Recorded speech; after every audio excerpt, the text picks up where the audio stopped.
Yo, yo, yo, yo, yo. What's up, what's up, what's up? Give up the rack. And hello to my fellow revolutionaries. You know who you are. And welcome to today's live stream. It is Tuesday, the 4th of August. And what a wonderful day it is for us members of the working class. How about Joe in the house? Yo, yo, yo. Time to glaze some Big Daddy Kim. Damn right, bro. Ravy baby in the house. Good to have you. Spandunk doing the check-ins this morning. Everybody doing the roll call. It's good to have you all. And today, what are we going to be having a look at? We're going to be looking at some various things. But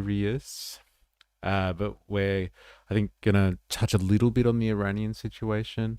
Apparently, Trump made some crazy calls about there being a peace deal being negotiated, and the Iranians were kind of quick to denounce that. We're going to have a look at the One Nation candidate launch party.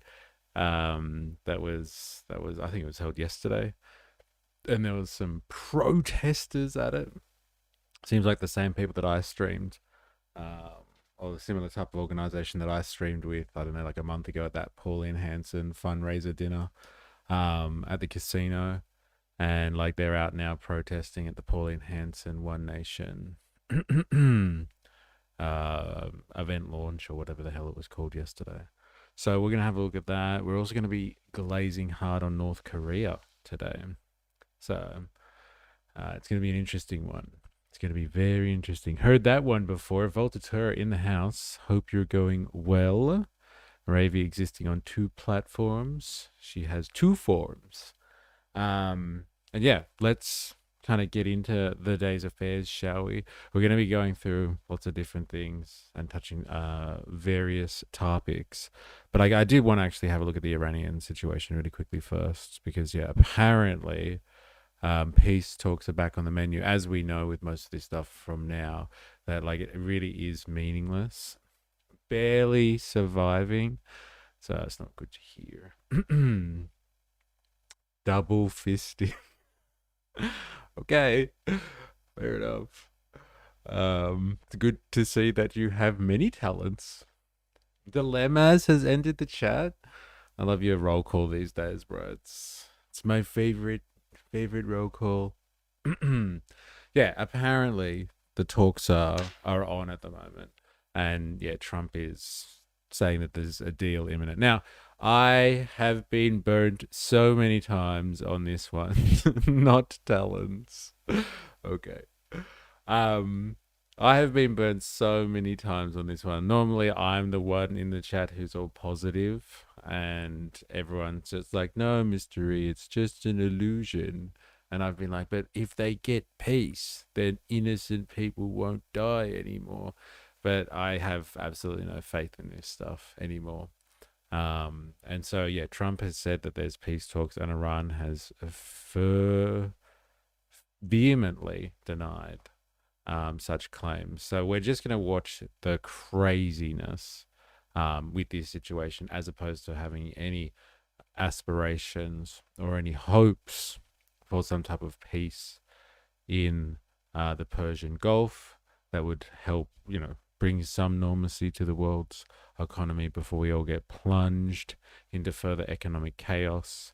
But yeah, it seems funny that Trump is trying to present this image now that there are talks, and the Iranians are just like, I don't know what he's talking about. The man's crazy. The bitch is crazy.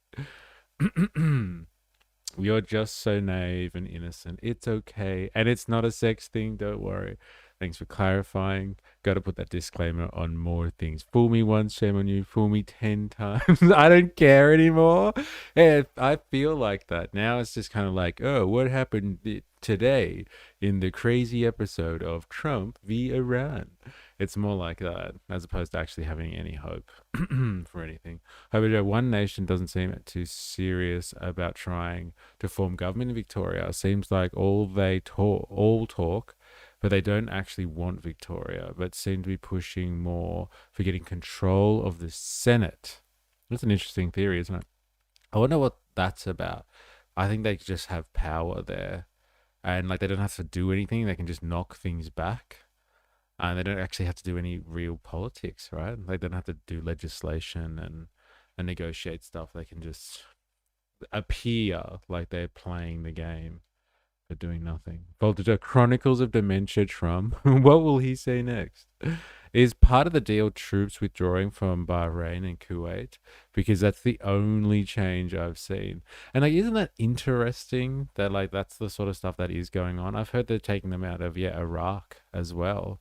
And like, isn't that kind of like a strange admission that they're a bit concerned that the situation is beyond any like pretense of control on the US part if they're withdrawing troops, because like they don't want it to get worse. They don't want people to actually die en masse or get injured en masse, because that would look really bad. And so in order to kind of just ameliorate, let's say, some of the more crazy issues with this whole situation, they're just like slowly, quietly withdrawing people because they just have no way of knowing what Iran will do next, like what actual capabilities Iran has and what damage they really could inflict. Like that's a huge admission, I would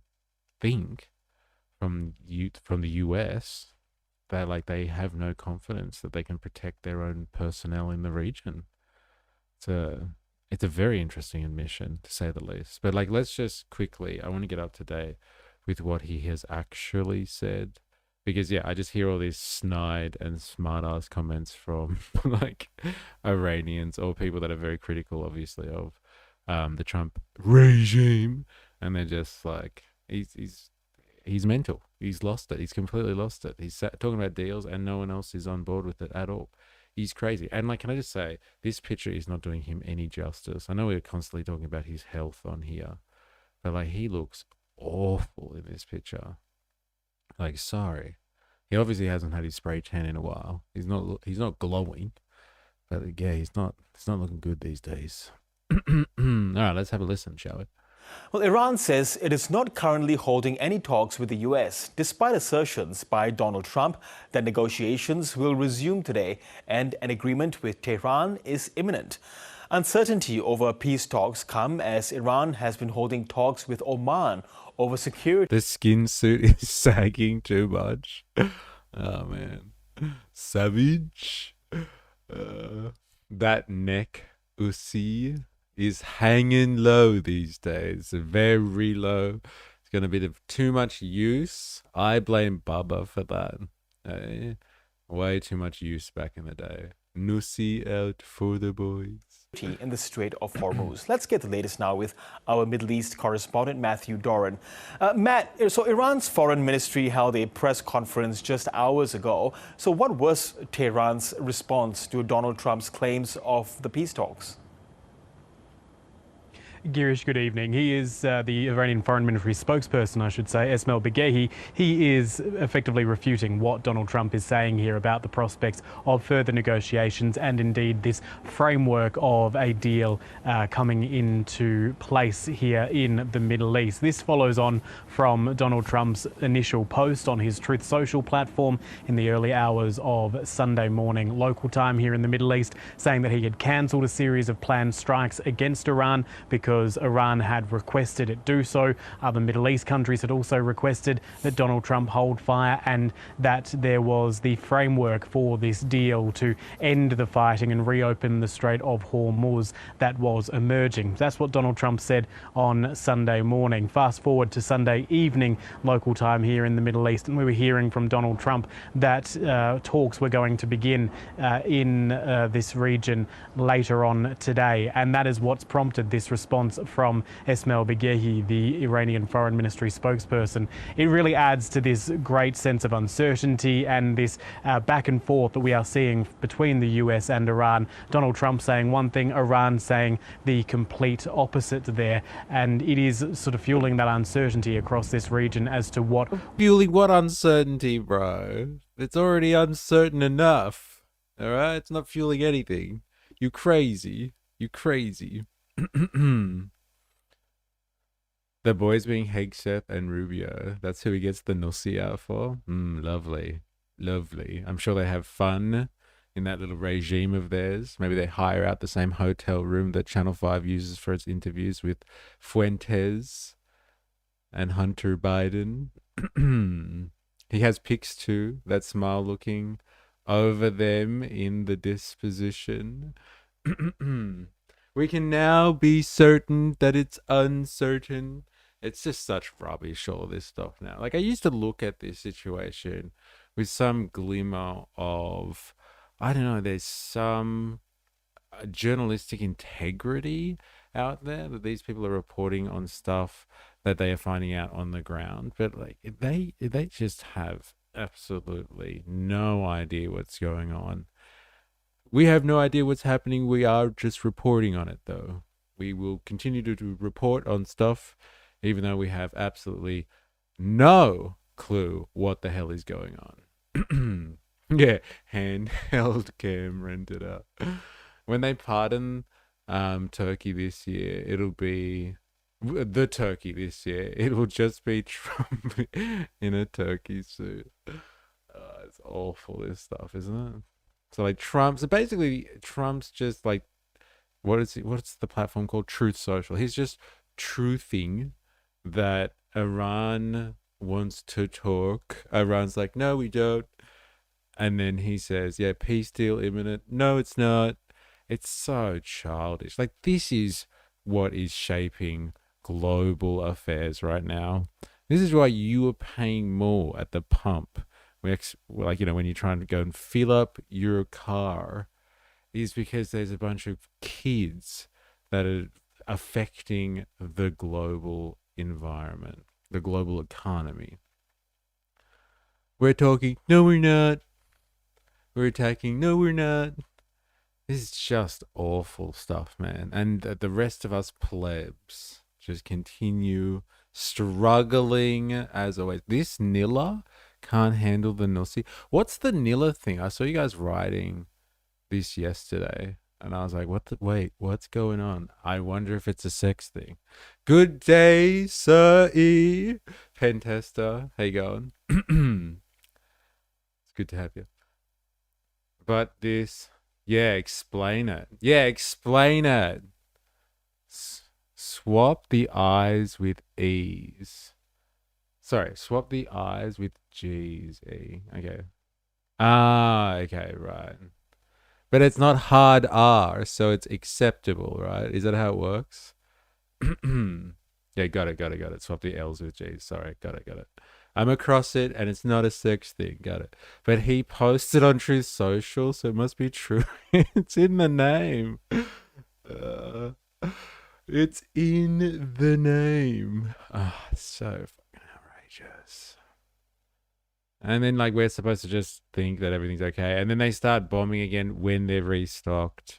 And then continually or slowly withdraw personnel out of the region, abandoning the Gulf and the Gulf states that they've said for decades that they're going to protect if anything happens, and they're going to protect from specifically like Iran and other destabilizing forces in the region.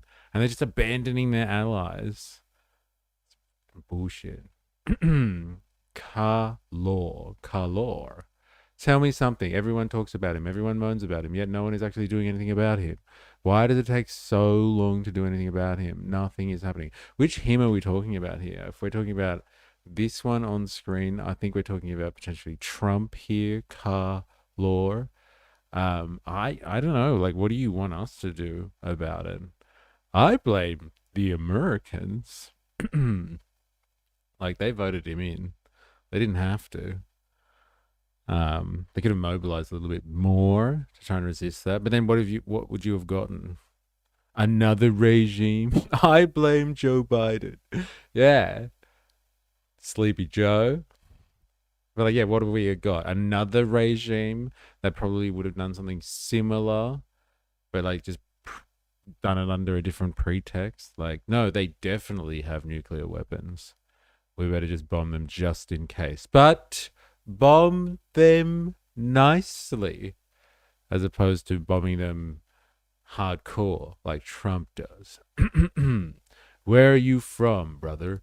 Where are you from? I'm from Australia, and I'm specifically from Sydney. If that's what you mean, where am I located? If that's a cultural question, then you're gonna have to clarify. Trump, he's killing our economy. He's killing the world economy.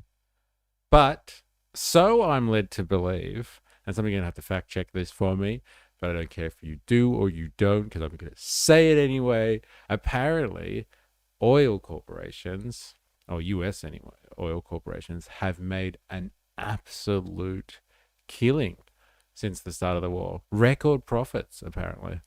So when you say something like Trump, he's killing our economy, what do you mean by that? Hey, Kalor? Let me put it back to you that if the rich get richer, then all the boats rise with a rising tide, and we're all going to be better off for it. So just have faith in the process. As he kills the economy, the rich get richer and apparently drag us all up with them. That's the theory, anyway. What do you mean, your economy? So good. Not cultural, just where you're based out of. My cousin lives in Melbourne. Oh, no way.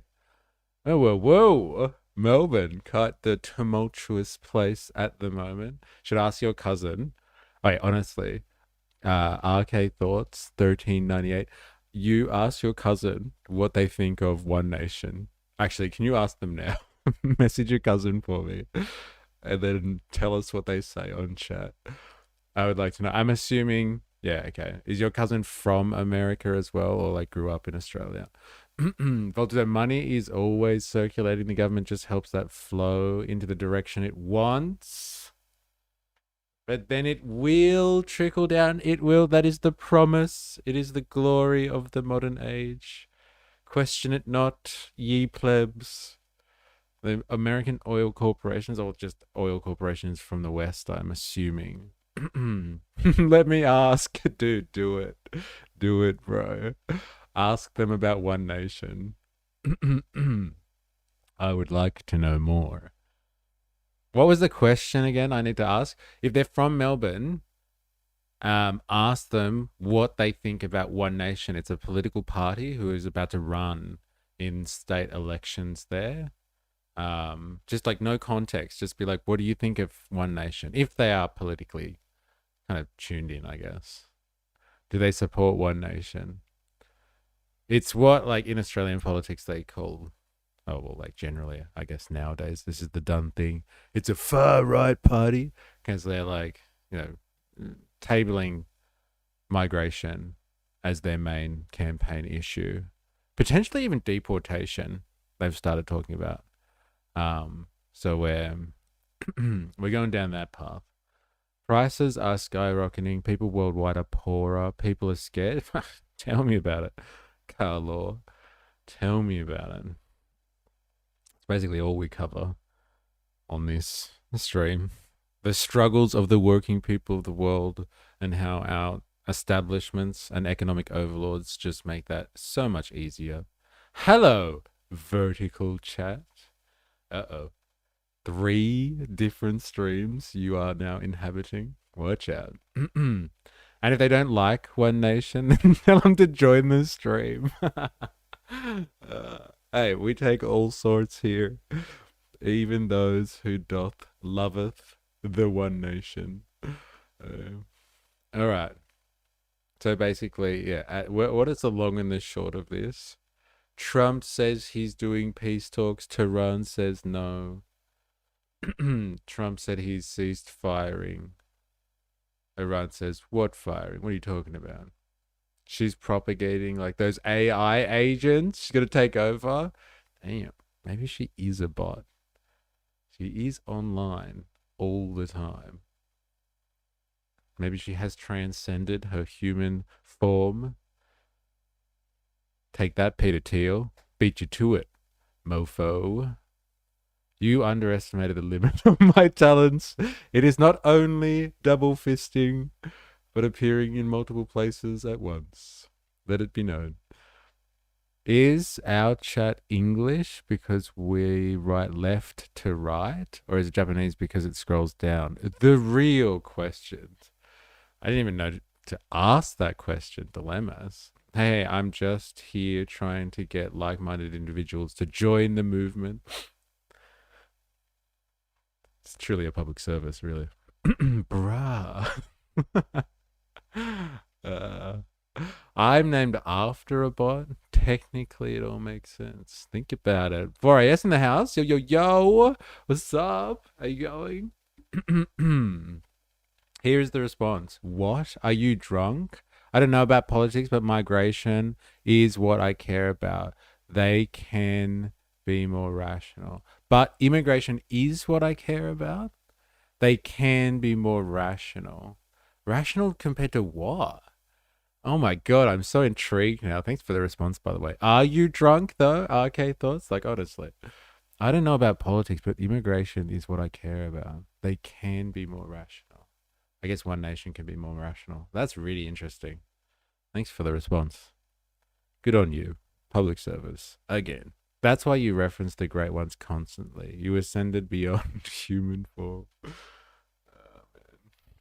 So good. All right, enough of this. I do want to hear the Jacanta reporter guy do his thing. Janta car reporter guy say like Trump, the deranged occupant of the White House. What's the situation economically for the Australian people?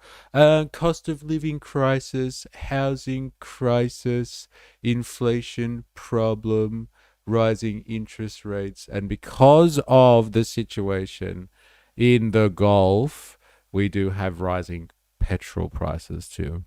Let me translate though. Petrol is also gas. So we have rising gas costs, but we do it per litre here, not by a gallon. So I don't know the conversion for you there, but just know it's going up and it's outrageous. It's an attack on working people, Carlo. I'm telling you, it's an attack on the working class.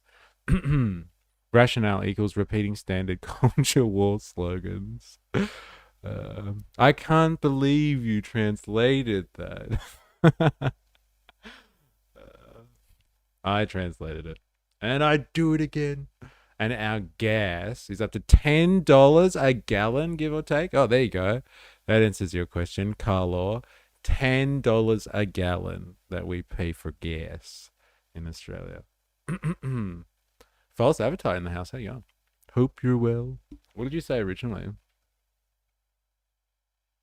Hello, hello, fellow future commies. Bro, I misread the title so hard. Thought it said Decepticon threat. Wow, what does the title actually say? I wonder if Team America knew what they were doing, LOL. Trump is full of gas. Sorry, but I had to throw some humor in there. Well, thank you for lightening it up a little bit.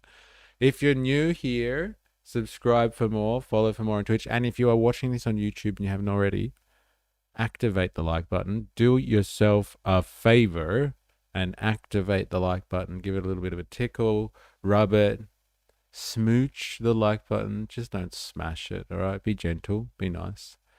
Well, I, for one, would like to welcome our new AI overlords. The algorithm is watching, so be nice. All right, let's listen to this guy's introduction here. The deranged occupant of the White House. He said it straight away. So good. One more time. I love when he says it.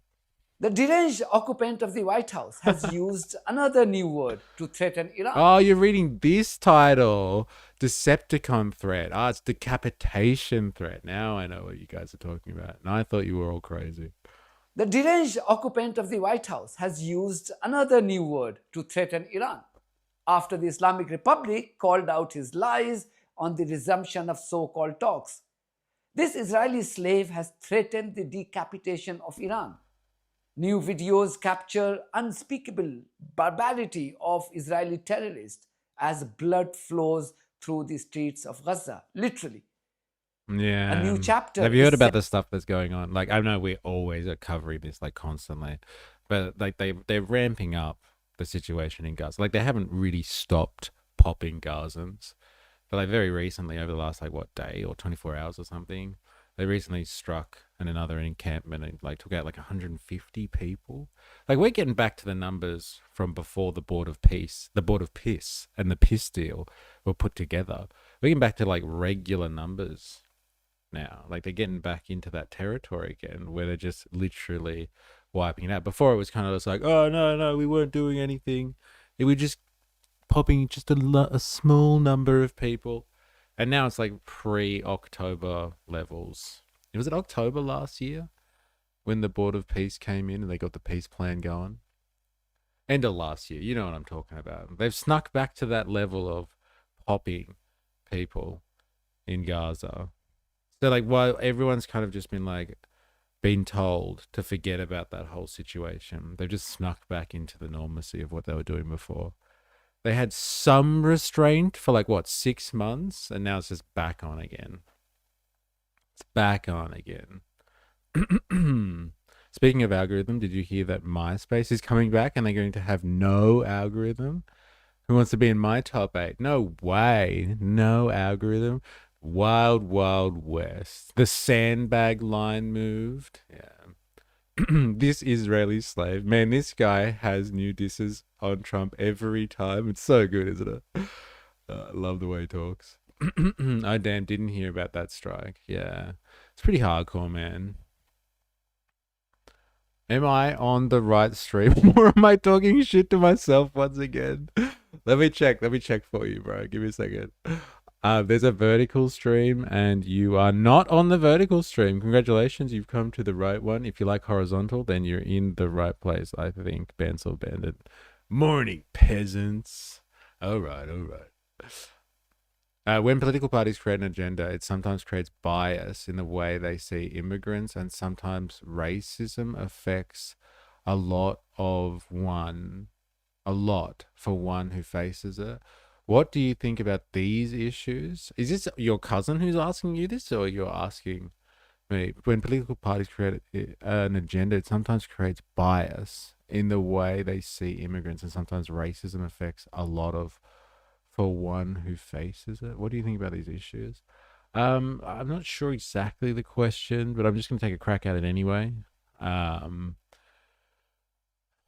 Do people have legitimate concerns about immigration? I think some people actually have legitimate concerns about immigration in the context of the impact that it has on the economy and potentially the impact it has on infrastructure provision and the housing of the domestic population. But like, do some people also just hate foreigners of any type and think that they're an attack on, like, I don't know, the domestic way of life, and then use like immigration policy and immigration banter as like a veiled way of just like not wanting to see people come in because they just don't like foreigners? Yeah, of course that happens. Is there like a Venn diagram that shows a lot of overlap between those two things? I would say there'd be a lot.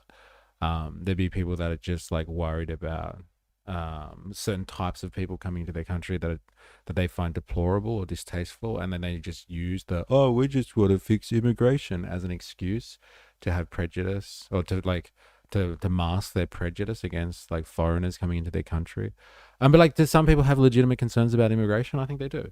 Like, I've interviewed enough people to figure out that some people have, legitimate concerns. Like, they think that too many immigrants coming in means their kids won't be able to buy a house and they're not going to have the same opportunities that were afforded to them, and they have adequate concerns from an economic standpoint. But like, does it get mixed up together? 100%. But like, can two things be true at once though?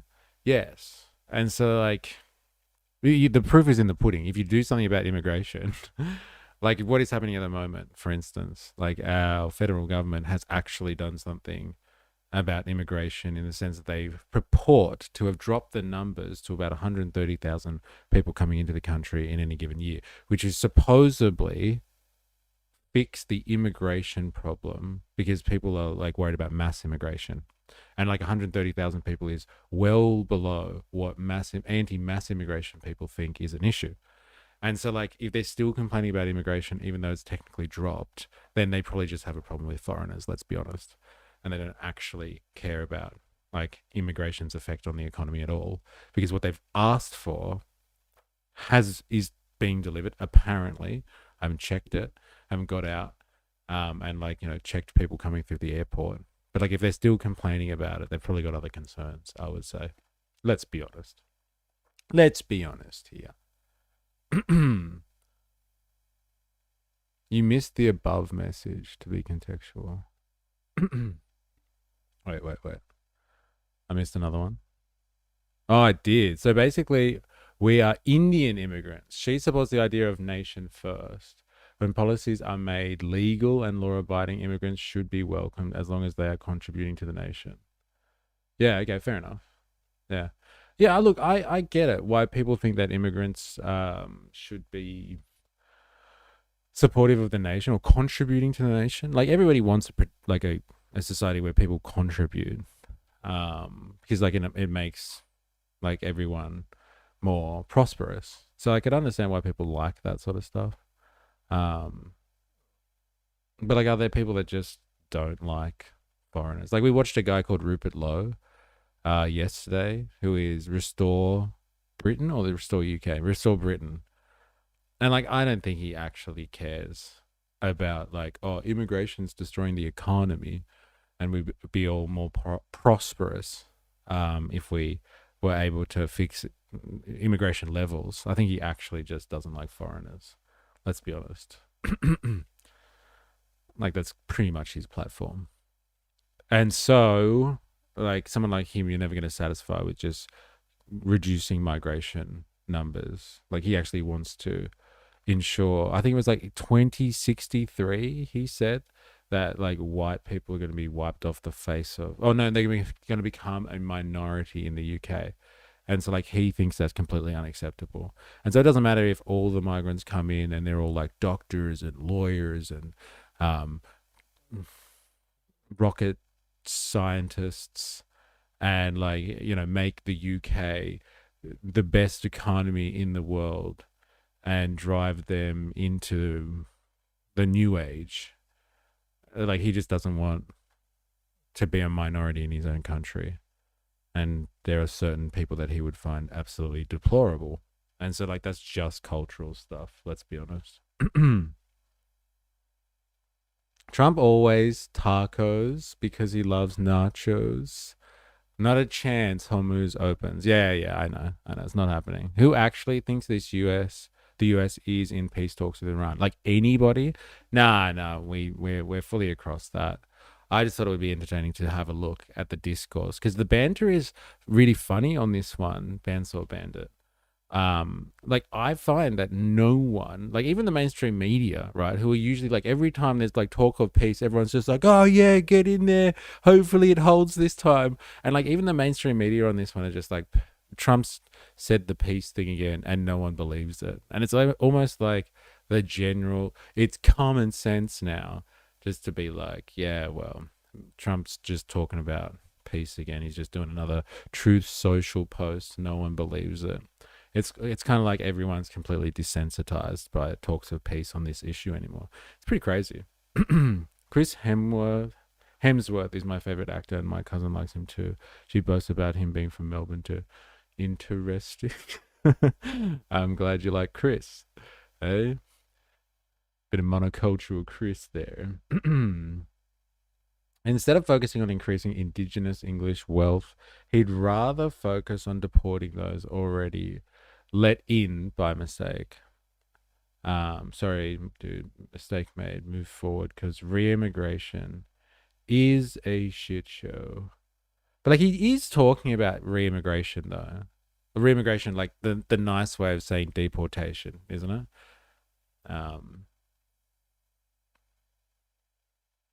So what's that thing about your rights at work worth fighting for is about?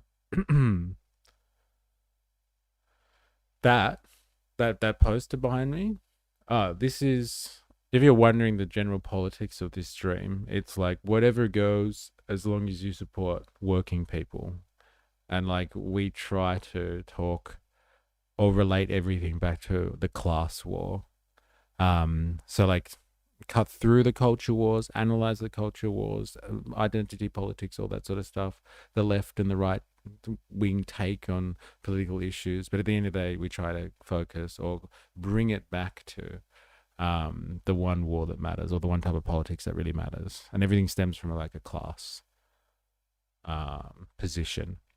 And I'm assuming, unless you're some type of billionaire, RK thoughts, I'm assuming, unless you are a billionaire of some sort or a centimillionaire, you probably don't have any control over the economy, and you're probably just a working person like the rest of us plebs.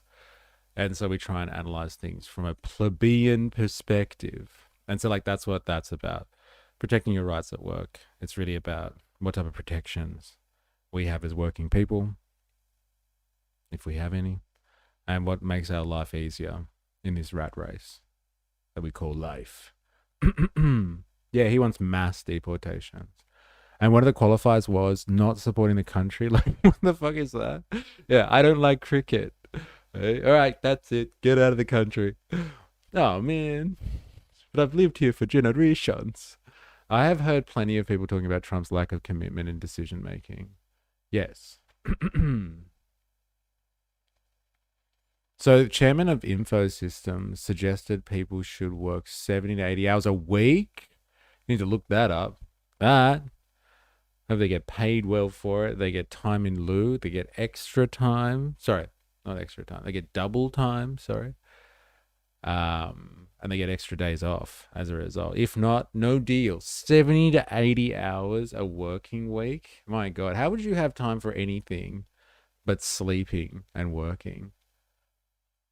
I have no idea what fat pizza is, but it sounds appropriate. Angela White is probably the greatest Australian actress. She was on Fat Pizza. Okay, peak Aussie TV. Ninja Nurse would agree 100%. Actually, I wonder what Ninja Nurse thinks about Fat Pizza. Definitely would like it, right? No idea what Fat Pizza is? Okay, one sec. Been there, done that, wouldn't survive. Kylie Wayote in the house. How you going? Well, you've been there, done that. You've done 70 to 80 hours a week. Oh, that's crazy, man. Crazy. Oh, my God. All right. For the Americans and for the internationals, anyone from NZ, have you seen Fat Pizza? I wonder if it made it across the ditch. Have you seen Fat Pizza? Voltaire, I wonder. Yeah, I was a chef for a while, and you work 70 to 80 hour work weeks. Bonk that, bro. I can't believe you did that. You machine. This is something called, this is Fat Pizza. Time to be cultured. Now, this was a show that was made in the early 2000s. What do you reckon? And like it documents life for wogs that are like, were duking it out and living in Sydney. And like this guy is Maltese, but like I'm pretty sure he's supposed to be Lebanese. Like all of the people here. And like, so it was a comedy, and it's just ridiculous and outrageous. All right. So just, there's your context. That's all you get. I need to prepare for my citizen exam. Oh man, watch this. It's mental, this showing.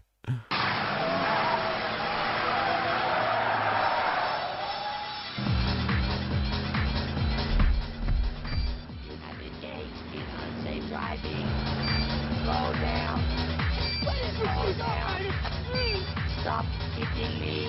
Shut up, Mike. Stop hitting me. Shut up. Wanker. Man.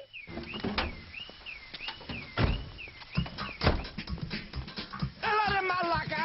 Look what you did to my macaw. You bastard. What are you supposed to be, mate? What, Ronnie McDougall? Mate, what's with the ethnic accent? Everyone knows he's a Scottish-American man. Why do you think I have the most successful franchise in the world, you suck-ass? Oh, tell me, Max Stooge. Because I'm a Greek. Max Stooge. Dude, that is so good. And Greeks are the champions of takeaway. Oh, what do you think I'm going to call the business? McSpiros. Oh, stop. Oh, you want to laugh, do you? No, I'm cracking up. Oh, you're giving me a McStitch.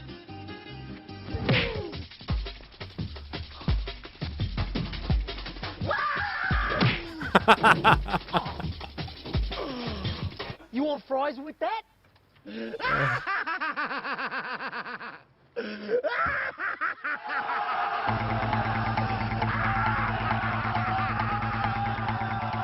kick his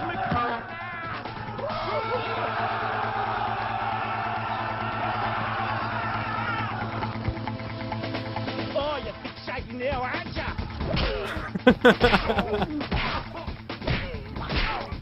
Jesus Christ! Would suck on me. Hey, come on! Yes. Oh, you guys are McShit! Give him the two-piece combo!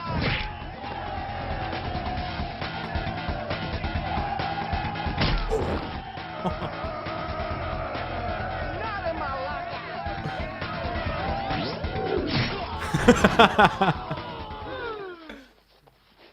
Sorry, man.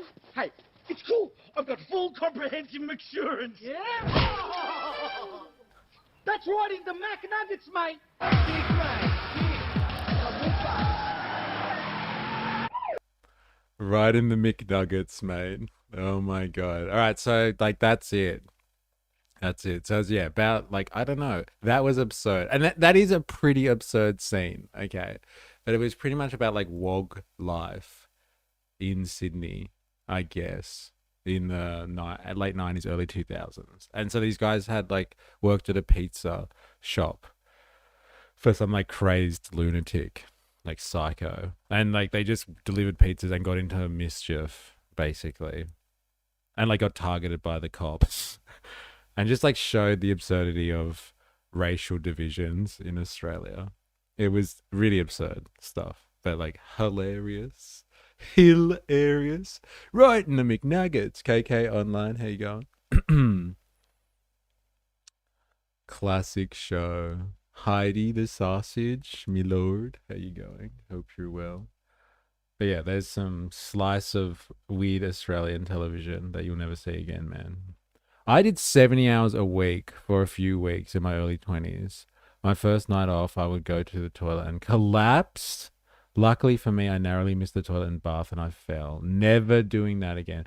Dude, that is mental, bro. Absolutely mental. Don't forget Houses. Never really watched Houses, but it's pretty much just the same type of shit, right? Swift and Shift was awesome too.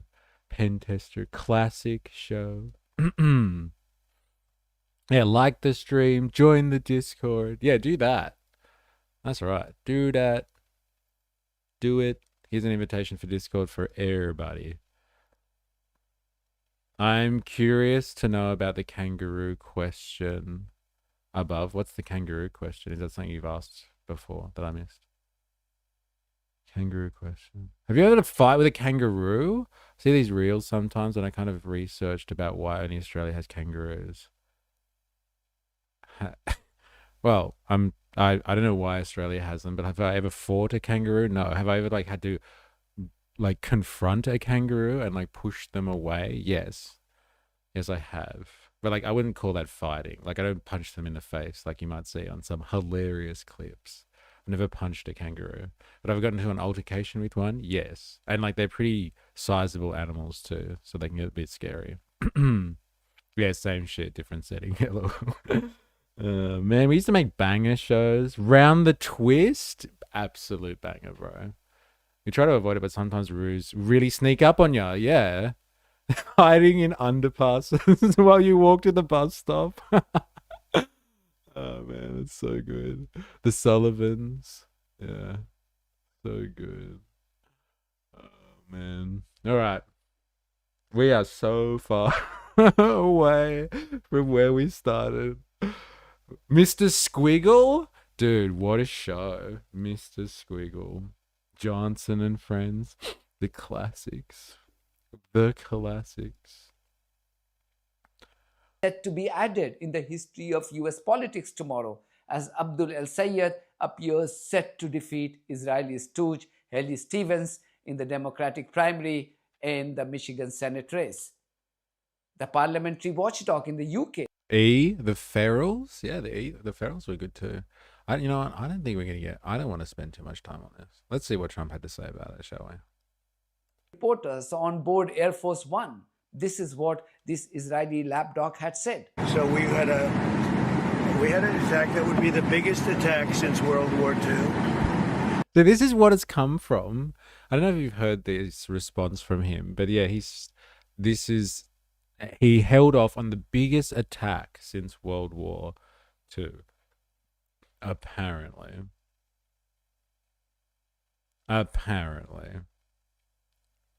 Don't know if that's true or not, or he's just talking out his ass like he usually is. But he was about to push the button on the biggest attack since World War II, and he let go of it just so Iran would have a chance to enter into peace talks, which they just deny. So, like, bring on the biggest attack since World War II, basically, the Iranians are saying, because we don't care. We're not doing peace talks with you. You're crazy. You're in lunatic. You're goddamn lunatic. Mr. Squiggle identifies as a strap-on these days. Yeah, that's right. All these woke kids today wouldn't be able to handle Mr. Squiggle. That's for sure. And it would have been disastrous for them. And they didn't want us to do. As expected, after the Iranian Foreign Ministry publicly denied his claims of an imminent bilateral deal today, a frustrated President Trump hit back, branding Iran's leadership unbelievably duplicitous.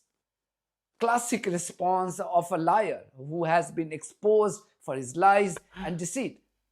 He didn't stop here. He later told reporters at the White House that Iran will face total decapitation if it didn't surrender to his whims and fancies. Are the talks with Iran now off and are airstrikes back? He held off because Iran has its itsy bitsies little balls in their hands, pretty much. They're in full control. They're potentially evacuating people out of the Gulf or moving personnel out of the Gulf. They have no control over the strait, really. Like, they just don't have anything to work with here. Not that they're not dangerous and they can't do a lot of damage, but they're not in control of the situation. To his whims and fancies. Are the talks with Iran now off and are airstrikes No, back they're on? on. They're going on right now. It's an amazing thing. We have a little problem with Iran because we have many talks and we'll say we have or we don't have. You know, we're straight about it. But they deny, but they're not denying it now. They just put out a statement not denying it. But for some reason, they, when they're talking, they don't like saying that they're talking. So I say, wait, we're in talks. Big deal, we're in talks. And they'll sometimes deny it, even though they spend hours and hours together talking. No, I think we're going to maybe get something, but I want to give them every last chance before decapitation. Very tough to do what we have planned, still planned. We'll see what happens. But it's a very, very tough thing to do. I think I'm very proud of the fact that I'll give people a chance. This is a big move. To do an attack that big on a country, I'd rather not do it. They're going to go quickly, one way or the other. It's not very complex. We're talking... Dude, it's just lost, I guess, all credibility over this issue, like, at all. No one really just believes anything that he has to say anymore. Like, people used to wait on bated breath to try and figure out what was going on with this situation. And, like, you might be able to interpret, like, some type of, like, cryptic message, potentially, of what's going on. But, like, it's just so detached from reality, it doesn't matter anymore. But it ain't over by a long shot. Trump is caught and eventually will go in. No choice. He is cornered. Yeah, that's what I was saying before. Like, they're still incredibly dangerous. But, like, it would seem like they have zero real control. If anything, they're reactionary at the moment. They're reacting. Show the receipts, you orange in liar. Never has Iran contacted him. Hey, how dare you, Banso Bandit? How dare you make those claims about our supreme leader, Trump? About the strait, the opening of the strait, having it open literally by tomorrow. Completely open. And that's phase one. Have you seen, like, the memes and stuff where they put an accordion in Trump's hands when he's talking? So good. They're not denying it. Sometimes they just don't admit it's happening. Iran has escalation dominance. Is we then will talk about the nuclear capacity, the nuclear, as we've been mentioning. Is that a sex thing? Asking for a friend. Hormuzi blown wide open. Basically, it's, I think, the denuclearization of Iran has to happen. And that'll be the second phase. But the first phase is the opening of the straits. The second phase will be the denuclearization, and that'll take a little while. But we're very strong on it. They cannot have a nuclear weapon. Iran cannot have a nuclear weapon, and I have never changed in that. Yeah, please. Isn't it amazing that this delusional maniac launched an illegal attack on Iran, claiming to end Iran's nuclear program, but that same nuclear program is now last in the pecking order? His first and foremost priority is to have the Strait of Hormuz opened, which was opened. It's not a war. It's war. That's serious. How dare you? My neck, my back from Hormuz to Iraq. That's a good one. Iraq. I gotta say it like that though. That sounds better. Iraq. Straits open, war's over. I don't shit my pants. Yeah. Sure, dude. Anyway, before he decided to oblige his war criminal Israeli boss Benjamin Netanyahu on 28th of February. Meanwhile, the Iranian foreign minister has confirmed holding talks, but not with the US. Iranian foreign minister Syed Abbas Araghchi had yesterday said that his talks with Oman on the future management of the Strait of Hormuz was in the final stage. The world now knows Iraq is what they install on your AI love bot. Lovely. No more a mere jostle. Scary times. Love Jeff in the house. How you going? Double D Iraq, please. Give me some Iraq. Who is Robert Pape? Let's go with Pape. This guy. Robert Pape.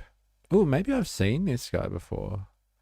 Is this the guy that was on that Diary of a CEO thing that you put on Discord? Senchi would get the deluxe edition for sure. Yes?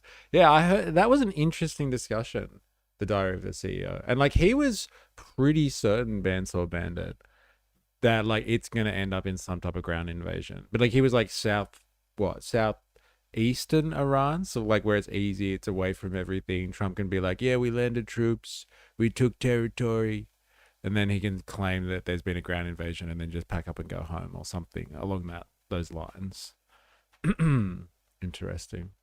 Yeah, he's an interesting commentator, that guy.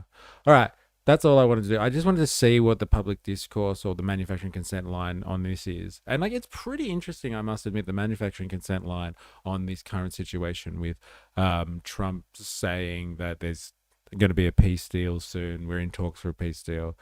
And like Iran denying it. It seems like even the mainstream media and the manufacturing consent machine is kind of like, yeah, Iran's probably right on this one. Trump's just talking out of his ass about there being a peace deal.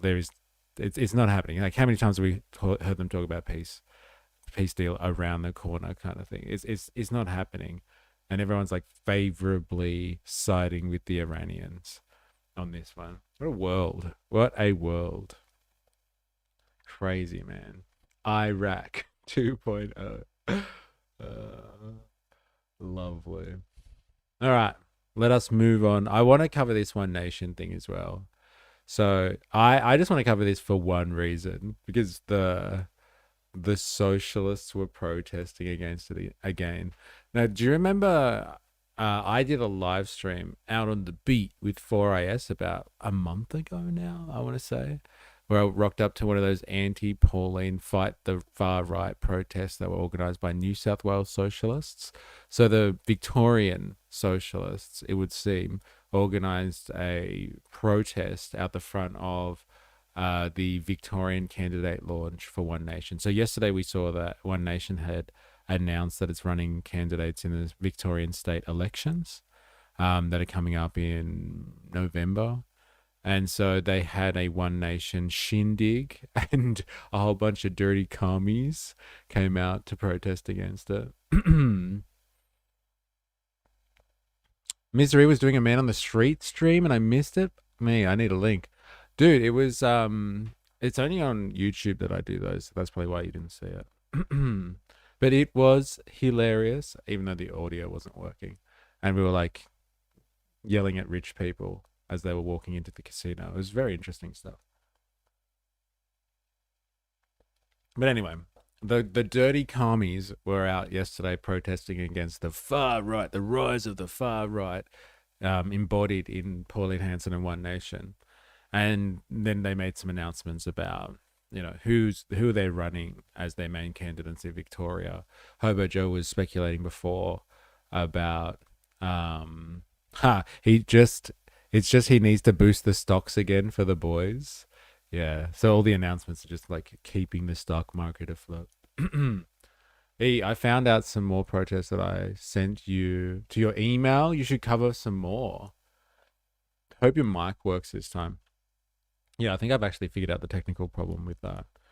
It took me a while to troubleshoot it, but I think I've got it working now. But like only time will tell for us. That's great. If you got more stuff, we'll go out on the beat again, and I'll send Han a personal link this time. Yeah, so they made the announcement, then they barred the media from being there. Only select journalists are allowed to be there. So like, do a test stream before you head out. Get your microphone working next time. You get it. Good idea. So anyway, let's have a look at what happened, because these are the same type of commie curious lunatics that me and 4IS were hanging out with last time as we were protesting against Pauline. Hanging out at the casino with all the rich people in Sydney. To developing news now, and protesters have crashed a One Nation event in Melbourne's east. Live to Paul Dowsley in Hawthorn East. And Paul, there's a heavy police presence there right now.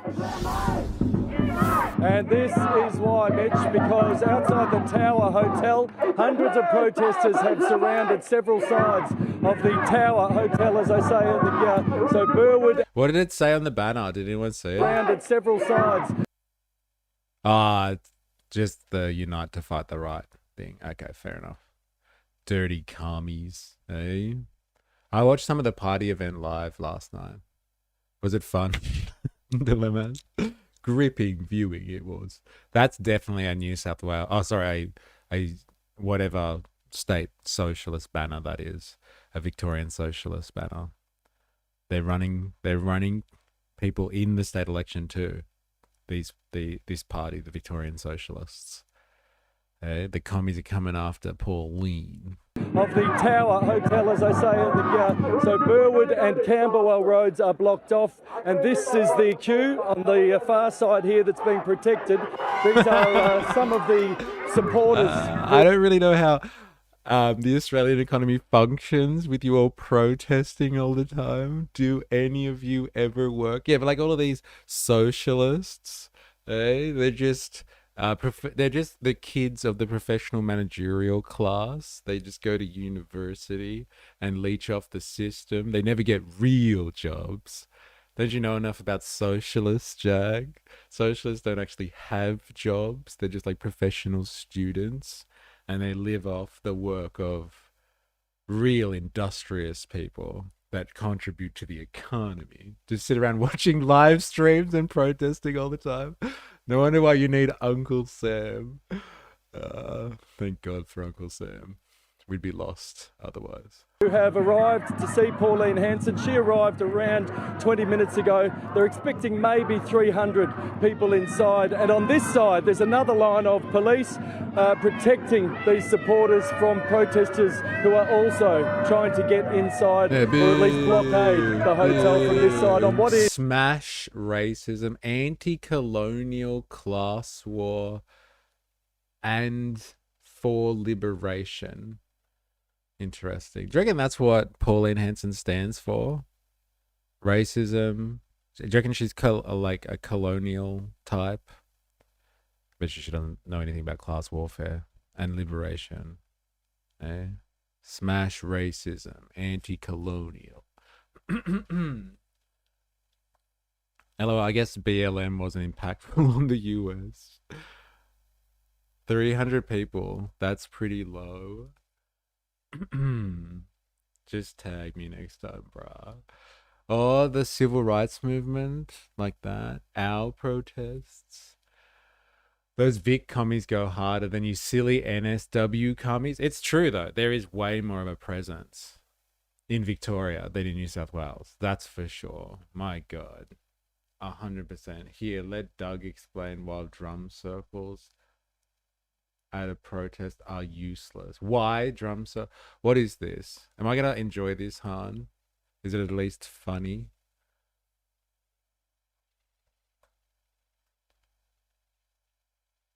Oh, this guy again. Like, I don't even know if he's that funny, this guy. Yes, you'll enjoy it. Okay, fine. It's malware.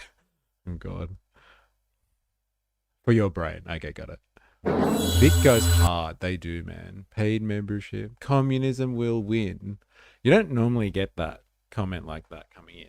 Normally, people just straight away to like evil communism. Hey, watch out for commies. What does communism will win even mean? I'm intrigued. Paid memberships. More intrigued by the name, actually. Right, actually, we watched this, Han. He's going to go off about the whole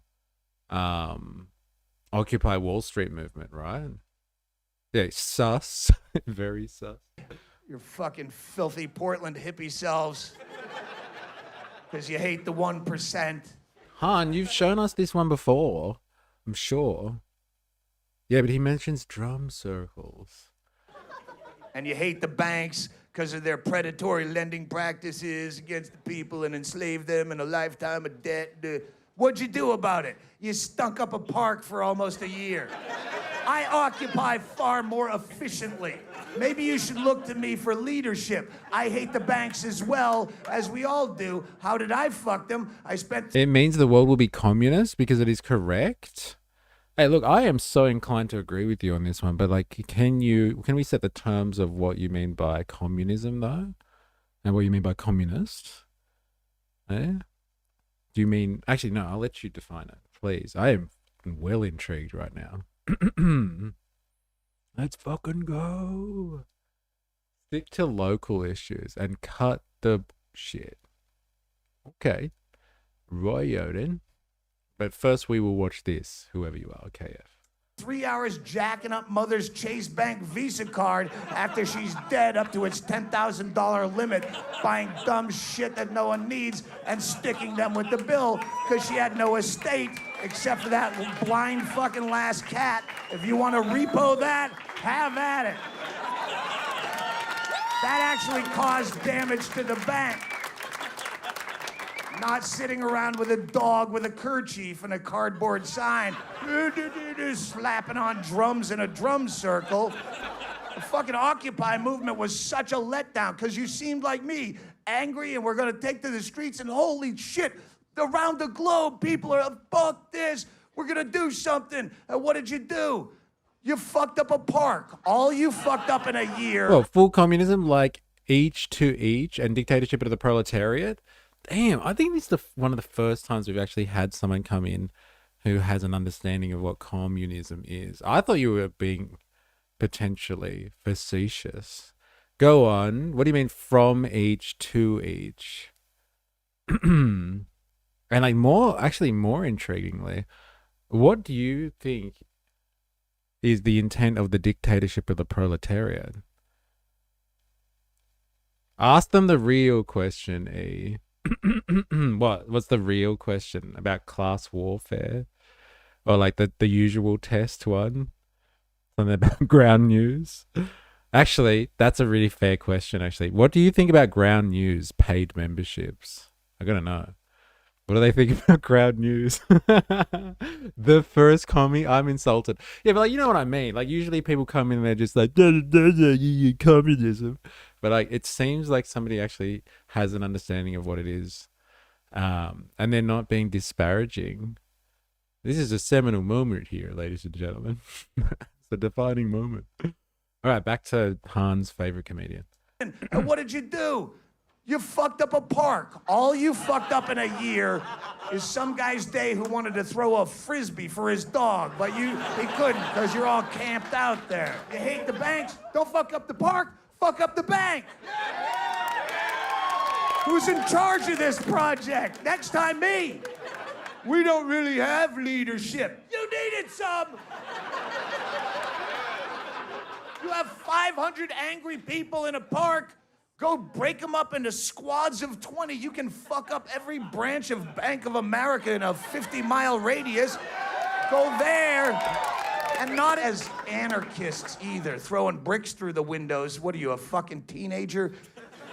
Have some ingenuity. You line up as customers at 8 o'clock in the morning. They only have 2 desks to do actual commerce other than cashing checks and shit.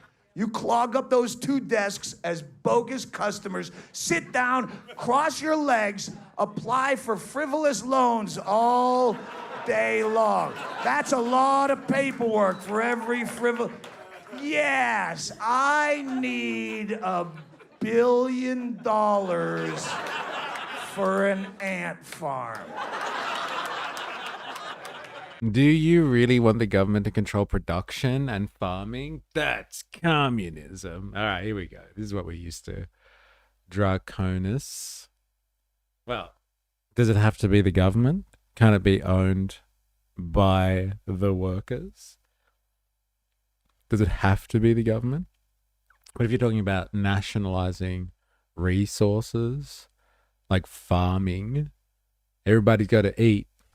So, like, should there be some type of government control in people getting access to food so they don't die? Then yes. Yes, I think that would be most good. That's communism. That's a paddler. Stalin said control the food, you control the people. That's communism. All right, now this is what we're used to. Fuck yeah. All right. That's communism. We got it, man. We got it. And what do you think is the done deal, Draconis? Do you think that there's no control over food in the current system? It's just the invisible hand of the market that helps distribute food to the people?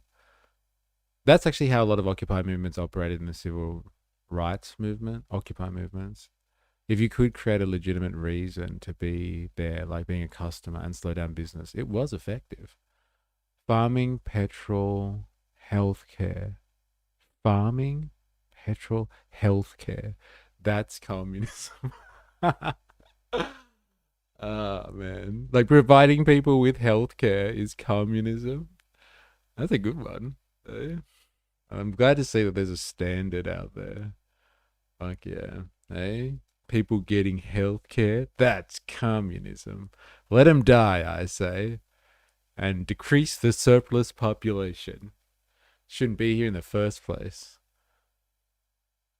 Bleachers. I just want normal healthcare. Can't imagine petrol healthcare. It was an interesting list with no commas, right? The farming petrol healthcare, actually. Very specific form of healthcare. Sharpen some pencils. That's a big stack of paperwork. I'd love some coffee. You comb your dreadlocks over to one side, put on your $3 Salvation Army suit, and you clog up all their time. Or you could deny me the right to apply for the loan, and then I sue the fuck out of you for discrimination, causing even more damage to your bottom line, rather than just sitting out there in a park getting tear gassed by cops. What does that do? What are you accomplishing? I got it on tape. Police abuse. Yeah, police abuse people. That's how it works. You're never going to win. So good. Man, so free healthcare for all. Commies pay for your own childcare, but so good. That's where I draw the line. Hey, you can have all the kids you want. Go for it. But I ain't paying for it. No and way. What if the healthcare involves the delivery of babies? Is there a distinction there? Just asking for a friend. Actually, the food and healthcare is already controlled by the corporations which control the government. Prove me wrong. I'm going to prove you wrong. You're right. You're right all the way there. Corporations control the government. So instead of having the government working for Stalin and the communists, you prefer the government controlled by the corporations, who then extract profits from the provision of healthcare and food and petrol. I don't know why you listed that exactly, but like, let's just go with that one. Let's just stick with the corporations controlling the government and extracting profit off the population. Much better. I'll take that. Hard line. No help for any child-related causes. So like if healthcare crosses over into like pregnancy and delivering babies, still, no. It's not a health issue. It's just reproduction. Get over it. Dude, hard line. So hard line. Fuck no. Don't put words in my text. Dude, you actually wrote it. Here it is. I'll read it out to you. Actually, the food and healthcare is already controlled by the corporations who, which control the government. I don't have to put words in your mouth, bro. You just read for yourself. Pregnancy, do it yourself. Alrighty then. Okay, got it. I'm not going to argue with that. I'll let you have it. All yours. Just push. Oh, man. Push a little harder and breathe. I've seen it at least 5 times. So good. It is a significant day for One Nation in Victoria. Finally revealed, the first faces of One Nation Victoria. 8 candidates announced to represent Pauline Hanson's party in November's election. We've had about 1,200 expressions of interest. The party's first local leader, former bricklayer and current party president, Warren Pickering. It's not so working class. He's a brickie, eh? Just a regular guy, not a politician at all. I worked hard. Maybe I'll let a little child-related causes into my policies. Maybe, not sure yet. Depends if there's complications. Warren is a lib defector. Whoa. We're actually going to have a look at that. Dilemmas gave us a piece of him being asked if One Nation is racist. And so we're going to have a look at that after this. Thanks, Dilemmas. Lost on us the gravity of this undertaking in Victoria. It's really not. As the boss alluded to, we are on the precipice of social and economic collapse. But there was a late change. An early morning press release announced him as an upper house candidate. A few hours later, I'll be running for the lower house seat of Pakenham. Also confirmed 7 upper house candidates, so including... good. Like, they don't even know which House of Parliament they're running for. They haven't decided yet. They just needed to get to the press conference. And they banned members of the press because they're worried about looking like they're incompetent or like somebody just calling them out and criticizing them, and they don't even know what they're running for. This is what you were talking about before, I'm pretty sure, Hobo Joe.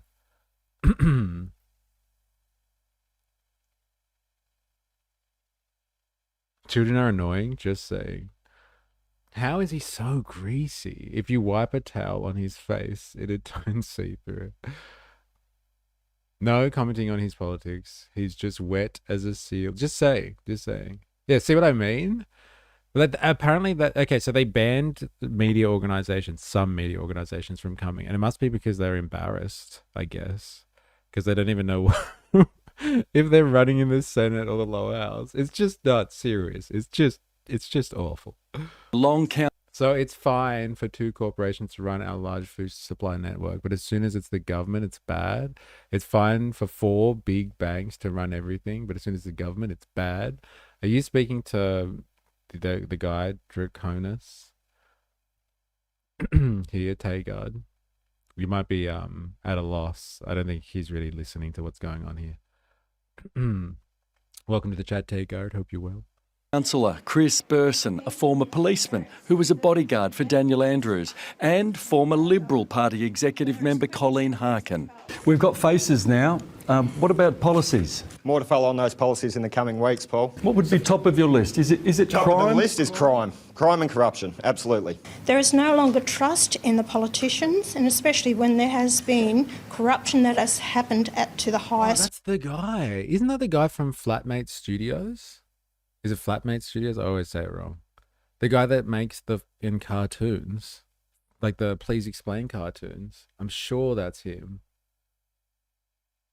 I'm sure that's him. Read back, Jack. No, I'm not reading. Your comments don't even make sense. You don't even listen to what you read. Welcome to vertical chat. There is also horizontal chat in another stream. Yes, there is. Who's over there? Is that you, Tagard? If you're in the vertical stream and you want to be, there is another.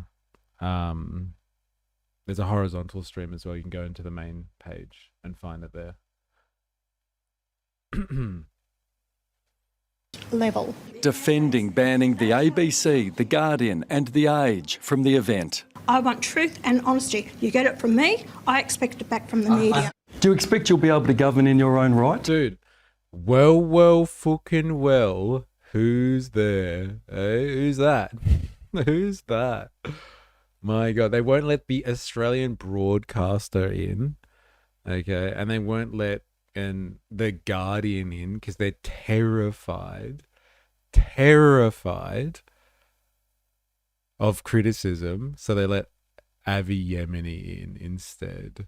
Truth and honesty from the media. Poor woman has dementia. Who's taking bets on another one of the candidates having essay allegations? Read back, dude. Okay, I'll read it. Just out of courtesy. Repeal Act of 1871 and Act of 1913. Okay. I read it. Now make your point. Avi holding his mic so straight. Never been on Grindr.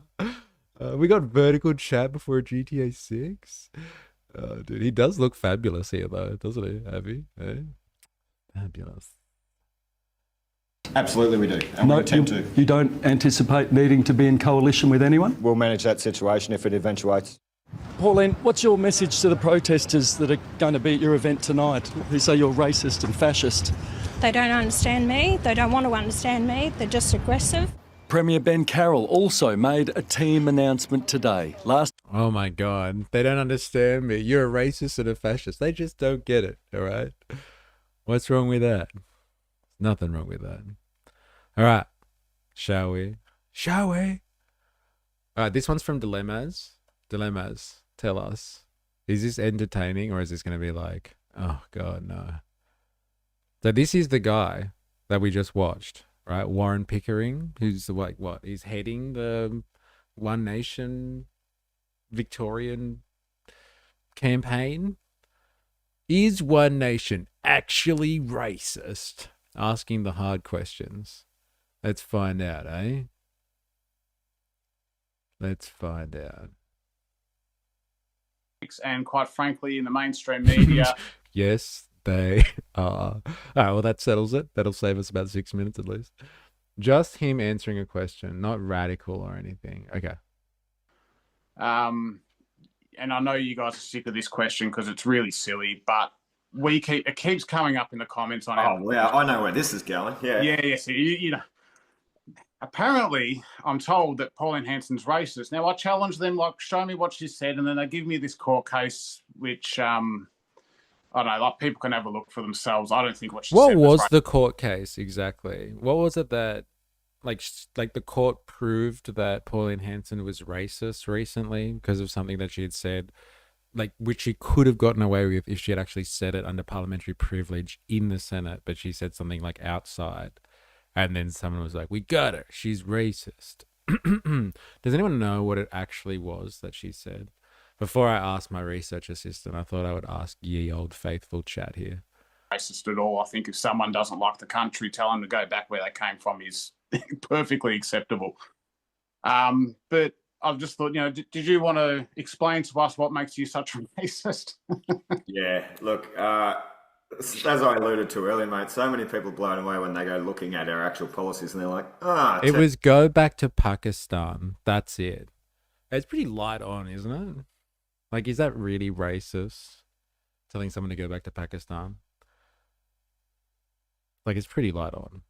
Like, let's be honest. It's like the whole thing that's going on in New Zealand at the moment, right?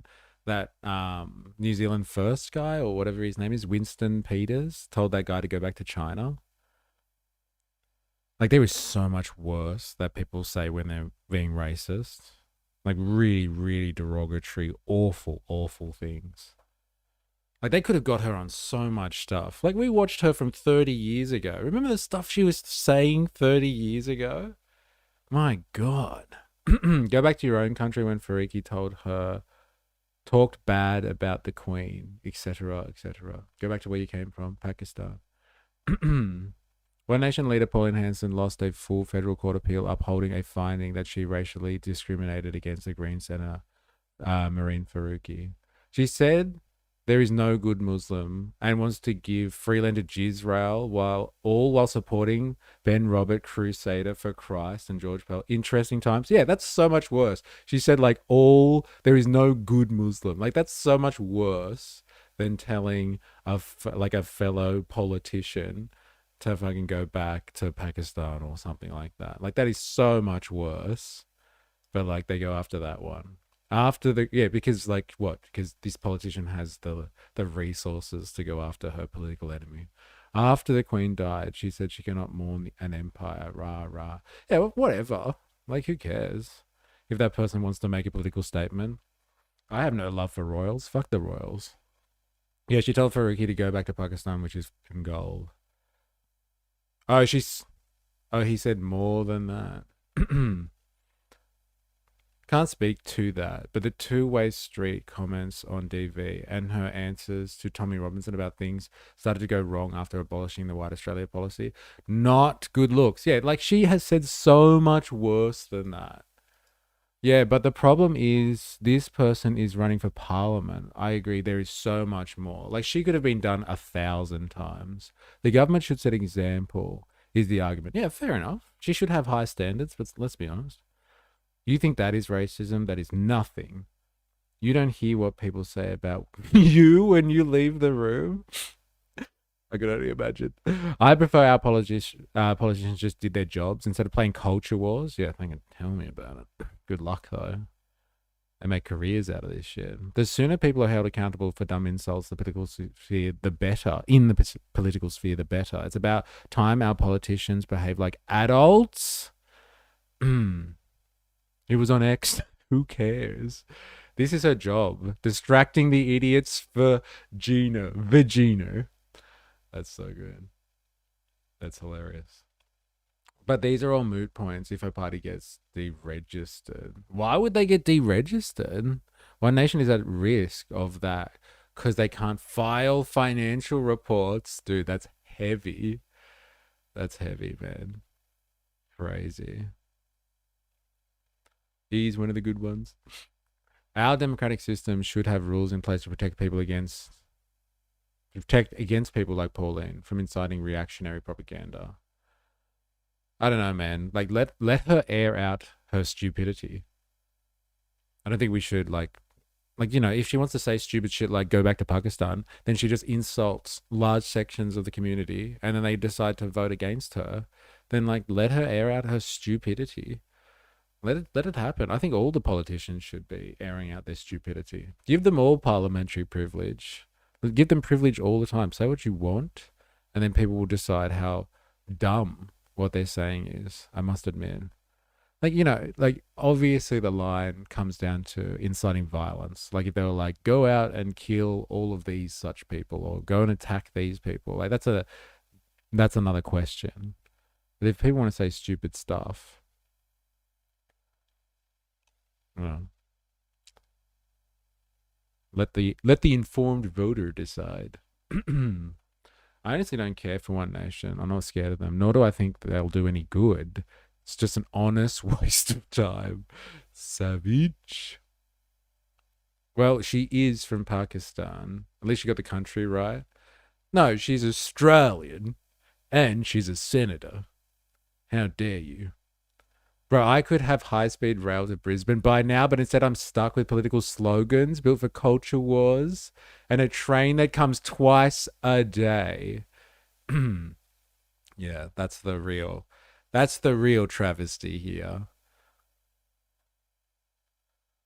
It's the Voltaire argument. Say whatever you want, provided you don't call to violence. Interesting.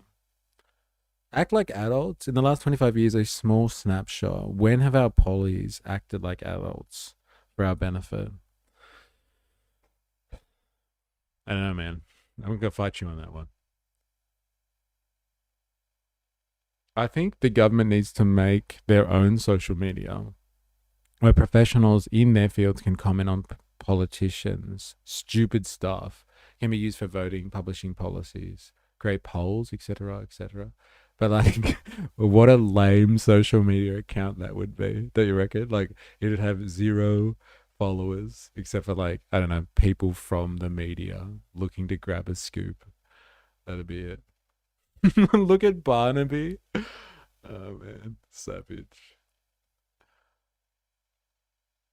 I mean, I want to shit on One Nation for playing identity politics, but the left-leaning party's completely abandoning the working class for the same that I find truly rank.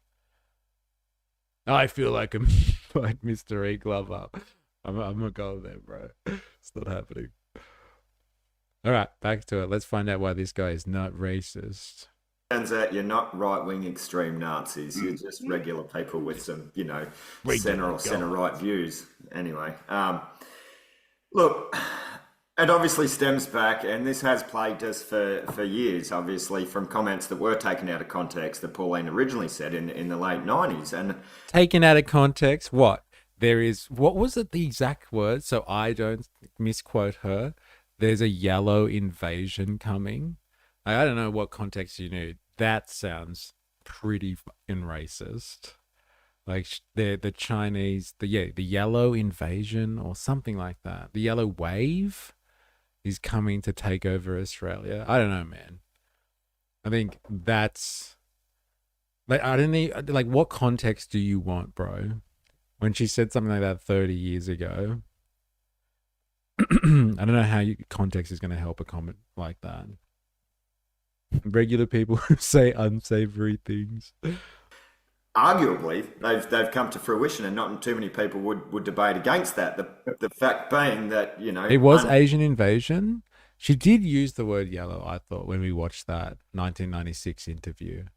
Something of that nature. I know she was with her mum having tea, and her mum was saying it as well. Checked Chinese investment in the Gold Coast at the time was going to cause a problem. Now, you could argue that, you know, it's added value to that community, but I personally wouldn't. I'd say she was bang on the money. Here we are 28 years later, and it has caused a problem. Look, and then fast forward to the situation you're talking about with Marine Faruqi, I believe. Yellow peril, potentially, yeah. Just say out of context to immediately discredit people without diving deeper into what they said. Come on, it's all about context. Yellow peril is so dramatic and camp. Exactly, she says the worst shit every day. Pauline was practically a wokey in that interview, calling to reforest national parks with young people in cadetships. Yellow fever. Oh my God. For those that don't understand the context surrounding that, obviously Marine Faruqi had said, you know, after Queen Elizabeth had died, yeah, well, I understand, or to words of the effect of, I cannot mourn the monarch of the death of the monarch of a colonial such and such. Anyway, disgusting. My problems with that. No, it's not disgusting, you nong. Of course, people cannot like the royals. Like, Australian culture is not tied to like some type of weird and crazed devotion to the royal family. All right, we don't have to actually have loyalty to the crown. All right, okay, it doesn't work like that. We're not subjects.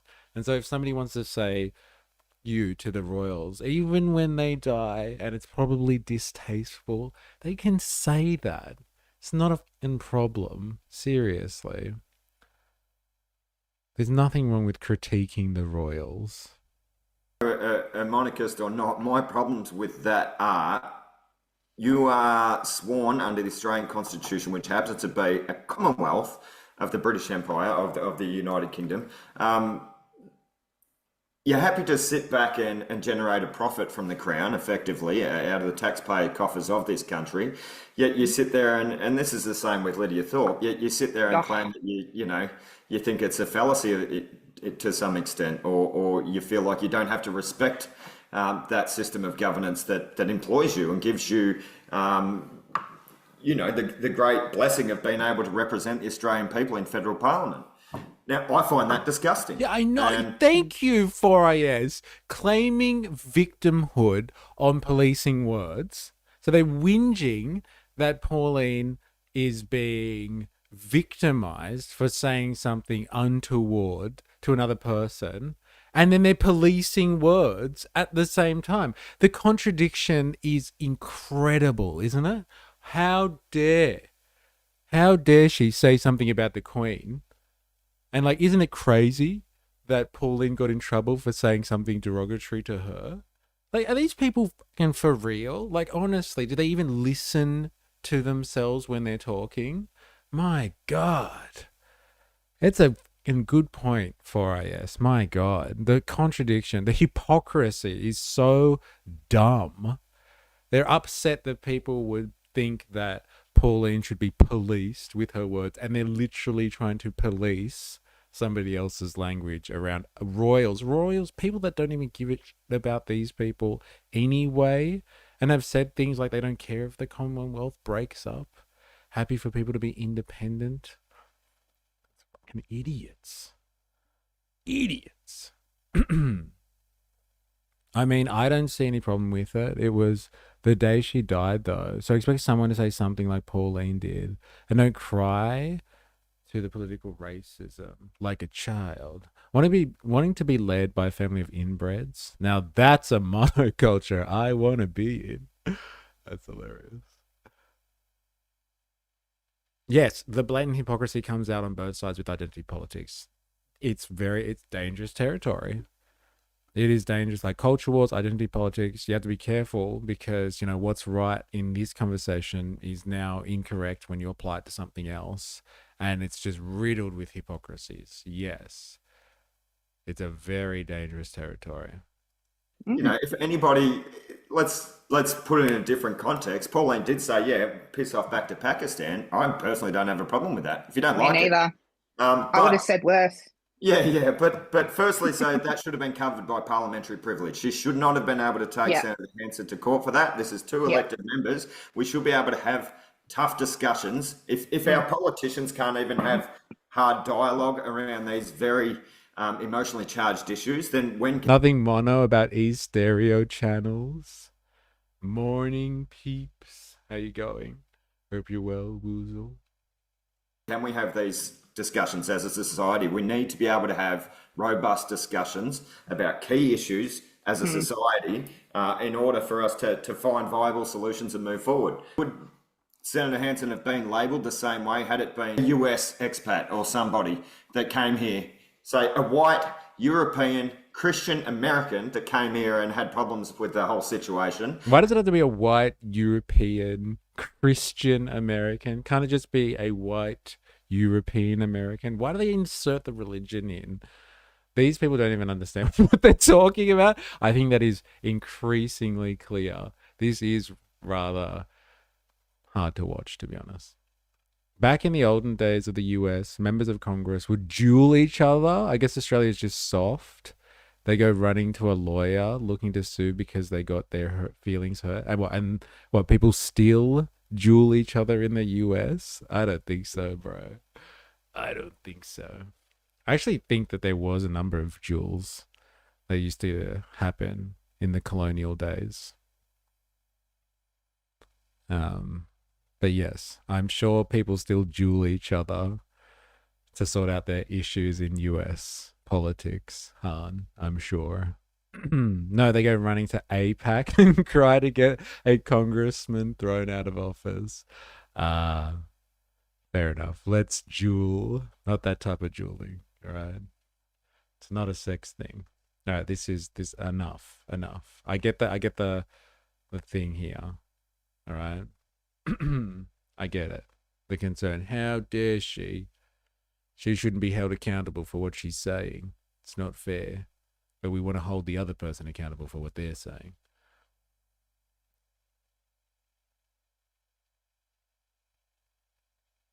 They're not racist. It is conjured up by other political parties, especially the commie brain-dead Greens. An insult to commies. To turn people away from one nation because most of their policies are actually correct, but go away from the ideology of the socialists. The media, especially the ABC, Australian Bureau of Communism. Oh, dude, that's so good. Remind me, please. I'm not calling it the Australian Broadcaster anymore. The ABC is the Australian Bureau of Communism. That's so good. Like to go along with this or follow this narrative because... Oh, this is a diatribe. Oh, no, sorry. They are also mega left-leaning, brain-dead socialists. Fuck yeah. The Australian Bureau of Communism. The ABC. I knew it. So, let's figure out why Pauline Hanson banned the ABC, the Australian Bureau of Communists, from her little One Nation party last night. Why did she do that? Why did she ban them? I want to know specifically. Ah, yes, the pro-capitalism Greens, so socialists. Let's have a look. As A very candidate, ally. when it comes, is here to talk us through it. And the Victorian state election is actually ticket. Now worked for Nation wants to run in every line. Media tried to pepper with questions about One Nation's supports are also on display. Banned some of the huge media. The ABC, she made the announcement today, but banned some of the media. The ABC, the Age newspaper, which is a huge masthead with a huge online reach. They banned the Age, the ABC, which is the Australian Bureau of Communism, and the Guardian from this One Nation candidacy launch thing. Look at this, bro. Look at that. Channel 9, Channel 10, I think. Channel 7, News 24, formerly Sky News, and Rebel News. Rebel News is up there, and the Australian Bureau of Communism is not. What a world, man. Why does Pauline Hanson sound like she's on the brink of tears every time she talks? The Guardian. ABC were denied entry into here and The Guardian. I'm not putting up with their rubbish. I'm not putting up with their spin, their lies whatsoever. I want truth and honesty. You get it from me, I expect it back from the media. Look, to elaborate on that, and to elaborate on that just a little bit, we expect and invite a healthy amount of scrutiny of our candidates and our policy positions. However, any blatant character assassination attempts based on fabrications of our candidates will be met with swift legal action.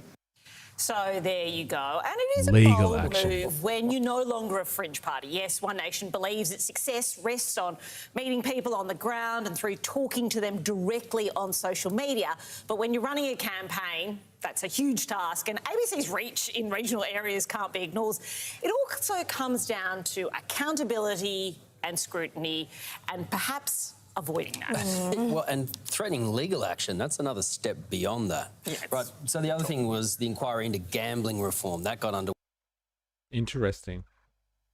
So it's just we ban them because we don't want to be criticized.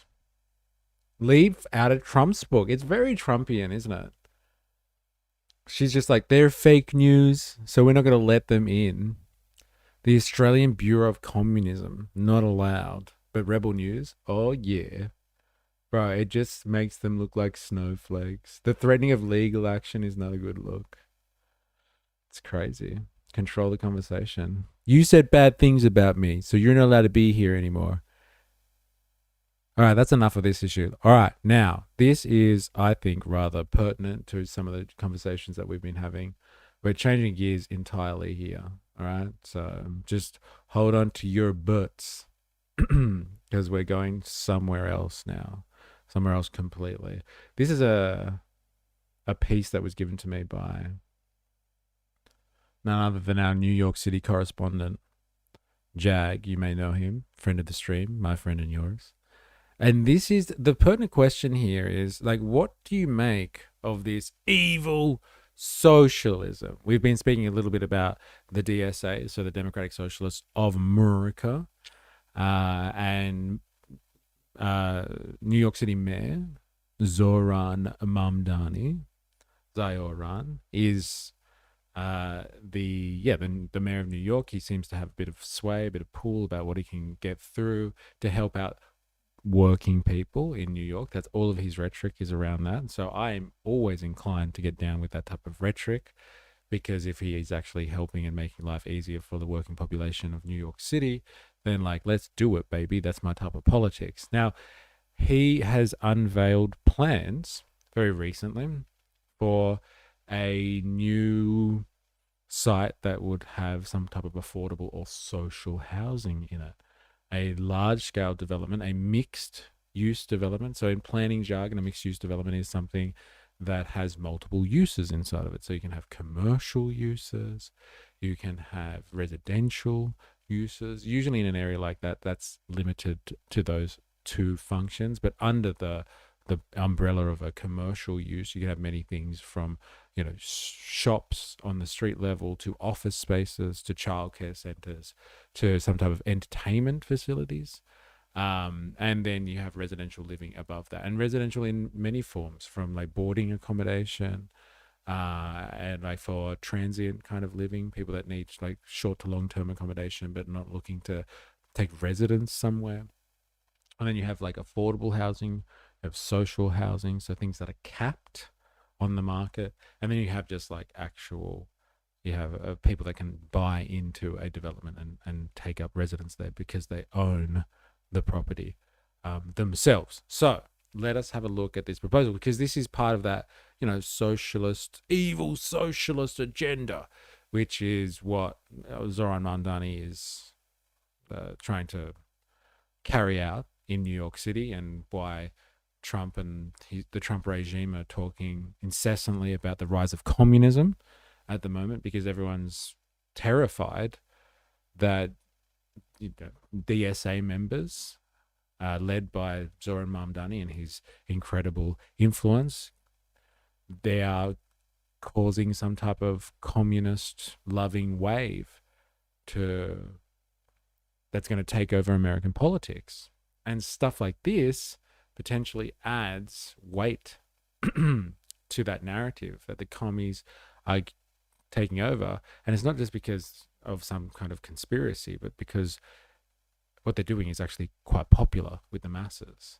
So things like what Mamdani has tried to get off the ground, like policies that would allow there to be free childcare services, free public transportation in the form of buses, fast and free buses, and rent control. So working people that are struggling to pay rent and afford the general cost of living in New York City, which I'm sure is enormous, let's be honest, they're able to have a little bit of relief on their housing costs. They're not paying as much of their paycheck in housing costs, in rent, and they can spend that on something else, like getting avocado on toast or something. You lost me a childcare mystery.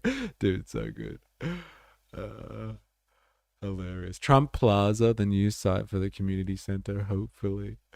Yeah, well, look, let's just forget about the childcare thing, and let's just stick with the free buses and the rent control, all these evil socialist stuff. Anyway, they're talking about a new large-scale mixed-use development. Like, look at that thing. Like, this is the block here. For anyone that can't see this right now, I do apologize, but I'll try to explain it. There's like an entire block, and like in an area of New York, right, to have a block to play with, that's enormous development opportunity. And so if you can wrangle in developers, and this is what city councils do all across the Western world and how local governance runs, you can incentivize developers by giving them some type of additional benefit on their land, like increase the density, the amount of housing, the amount of floor area, maybe give them some incentives in terms of tax reductions if they provide certain things as part of that development. And that might be provide affordable housing, or provide social housing, provide housing that is for working people, as opposed to it's just going to be a bunch of fucking condos for fly in and out millionaires and billionaires and stuff like that. The pattern is me. Is there a pattern? Is there an attraction to predictable outcome that you've already decided? No one wants to insure a childcare center. All right, so let us read this evil commie idea and see if we can pick it apart.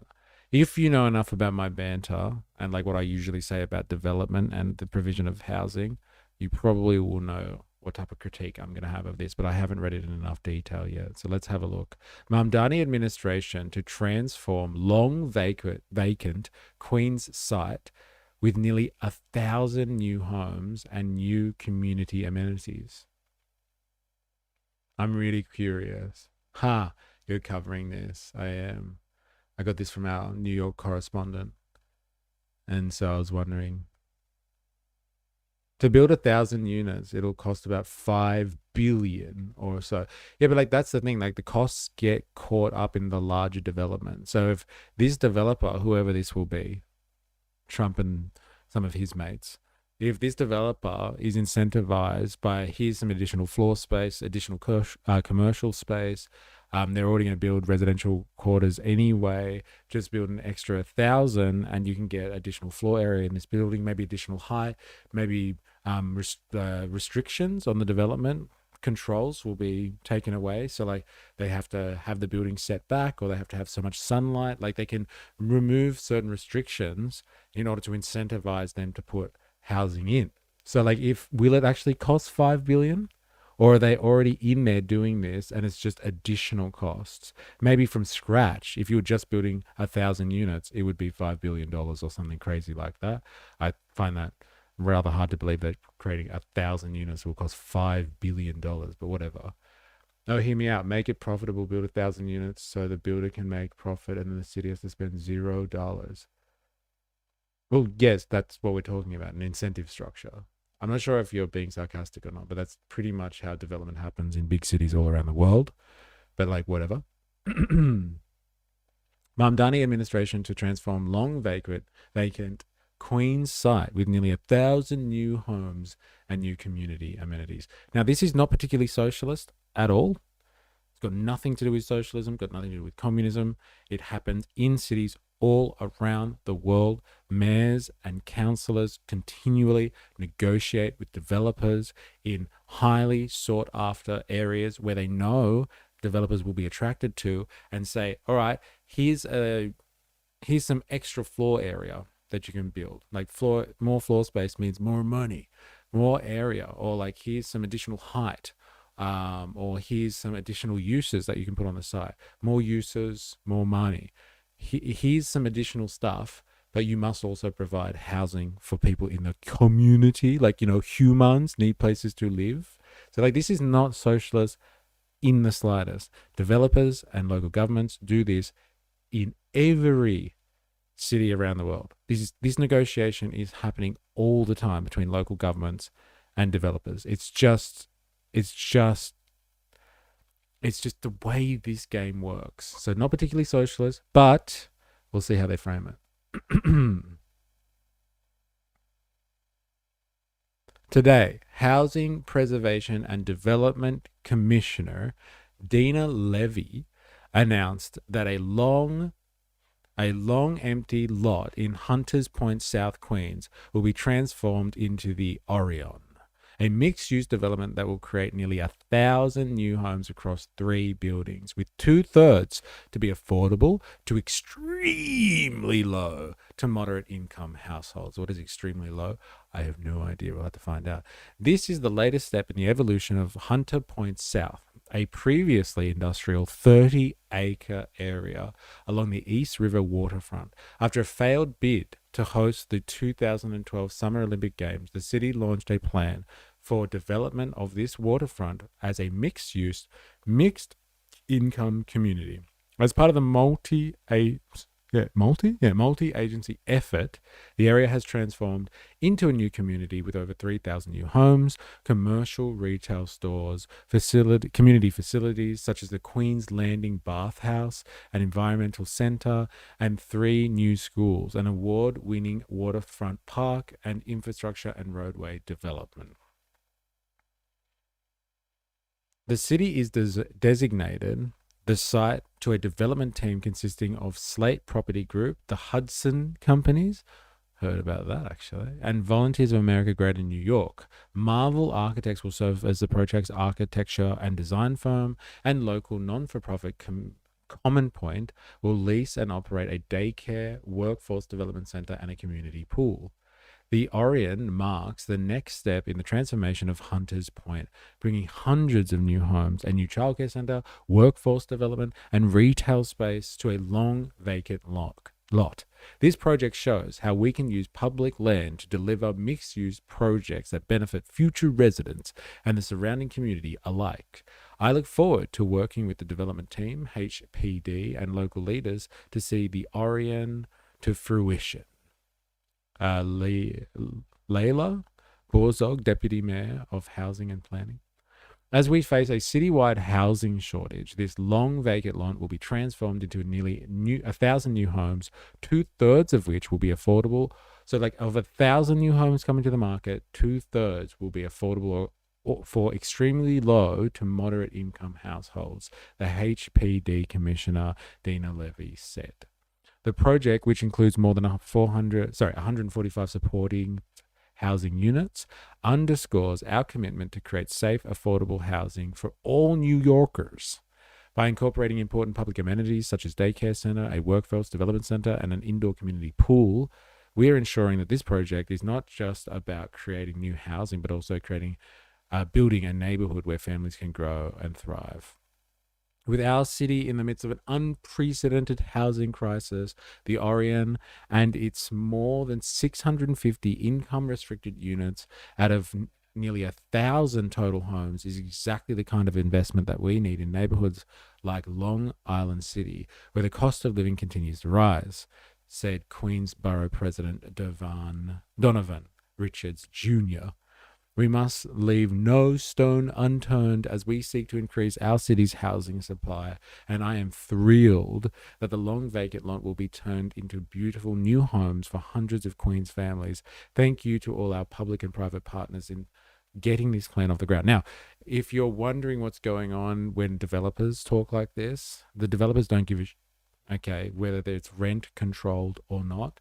What they want is housing stock on the ground. They always want to build more, because if you have more, then in the future that becomes an asset. Once you finish building it and you have it on your books, it doesn't matter if those homes can be filled right now or not. They will be likely filled in the future, unless there's some type of event where New York City's population starts to decrease. But the general trajectory, I'd say, of New York City's population is it is going up or it is swelling to a certain degree. And so like if you have 1,000 homes at the moment and you can't house all of them, you have an asset on the books and you will be able to fit people into it in the future. It is an asset. And so if they were only allowed to produce at one point on this site like 200 homes or something, or 300 homes, maybe 400 homes, and then the government or the local government or the New York City Mayor's Department turned around and said, we'll let you build 1,000, but 650 of them have to be rent controlled. Let's say they have to be affordable housing options. They're just like, fuck yeah, that's like 600 more homes that we weren't going to build before. And it's not on the council's books. It's not controlled by the public or the government. It's not. It is on the books and it's an asset of the developer. It's in private hands. They love this stuff. Don't think for a second that they are being dragged over the coals here, these developers. And they're just like, no, don't make us build more housing. No. Like they are, yeah, let's build more housing because it is on their books. And it only takes One administration change to come in and change the law so they can like, all right, let Mamdani do this and allow us to build 600 new homes that might not have been on the original plans, and they'll be rent controlled for now. But it just takes one administration change for all of those houses that were previously rent controlled to be now completely privatized and sold off at market rates. They can just be like, sorry, the deal's off. There's no more rent control here.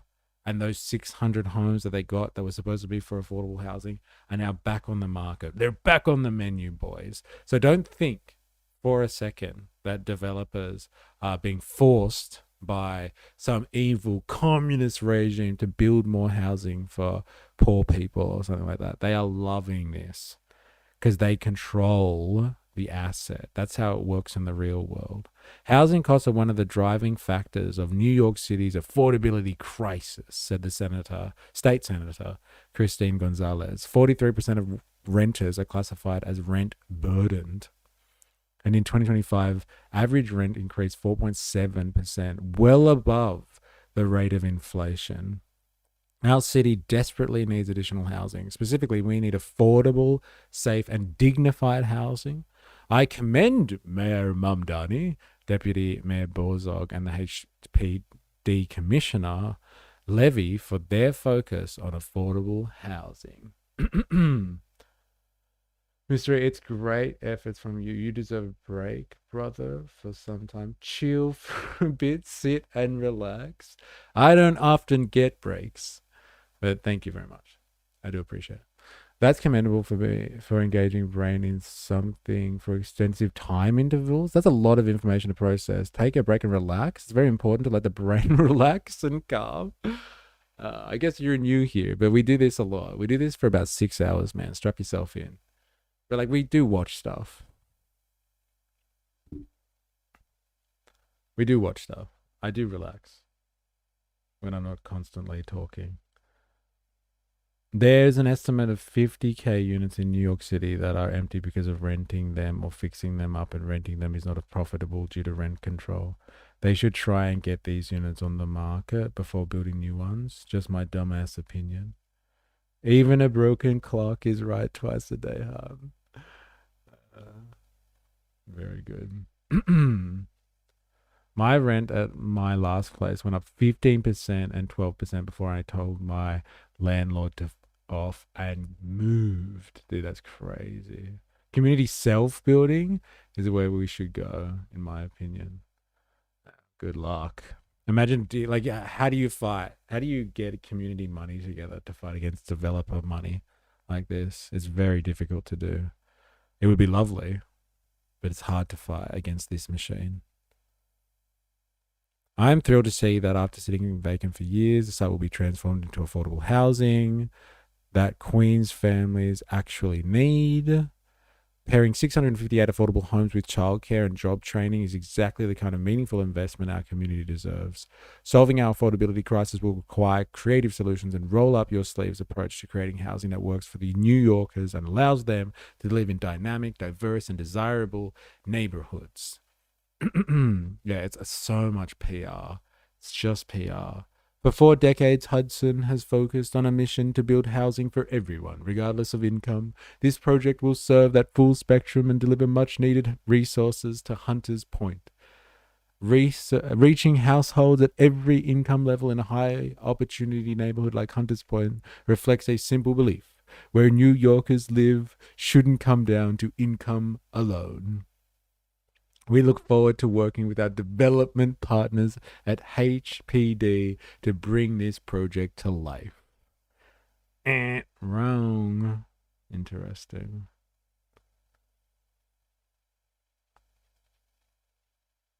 The project advances key priorities in block by block the housing plan for a New York era.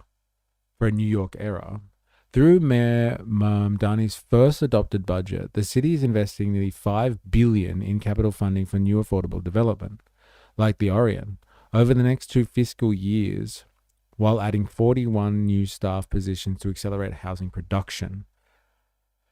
The transformation of the site also advances the administration's commitment to building affordable housing on city-owned land. On his first day in office, Mayor Mamdani signed Executive Order 4, creating the Land Inventory Fast Tracks LIFT task force to identify city-owned sites that can be transformed into affordable housing. Now, this is nice. This idea is lovely.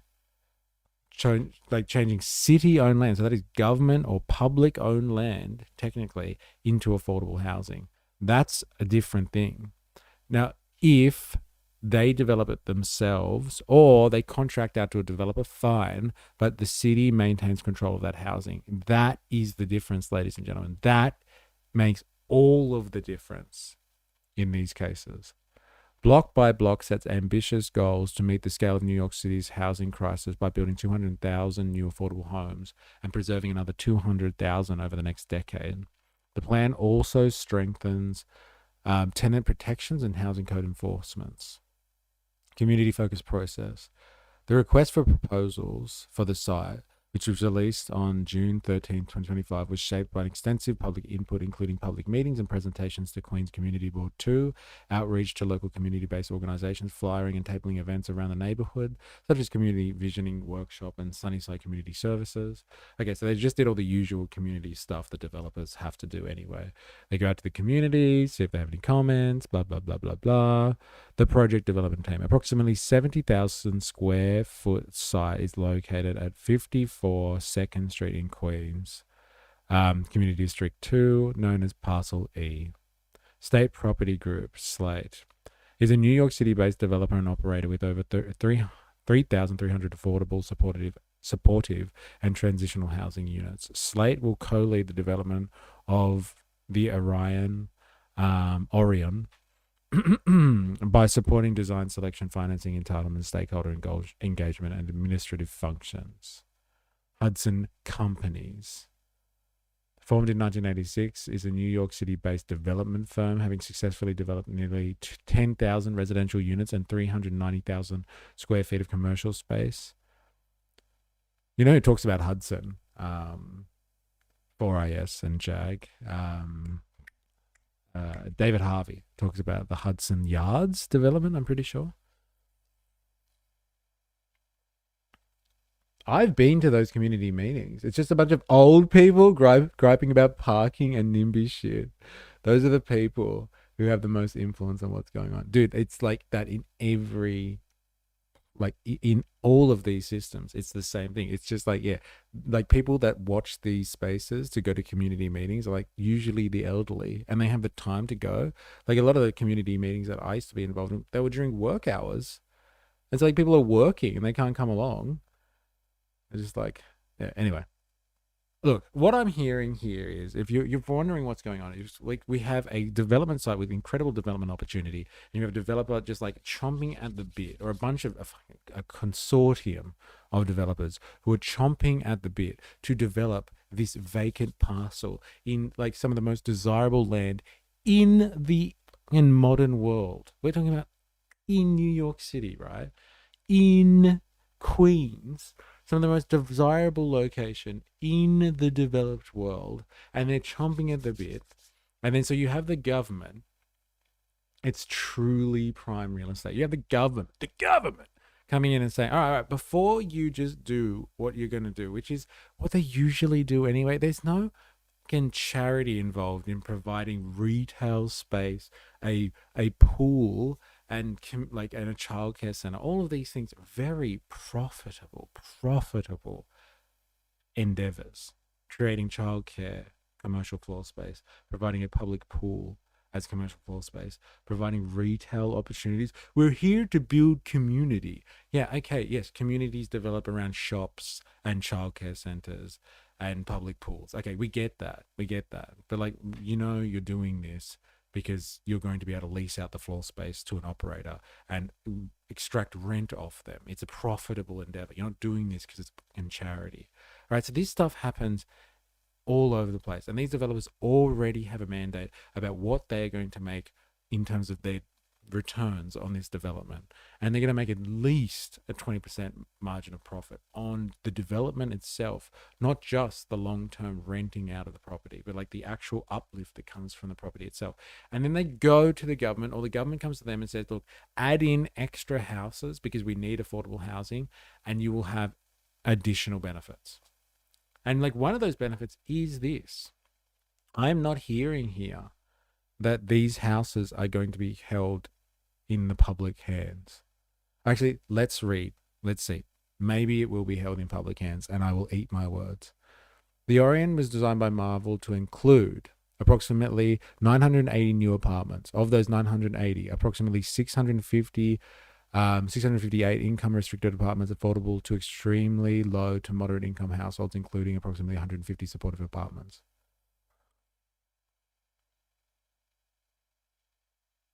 An indoor community pool located at ground level that will primarily serve residents, but also be accessible to the wider community through programming provided by Common Point. Residential amenities are located throughout the 3 buildings, with each building having independent laundry facilities, fitness centers, community rooms, bike storage, rooftop access. Residents of all 3 buildings will have access to the amenities located on the ground floor, which includes indoor pool, kids' playrooms, interior courtyard. Like, I don't see anywhere here that like the 650 income restricted apartments affordable to extremely low to moderate income households are going to be held by the government. Like, this is not evil communism in the sense that I don't believe this, like New York City Council or the government, the local government, or the New York State is going to hold possession or title of these apartments. And so, yes, it's lovely that they are squeezing this developer or incentivizing this developer to provide affordable housing, but it's affordable housing in private hands. Okay, so this is a private asset that is simply constrained on its market freedoms. That's all it is. It's a libertarian nightmare, this type of stuff, to be honest. It's just like, what, you give us these 658 homes, you allow us to build them, and you tell us that we can't even rent them out at extremely high prices? Outrageous. It's outrageous. If they really wanted to do this, and it can be done, they could have negotiated hardball and been like, all right, you provide 500 of those 900 units as rent controlled, and they will be in possession. They will be the private property holdings of the local government, or the state even potentially can be transferred to ownership of the state, and they function as state assets. And the state becomes the landlord, and then we will set a price and have an interest in the overall development. And that's how you would ensure that there's some public value there, because then the state would have some type of say in the public interest, hopefully, over the control of these properties. So it can't be taken out of the public's hands at the change of a new government. So this is not a solution to housing affordability in terms of allowing there to be options off the market. This is just doing a deal with a bunch of developers and saying, can you please make sure you rent these out for less money? That's all it is. And then in the interim, they get more property on their books. Like we were reading before, some of these developers have 3,000 homes on their books. They operate 3,000 homes. Imagine the rent, even if it is rent controlled. Imagine the amount of money that this developer gets from hoarding 3,300 units in New York City. In New York City. That's mental. They would be making, again, millions of dollars as a landlord. And now they're going to get another 650 of them. And this isn't going to be forever. You think Mamdani is going to be mayor of New York City in perpetuity? No, someone else will come along and then they'll be like, oh, it was evil communism, this idea of rent control, and they'll take it away for certain people. Like the lower class landlords, they'll still be screwed. But like the big developer, billionaire or millionaire, multi-millionaire ones, they'll get breaks. And then this just adds to their property portfolios. That's what it does. Now, is there relief though? Of course there's relief. If you add 600 more houses into the stock and it's rent controlled, it's lovely. All right, it's lovely. It's going to be nice for the people that live in those rent controlled apartments. And they're going to be new, so they're going to be schmick. They're going to have nice facilities and all that sort of stuff. So it's going to be nice living. But like, it's not solving the system that created the housing crisis in the first place. It's just turning to the market, giving someone additional stock, basically. You get more houses now. Yet they have more assets on their books now, and they're just like told how much they can rent it out for. And the rich get richer.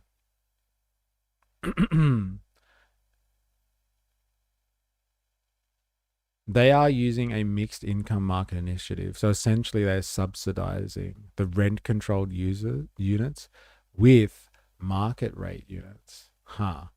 Very interesting. And so they get a little bit of both and one pays for the other. But like at the end of the day, once the costs are covered, they've got real assets on the books. And like, this is just how the developer world works. This is not communism, all right? This is not like rent control. Like, this is a system where the developer gets more housing than what they could have built legally under the current legislation and the current planning controls. And they get more stuff, and like for a period of time, they just have to give it out to someone for less than market cost. That's all that's happening here. And like, yes, it will relieve housing pressures for whoever moves into that during this grace period. But beyond that, it's just giving a developer, the people that have caused this problem in the first place, the housing crisis, the market housing crisis, giving developers more reign to build more stuff and like create larger portfolios, have more assets on the books. It's not attacking the foundation of the problem. It is like alleviating it to a certain degree, as long as this system goes on for. But like, how long will it go on for? And in the meantime, they walk away with more stock. And the rich get richer. This is like neoliberalism at its finest. This is how neoliberalism does things. Government has to incentivize development to get something for the public, but it's held privately.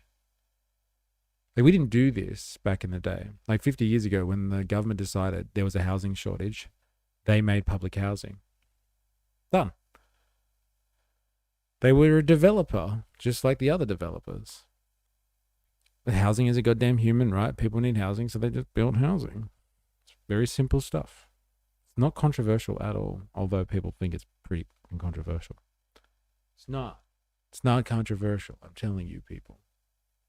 Mamdani the socialist with suspiciously centrist neoliberal policies. What a surprise. Again, but like, this is like not even him. This is just how local government works in any major city. In the globe, government, private sector come together, negotiate. Government has like some things that it wants to get at, gives additional bonuses to developer provides, but also make sure it's held privately. There's nothing new here, is all I'm saying. So like, if people are going to point at this on both sides of the aisle, if like people that are anti-Mamdani and are worried about the communist takeover are going to be like, communism, idiots. But like, if people are going to be like, look, this is Mamdani's socialism, he's doing it. He's solving the affordability crisis, idiot. Like, they all do this. This is not new. This is not new. There's nothing new about this. This is not the communist takeover. I'm still waiting for the communist takeover. It's coming. It's coming. Any minute now. Any minute now. The controversy comes when those areas turn into slums. No way. It won't happen. Because this developer has an interest in keeping this block as pristine as possible, because it's a good investment. It's a great investment.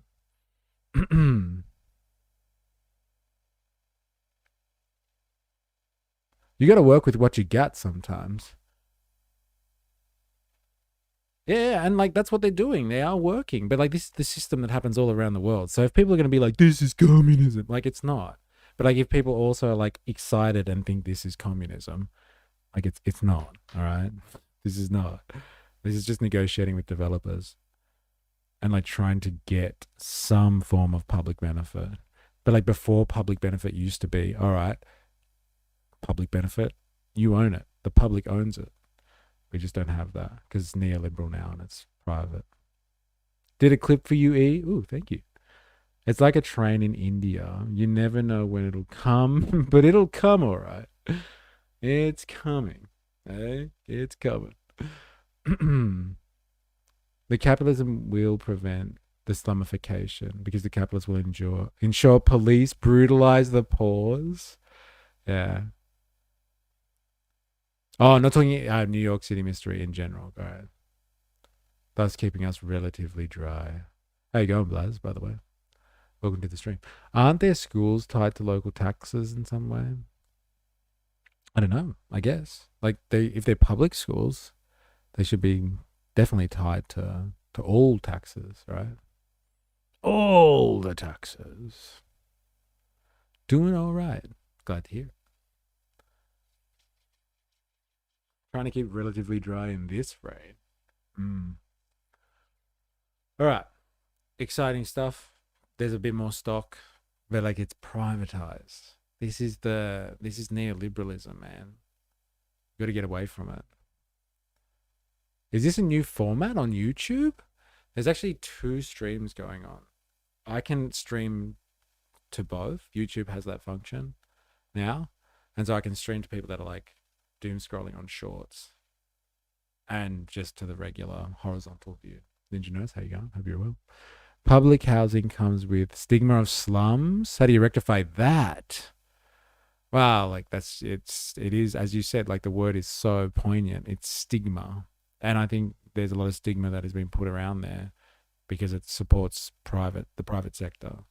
They're just like, oh, but you don't want to build public housing because blah, blah, blah, blah, blah, blah. It's just like, it's awful. And people are like, oh yeah, public housing. That's where like druggers hang out and undesirables, deplorables. And so yes, it has a stigma. But like we also have a housing crisis. Clever girl. Yes, thank you. We also have a housing crisis. And so if people are struggling to put a roof over their head, stigma or not, they're going to have to get into public housing. It'll help. Now, the problem is, like, do you just concentrate public housing and, like, keep it away from the rest? No. Planners have known for a long enough time that you can integrate public housing in amongst other areas. And so, like, people aren't ostracized and they don't become enclaves. I think enclave has got to be the word of the week now. But, like, so you don't create enclaves where people are economically disadvantaged or like hanging out together. You put them and salt. We used to call it salt and peppering. You mix it throughout existing development. And like this is perfect. Like this area in Queens we were looking at here, like prime real estate. You could easily have that as public housing and it won't have stigma because you could just do it nicely and it mixes in with other people as well. An earned stigma. Thanks, capitalism. I think it is potentially anyway, like manufactured, like this stigma. There's a lot of new public housing developments or mixed developments that include public housing that are lovely. Absolutely lovely. But we have like this really old school vision of public housing from like, I don't know, the 60s and the 70s. And like, which is like, we're enclaves.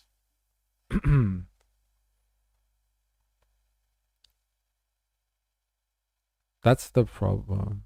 Who wants to help slum dwellers? That's the problem. You should want to help slum dwellers. I should, or you should.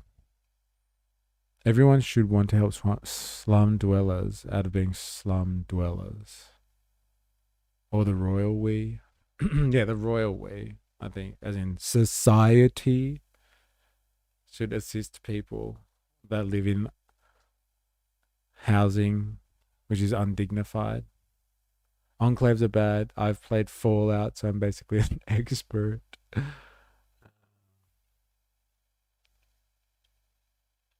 Interesting. All right. Let us move on. But like, long and the short of it, this is not socialism. When a city mayor and their administration, let's be honest, their team of people negotiate to get additional affordable housing inside a development that is incredibly profitable for the developer, and they fork out a little bit of extra cost to get additional assets, which then they control privately. It's just regulated to not screw people over entirely. That's not the wave of communism that Trump is worried about. It's so far from it. Like, there's just normal practice. And you know what the funny thing is about this all is Trump is a developer and he would know about this firsthand. This is just the game. I don't know how this one works, to be honest. Woozle grew up in housing commission adjacent suburb. They stopped it from slumifying by mixing dense defense force and housing commission. Interesting. Very interesting. All right. Let us move on. Now, I wanted to do something interesting today. I've stumbled across interesting stuff today. And we're going to do a little bit of DPRK, Democratic People's Republic of Korea, also known affectionately in the West as North Korea. There's the South Koreans, and then there's the North Koreans, if you know what I mean. And we're going to spend a bit of time glazing the North Koreans. That's right, you heard it. Very strange thing to do. Not many people would consider glazing North Korea, but that's what we're going to do for potentially the rest of the day. I don't know. I haven't put a time on it. Mr. Kim. So yes, we're going to spend a bit of time looking at why North Korea is becoming more poignant in global politics. Think about that. Like, North Korea has been a backwater, starvation, commie dystopia from since the 60s. And now all of a sudden, the discourse is starting to change on North Korea. You're starting to see people talk about North Korea like it's some force to be reckoned with. And not just because they have nuclear weapons, but because they have a budding economy. Just let that sink in. While we're here in the West, the collective West, talking about housing affordability and the cost of living crises and government debt and what's wrong with the world, North Korea is starting to get an image change. We just talked about stigma. Public housing is being stigmatized. But when you think about public housing, you think about poor people and large flat screen TVs on milk crates and rubbish everywhere and druggos. Now, when you think about North Korea, you think about, starving peasants and a totalitarian regime that watches everything that you're doing, from some crazy 1984 adaptation for the cinema, some scary dystopian totalitarian structure. But that, would you believe it, is starting to change. I am mystery's strongest soldier. I'm going to need a few of them soldiers eventually. But yeah, public opinion, if not public opinion, but eyes are turning to North Korea now, and it's starting to depict North Korea as more than just some backwards, starving, communistic dystopia that's trapped in the 1950s or something like that. And people are starting to see the economic development of North Korea. A lot of people, I guess, would just put that down to, they're right next door to China, and all the success that China has just spills over the border into North Korea, and it's got nothing to do with them and their own devices. But China and North Korea haven't had the best relationships over the last decade. Everybody thinks that North Korea is kind of like China's lapdog or attack dog, depending on how you talk about it. But that's, I think, relations between the two countries have been put back on the straight and narrow after a rather tumultuous time over the last decade. Xi Jinping and Kim Jong-un didn't see eye to eye for a long time. Hence, actually, part of the reason why Trump went over there during Trump's first term, because Xi Jinping didn't and Kim Jong-un weren't getting along very well, and China and North Korea were kind of on the rocks. But like everyone just thinks that, yes, China's success flows into North Korea and et cetera, but that is not the case. It's primarily, and North Korea has, I would say, and I would argue, done a lot to focus on its economic development, and is basically starting to show the world that it's more than just a military-industrial complex. It is an industrially complex society. It has done its best to stave off aggression from the outside, and it has largely militarized its society to ensure that it's not going to be attacked or anything like that. It's not going to be taken over. And like, you know, that's a pretty good track record. Because like, look at what's happening in Iran at the moment. If they actually had nukes, they wouldn't be being bombed by the US at the moment. And so North Korea has its nuclear arsenal, and while everyone has some bad stigma about North Korea, definitely doesn't get attacked by the US, that's for sure. And so, yes, North Korea's image is starting to change. And you might have felt this. You might have seen this in news reports about North Korea. Like intrigued by North Korea. You might have even seen it just because people are starting to like go over there and travel there, and like travel vloggers love the place. And they go over and they're just like, we got into North Korea. Like they're breaking through the demilitarized zone somehow. And they're getting into, they're somehow breaking into a communist dystopia. But like they're obviously just like any other tourist that goes there, just logging their experience. But like there is a public shift, there's an opinion shift happening on the question of North Korea. So let us have a look into that. And like we're going to have to just go through the eyes of said travel vloggers. And like we'll get a taste for what Pyongyang is like. They only seem to go to Pyongyang. I don't know what it's like if they get access to other areas. But we're going to glaze on North Korea a little bit. But we're going to first see how North Korea relates to geopolitics, because the talk at the moment when it comes to North Korea is largely in relation to Ukraine and the war with Russia, because North Korea is not only supporting Russia's war or side of the war, they are offering soldiers too. And so North Koreans go to the front lines or go to die in the Ukraine war. But what they bring back with them is military experience, which is worth its weight in gold, apparently. And especially in a world that is potentially fracturing. American power is waning, and there's a new multipolar world coming out, and like, you know, we're about to see the division between East and West, or between the American-led world and the BRICS nations. And if there is going to be some conflict, having soldiers that are battle-hardened, or at least experienced, is going to make a bit of a difference in that post-history world. Combat experience, vital. Yeah. North Korea is closer to Russia than China. They only have the fourth largest military. Would it be out of nowhere? Yeah. Imagine North Korea out of nowhere takes the holds of the world's manufacturer. I think they do a little bit of manufacturing as well, right? for China, or they have been for a while. Oh, it's Pyongyang's development, like Moscow's. Make the capital pretty and the rest of the country's poverty doesn't matter.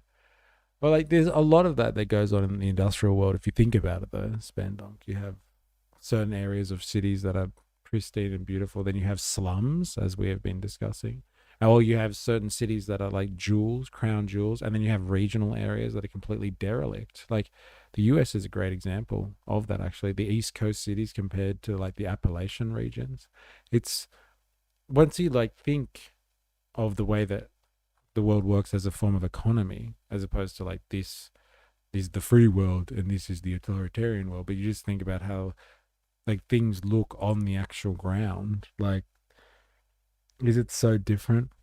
The poverty-stricken regional areas of North Korea when compared to Pyongyang, when considering like New York City compared to, I don't know, some trailer park somewhere in a regional, the regional US somewhere. Think about it.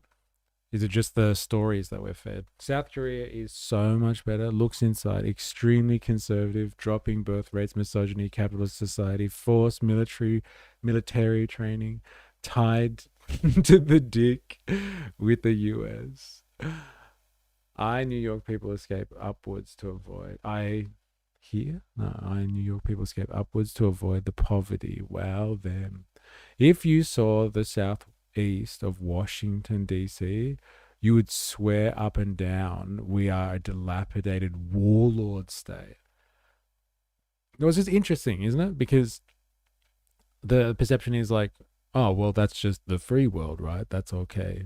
You are such a commie cuck. The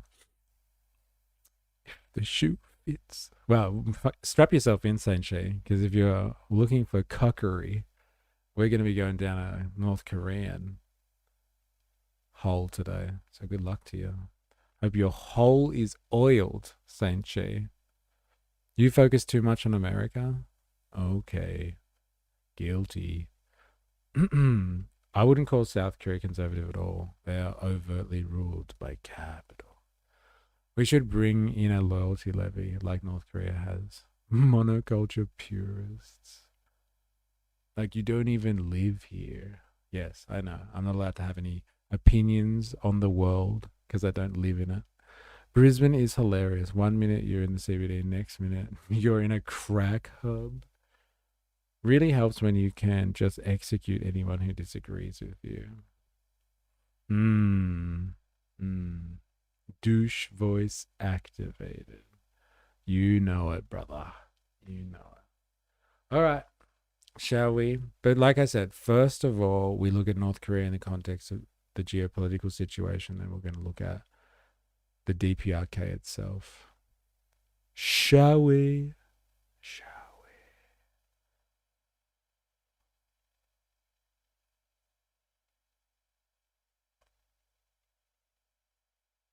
LOL, that was someone's logic before. You can't comment on issues outside of your country. Yes. As a citizen of the world, stick to your national boundaries. You got it.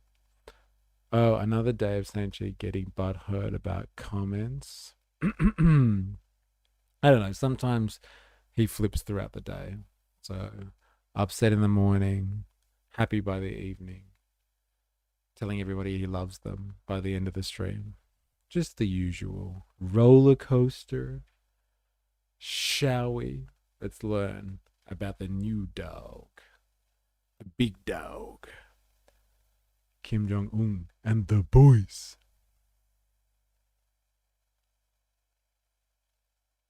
We begin the day with Russia and North Korea moving closer together on the battlefield against Ukraine. North Korean leader Kim Jong-un has called this partnership an invincible alliance. Moscow gets manpower for its war against Ukraine. Pyongyang gets money, military experience, and possibly Russian technology.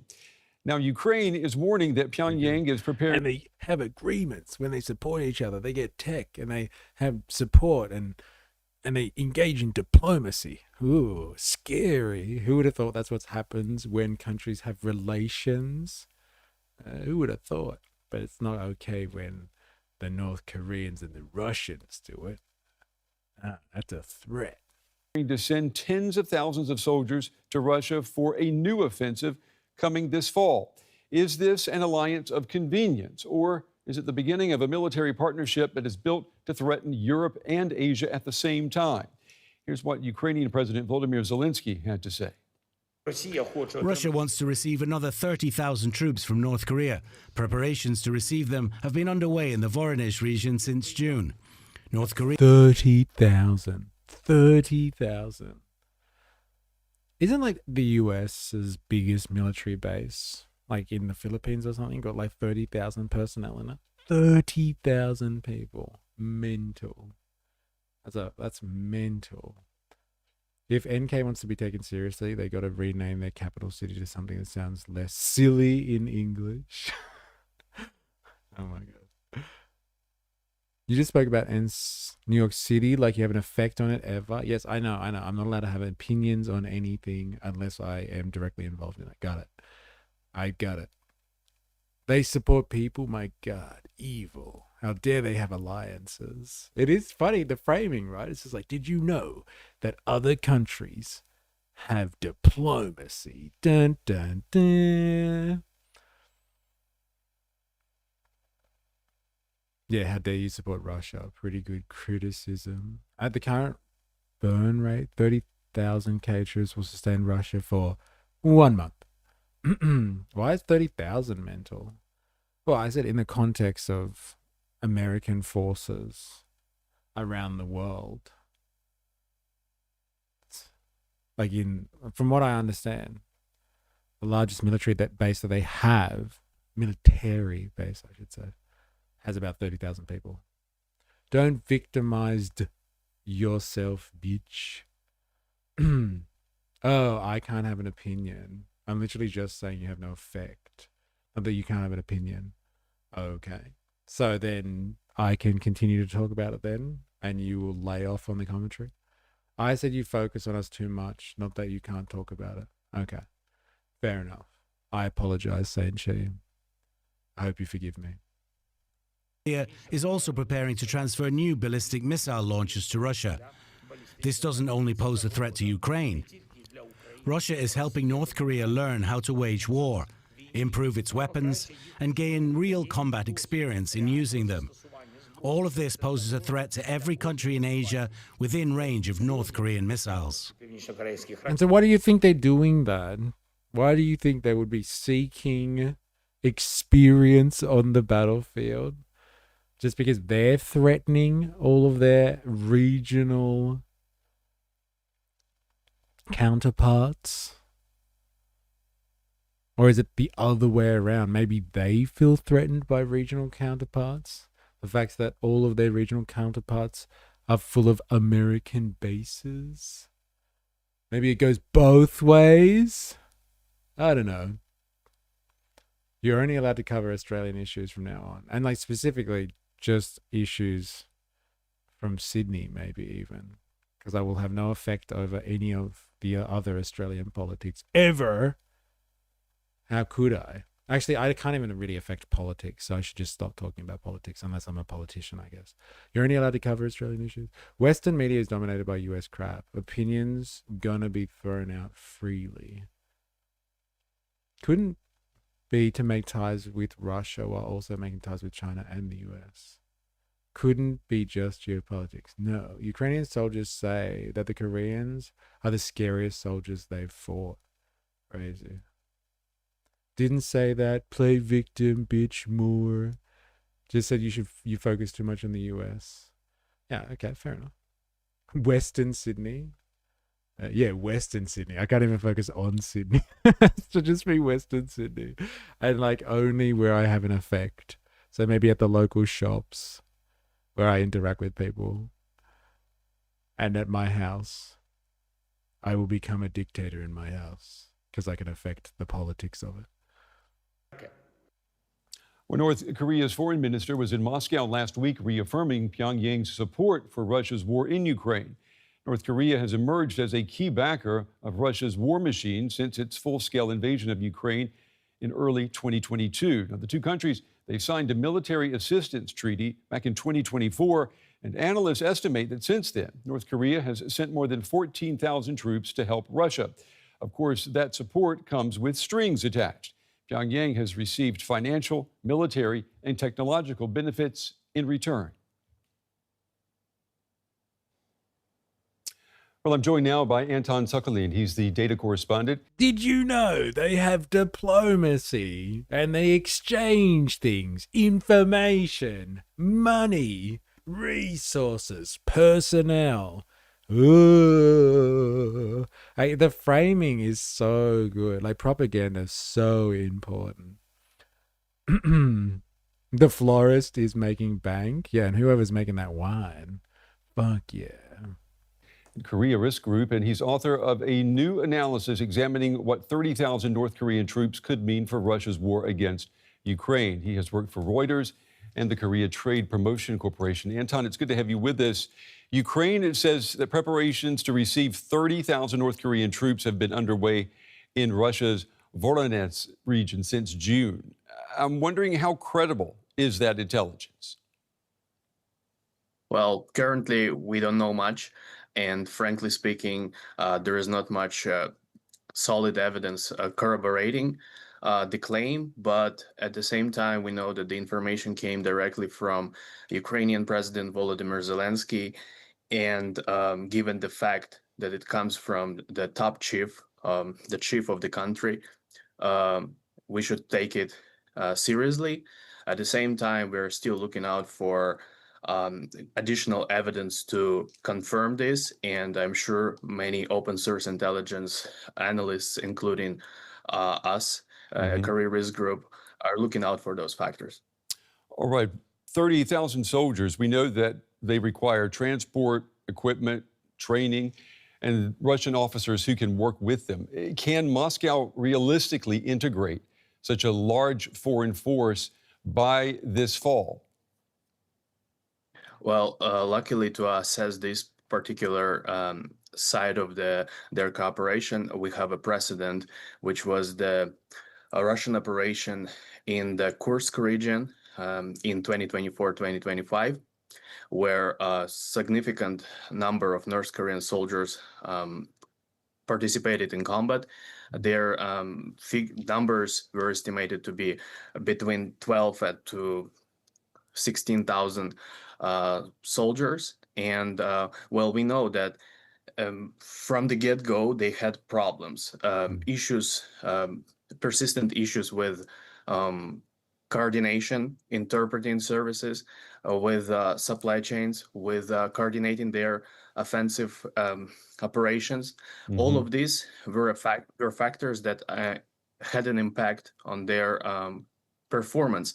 And we know for a fact that these kind of mishaps led to increasing casualties.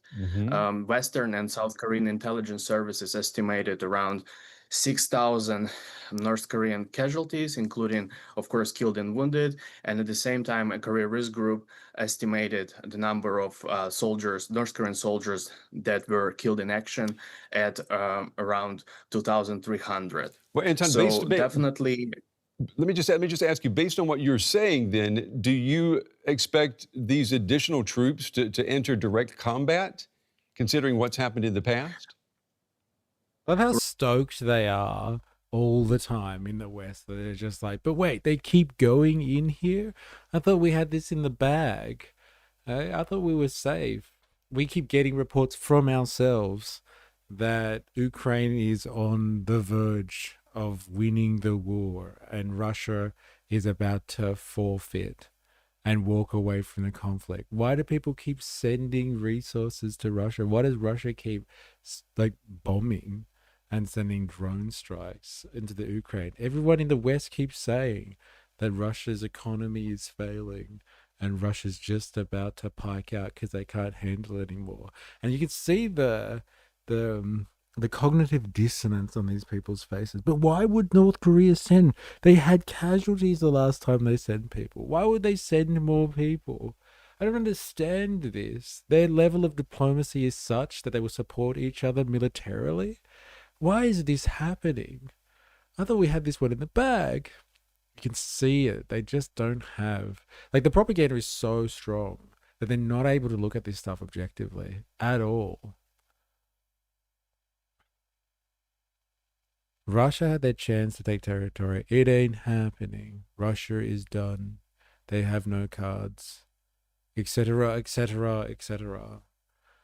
How do we justify this to ourselves? And this is like a German broadcaster, so like they must be really on edge about all of this type of stuff, the Germans.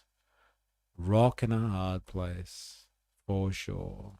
Right, so they've learned their lesson and they're going to be more cautious about how they're going to use these forces. So there are several possibilities how they can actually make use of these additional contingents. Of course, we can talk about sending them to the direct front lines, but that could jeopardize Russia's ongoing offensive operations.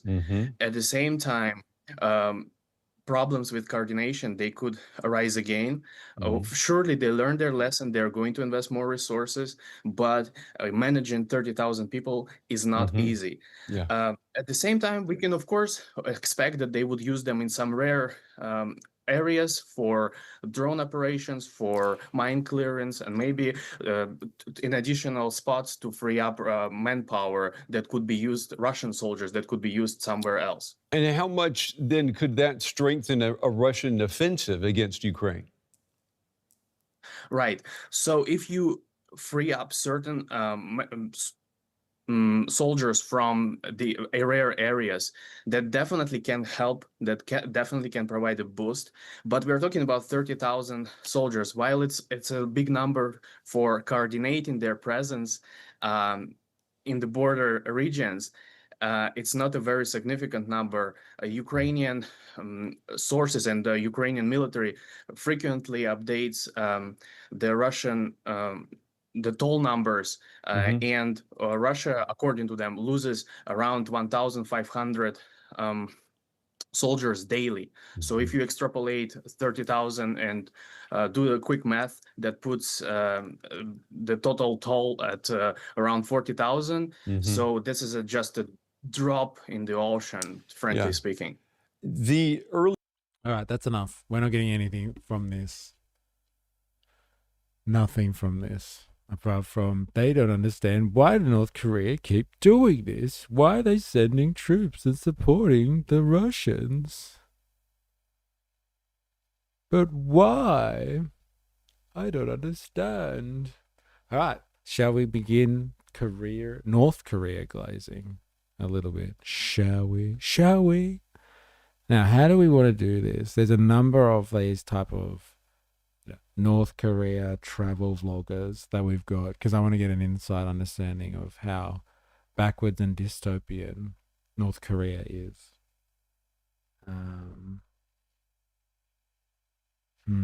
Actually, let's get a Russian vlogger. Let's start with that. We'll get a Russian vlogger first, and then we'll get a Chinese one. We get different stories on this one. Yeah, let's go with the Russian vlogger first. All right, this is what North Korea looks like.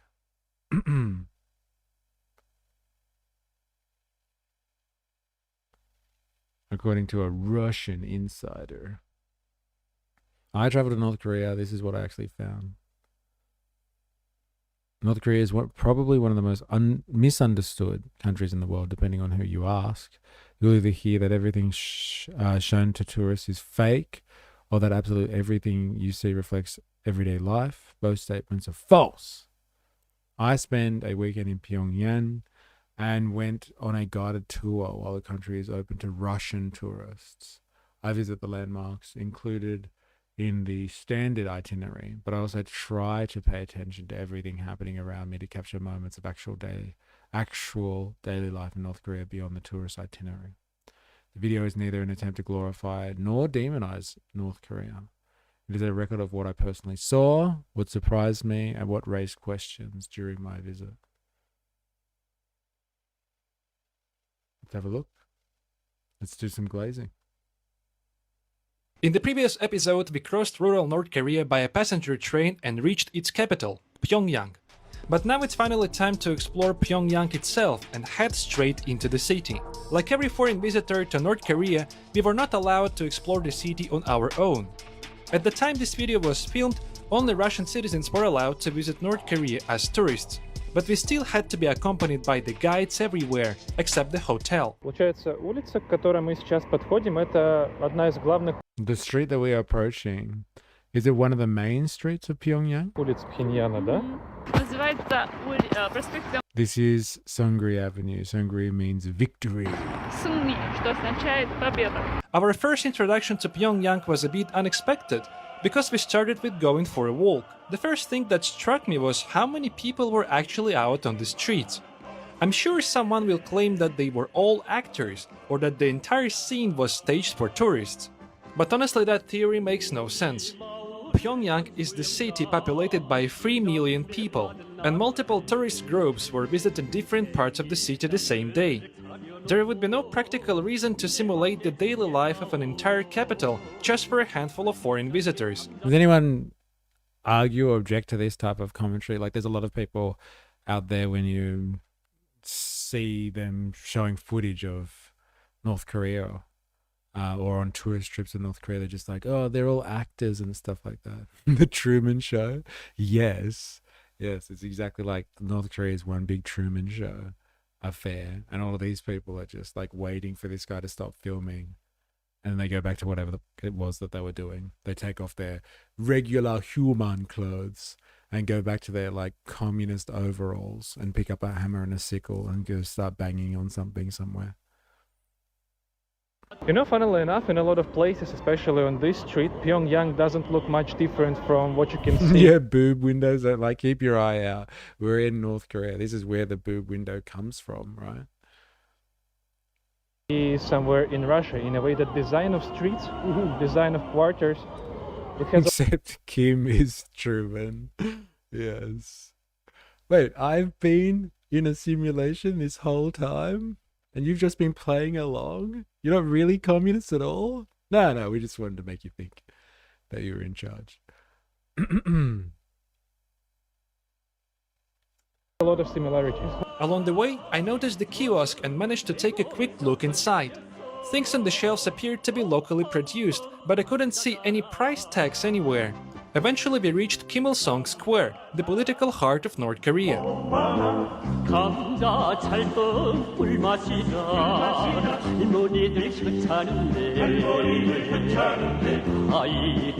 The propaganda. This is like, you know how we always talk about what a workers' society will be like? This is what a workers' society will be like.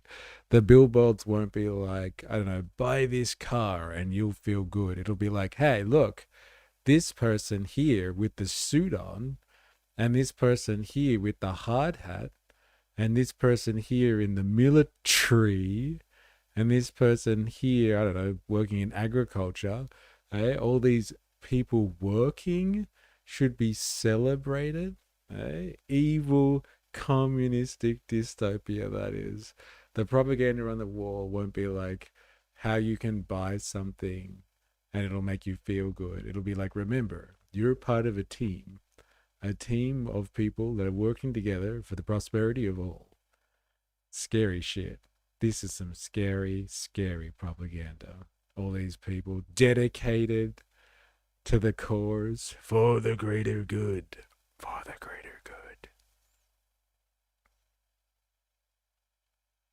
Hey, that should be a Coca-Cola sign saying, don't you feel good, drink Coca-Cola. Not this commie shit. Like, look at these people dedicating their lives and their time towards something greater than themselves. Commie nonsense. That's not women in bikinis. Yeah, look at this woman with her hair tied back, and her arm around a soldier. Woke rubbish. We are just ants serving our great leader, the divine commie god. And speaking of the divine commie god, where is he? Outrageous. Just seems like workers' nationalism. That's what it is. Evil stuff. Apparently that says, let's unite through patriotism. Below them. Oh, fair income. How did you find that out? Did you take a screenshot and ask AI? I hope it's not AI that's influenced by is not real. Unite through patriotism. Hey, are there any One Nation supporters in here? Any MAGA types? Like, if MAGA was done properly, this is what it would look like. Let's unite through patriotism. That's crazy, man. I knew it. They're fascists. Eh? My God. National Socialists. They are patriots, all right? Not fascists. Fuck you. In a free country, that ad would be full of K-pop stars promoting plastic surgery. Dedicating their lives to something greater than themselves in the douche voice. You are full on the Kool-Aid. Yeah, bro. You should drink some too. That's the only specific one that comes to mind. You can't even realize that you do the same thing that you rail against. Yeah, it's called being ironic. Okay. If I'm generally sarcastic about most things, you can never really pin anything on me. It's like a veil to protect myself from future criticism, Saint Chi. All right? Get across it, bro. Come on, man. Catch up. You can do this.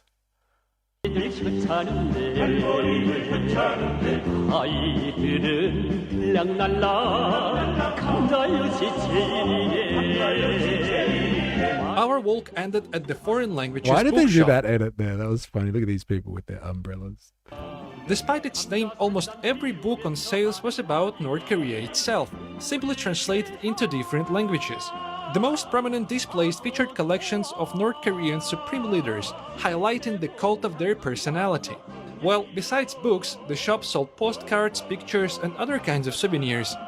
There was even a scale model of a North Korean ballistic missile, probably one of the most unexpected souvenirs I've ever seen in a tourist gift shops. It is not a secret that tourist itinerary in North Korea is a collection of selected attractions approved by the authorities, places designed to present the country in the most favorable light possible. One example was the Fatherland Liberation War Museum. How do we get our hands on some of that text? I don't know.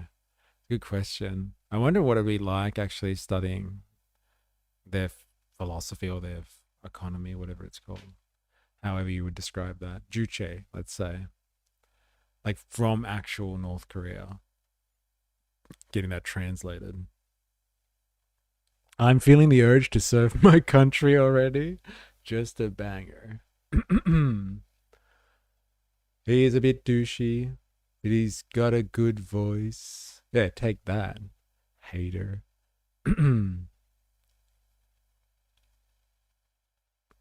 It's still a douche though.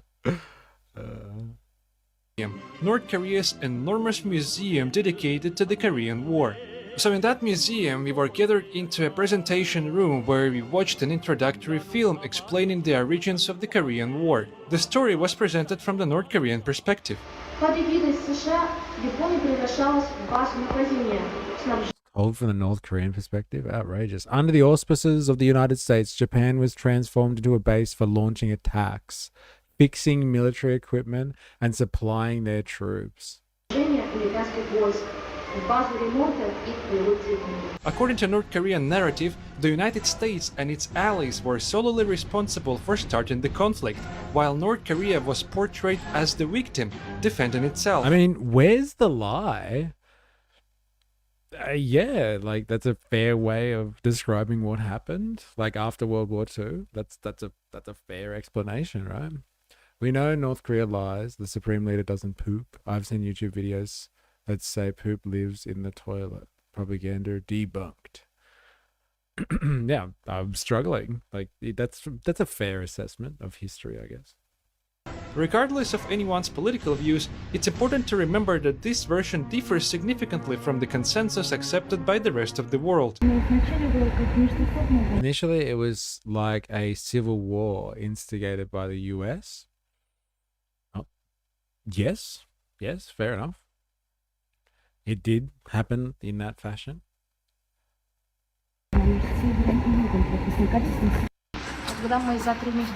And when in 3 months we liberated almost all the areas, yeah? Americans mobilized UN troops, so the war lasted 3 years. Interesting. The North invaded the South. They just got pushed back.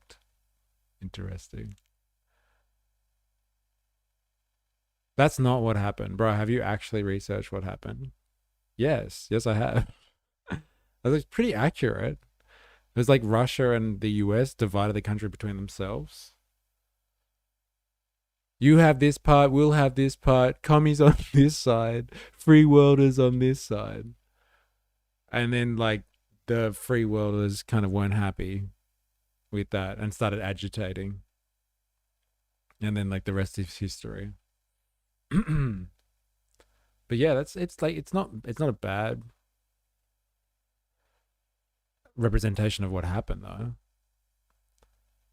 It's just like, what point in history did they start telling this story here? At what point in history? Yeah, they basically just carved up North Korea for themselves. And then like, to hell with the people. If only the stream was here for the NK investigation last year. Ah, yes. Yeah, dude, I was thinking about that when I was looking at this. I was like, oh, we're going back into North Korea. Very interesting. I wonder how this will hold up to last year's investigations. Over the course of the 3-year war, the Korean army destroyed and captured more than 13,000 vehicles and units of various types as war trophies. In addition to the exhibition of some classic captured military equipment from the Korean War, there was the unique one, USS Puebla, the American spy ship captured by North Korea in 1968. The vessel remains one of the country's most famous exhibits and is still presented as evidence of what North Korea describes as a major victory over the United States, even though it is not even directly connected to the Korean War. There wasn't a North Korea and a South Korea. That was created after the war. Come on, guys. We all know this. But I just said that. I just split it up in half. That's the point. Like, what point of the story did they start grabbing her quotations from? Did she go all the way back? North Korea only got pushed back after the US intervened. They almost won when it was against South Korea. Can't have that. Got to stop that communism spreading. Stupid commies. There is definitely an anti-American narrative in North Korean propaganda, especially when it comes to the Korean War. On the other hand, the Soviet Union is remembered in a very different way. Our next stop was the Liberation Tower, a monument dedicated to the Red Army soldiers who died during the liberation of Korea. I'm a little behind. Oh, okay, go. There's a famous picture of the Pueblo crew giving North Koreans the finger, and they didn't understand. Interesting. Imagine all the resources they could have used to, say, build up an independent state that wasn't aligned to the US. Imagine what we could all do if we weren't vassals. Eh? From Japanese rule in 1945. The rally during the was the Liberation Tower, a monument dedicated to the Red Army soldiers who died during the liberation of Korea from Japanese rule in 1945. The Russian inscription on the monument says, "Eternal glory to the great Soviet Army, which liberated the Korean people from Japanese slavery and opened the path to freedom and independence." There is another interesting place in Pyongyang which reflects a certain degree of Russian influence in North Korea. This is the Church of the Life-Giving Trinity, the only Orthodox church in the country. Our church is a gift to the great leader, the comrade Kim Jong-il, to Russian Orthodox Christians. As a symbol of Russo-Korean friendship. Oh, yeah. Basically imagine Australia. What if you split, say, East and West? We've had that discussion here as well. People talking about Western Australia seceding from the Federation. Even after thousands of bombs, the restrictions, the constant infighting between North and South, the country still stands. Pretty crazy. Yes. Yeah, it is crazy. Bombed into the Stone Age. The Americans had so many bombs after World War II. They ran out of military targets in North Korea, and so they just started bombing civilian infrastructure just for the hell of it, just for the fun of it, because of the aerial dominance, and just like literally sent them into the Stone Age. Took out all their infrastructure. Hey, when are you going to get cool channel point rewards? I don't do that stuff, man. I just stream. Like, you want fancy stuff? Go to some woke kami stream and ask them for stickers and shit. I don't know, man. It's not in my wheelhouse, Han. Do you want to manage the channel, Han? Do you want to be in charge? You can do all like the nice, fancy, pretty pictures and emojis and stuff like that. Would you like that responsibility, Han? So you feel good when you come to the channel? I'm looking for takers on that one. Give North Korea another 20 years and it'll be fully opened up like China. Just takes time. Ooh, big call, man. 20 years, you reckon? I think they do like the way that their society is kind of segregated. I think they enjoy that. That level of autonomy. But like, you know, who knows? 20 years, you can never tell, right? I also have no doubt that there is a cult of personality in North Korea, but I highly doubt it's reported. It's as reported. And we also have it here. Does anyone remember when that guy prayed to Donald Trump on stream? Yeah.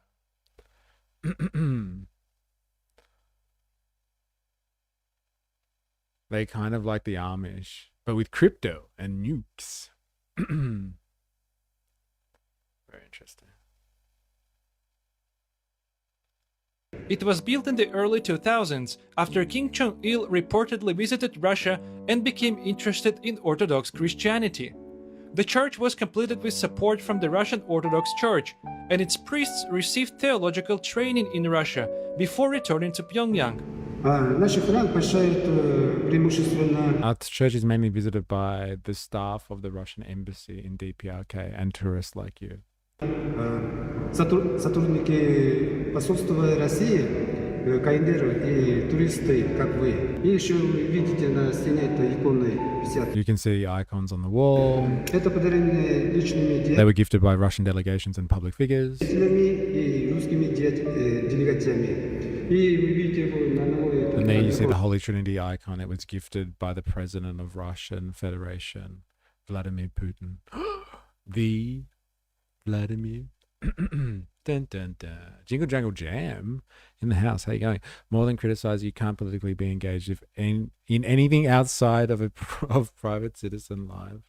Are we talking about what's happening in North Korea potentially? They've opened up trade with China every year, constantly increasing. It's only a matter of time, especially with the pressure of other Asian countries rearming. But I think the other Asian countries, though, in the region are all terrified of North Korea because of decades of particular types of propaganda. I don't see it just being like this open, oh, North Korea's back on the menu. Let's all do trade with North Korea. It'll be rocky, man. Rocky as.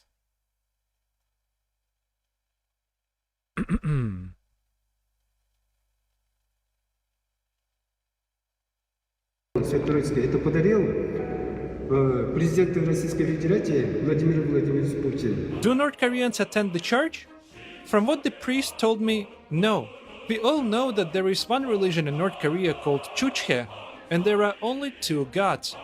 Names of both start with Kim. Because of all these limitations and features of the North Korean guided tours, I realized that if I wanted to see even a glimpse of everyday life in North Korea, I couldn't rely solely on the official itinerary. Like every tourist itinerary, it was built around carefully selected landmarks and attractions. So whenever we were driving between those locations, I spent almost the entire time looking out of the window and catching random moments.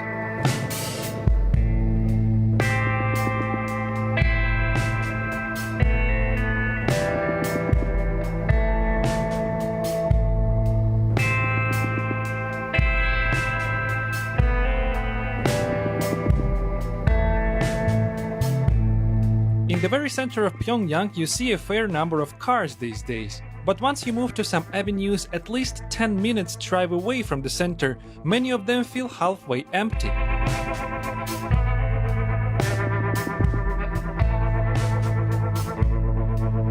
As a fan of rail transport, I was happy to spot some of the Pyongyang's trams, which were imported from Czechoslovakia during the Cold War.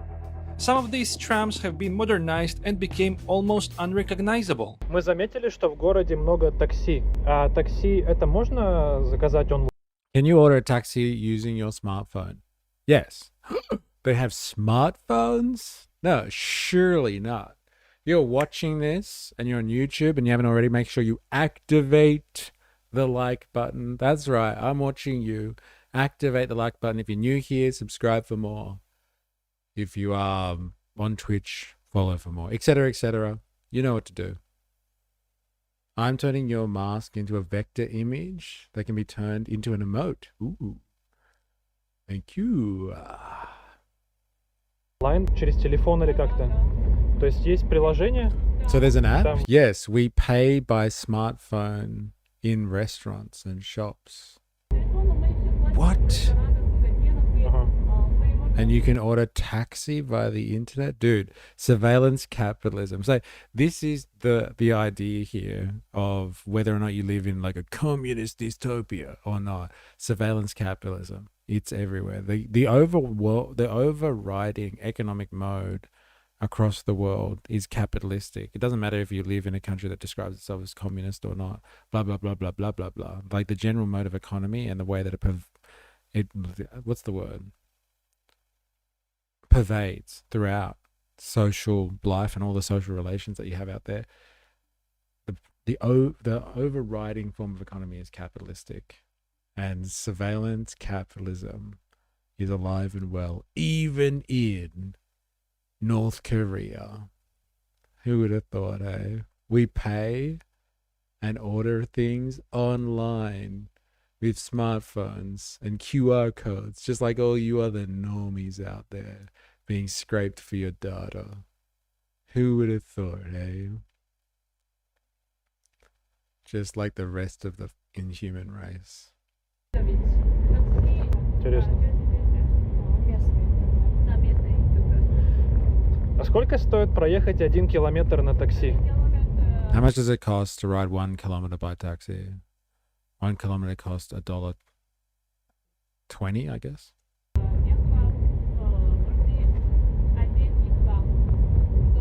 Okay. Finally, for us it was a lunchtime. By North Korean standards, and actually by any standard, we were fed very well. By North Korean standards, actually any standard, I was full when I finished. It's always a good standard. The table was packed with dishes, and most of the food was delicious.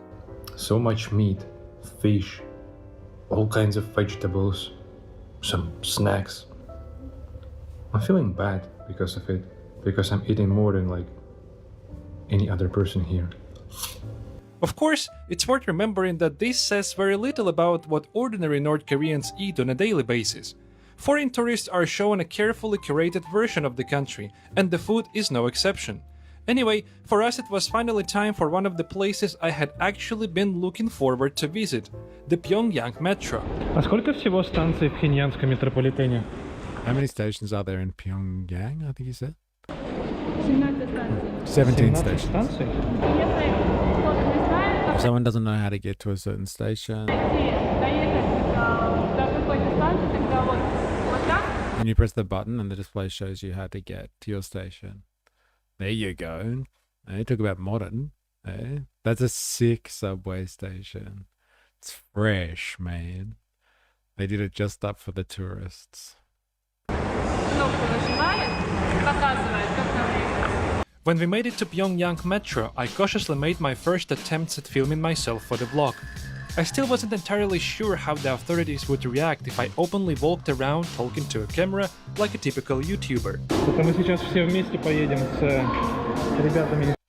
We are going to travel together with school students. By the way, when we were in Metro, we were accompanied by one more person who didn't introduce himself, so I assumed that he was a special subway security assistant or just another state security service employee. For a city of roughly 3 million people, the Pyongyang metro is actually quite... Commies don't have food, but they have extravagant subway stations. Yeah, that's right. It's a surprise, isn't it, Han? Goddamn commies. compact. It consists of just 2 lines with a total of 17 stations. For years, some people claimed that the system consisted of only 2 showcase stations, built exclusively for tourists, with everyone else supposedly being actors. That theory has long since been disproven. Some foreign visitors have been allowed to travel through the network beyond the original tourist stations, confirming that the metro is exactly what it appears to be on the map.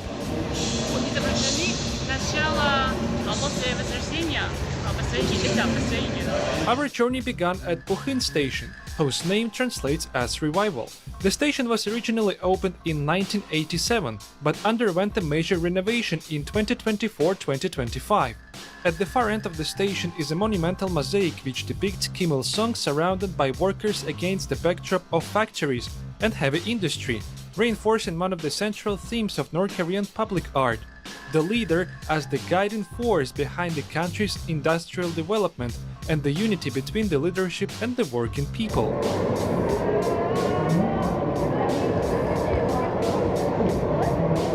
In Pyongyang Metro, you can still spot female platform attendants. They supervise No food, no house, only sex flotillas under commie rule. And what about warm, self-warming sex spots? I thought that was a thing as well, right? train movements and formally signal each departure.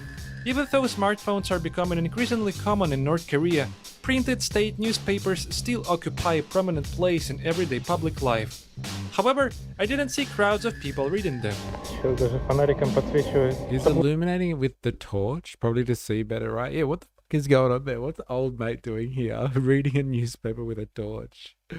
And it's a public newspaper, as it should be. Nobody gets to own newspapers in North Korea. They print them out and put them on public display, so everybody gets access to the newspaper. That's the commie way. The self-warming function is only free under mystery socialist utopia. Sorry. You think I would know these things. And I've come to the realization that I am wrong when I see capitalists trying to save pennies on manufacturing line to stay in business compared to commies building great projects with no care for costs. I assume commies must be rich and capitalists poor.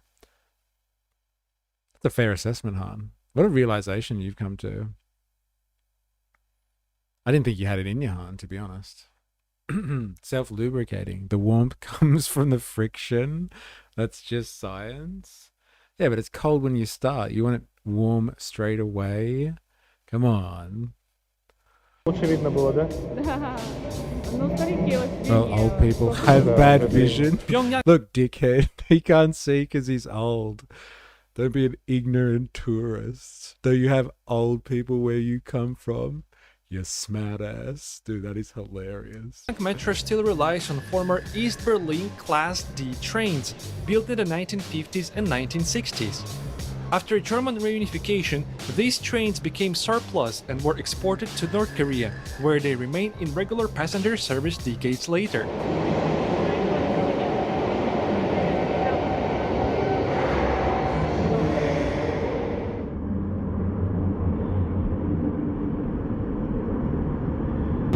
The door almost didn't open. You wouldn't see that anywhere but in a communist dystopia. Trains with doors that are less than adequately functionable.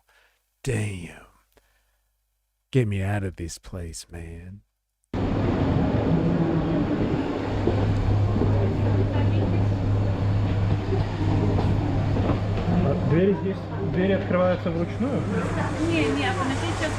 Are the doors opening manually? No, the doors are automatic. Use hands just to make it quicker. Can you open the doors manually to make it quicker? Just touch it a bit. Are they going to show anywhere outside Pyongyang? No, not in this. He said, like, I spent a weekend in Pyongyang and went on a guided tour of the country. It's just that. No face masks. I already use Mr. E's likeness on many products since he doesn't care about intellectual property. I'm glad that you like my likeness. Поезда, метро, вот эти. These trains, where were they made? Чье производство? When the metro was being built, metro trains were coming from Czechoslovakia.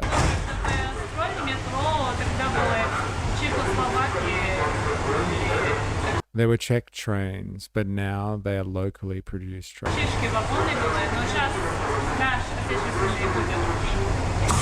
Но это еще старый поезд, да? Вот это. This is still an old train. Yes, this is an old train, but sometimes you see new ones.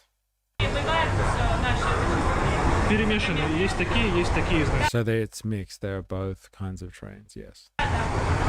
Our guide told us that the metro trains had been built in Czechoslovakia, which was not true. Czechoslovakia supplied trams to Pyongyang, but never metro trains. Today's metro fleet is made up primarily of former German trains, as we have already discovered. It's so good. She doesn't even know her job. Outrageous. Some worker society this is. Her only job is being a tour guide for Russian tourists, and she can't even get her facts straight. God damn. It's a surprise that Supreme Leader Kim Jong-un hasn't come down and rained fire upon her already. She's not even doing her job properly. Some of the German cars have since been extensively rebuilt in North Korea, making them look like new trains. We were also told that the train doors opened automatically, which was again incorrect. Once the driver unlocked the doors, passengers still had to open them manually, and we could see it. Doors only closed automatically. I mean, it's just a reminder not to trust blindly everything they say. And how's she doing right now? Not in prison yet? How old is the vid? July 10. Like, it's pretty recent. Not even a month old from the time that it's uploaded. Filmed in June. There you go. Filmed in June 2026. Oh my god, they lied about the doors? What else would they lie about? The trams didn't really come from Czechoslovakia? They came from Germany? Outrageous. Oh my god, she's got some time. She can run for a bit. Hope she makes it out like, what's her name? Yeonomi Park. She just needs to find herself some boob window. You can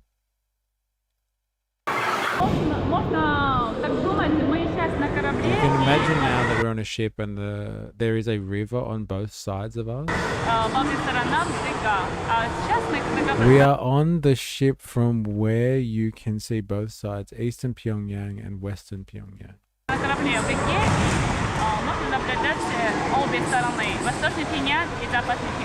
We arrived at Yongwan Station. Like Puhin, it recently underwent a renovation. So what visitors see today is a blend of its original 1980s architecture and the modern upgrades completed in 2025. There was a large group of school children wearing bright red neckerchiefs. The children belonged to the Korean Children's Union, the country's equivalent of the Soviet Young Pioneers. Membership in the Children's Union is considered a normal stage of childhood in North Korea, and the organization combines school activities with ideological education, centered, of course, on the state and the Kim leadership.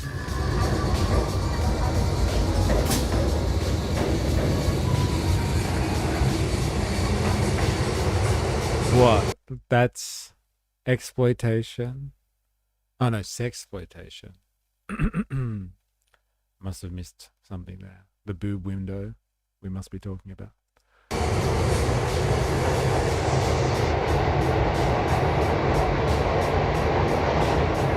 Our final stop on the metro tour was Kaesong Station, where we got off the train after passing several more stations.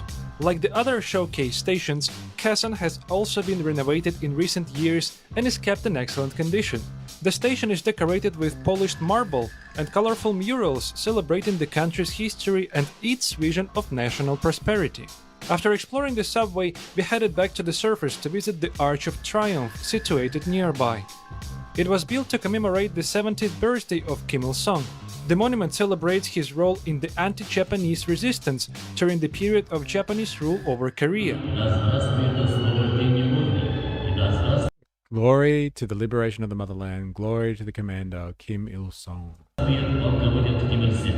We were shown a short documentary film explaining something which I don't remember, because instead of watching another propaganda movie, I was keen on seeing a bit of Pyongyang from the Arch observation deck.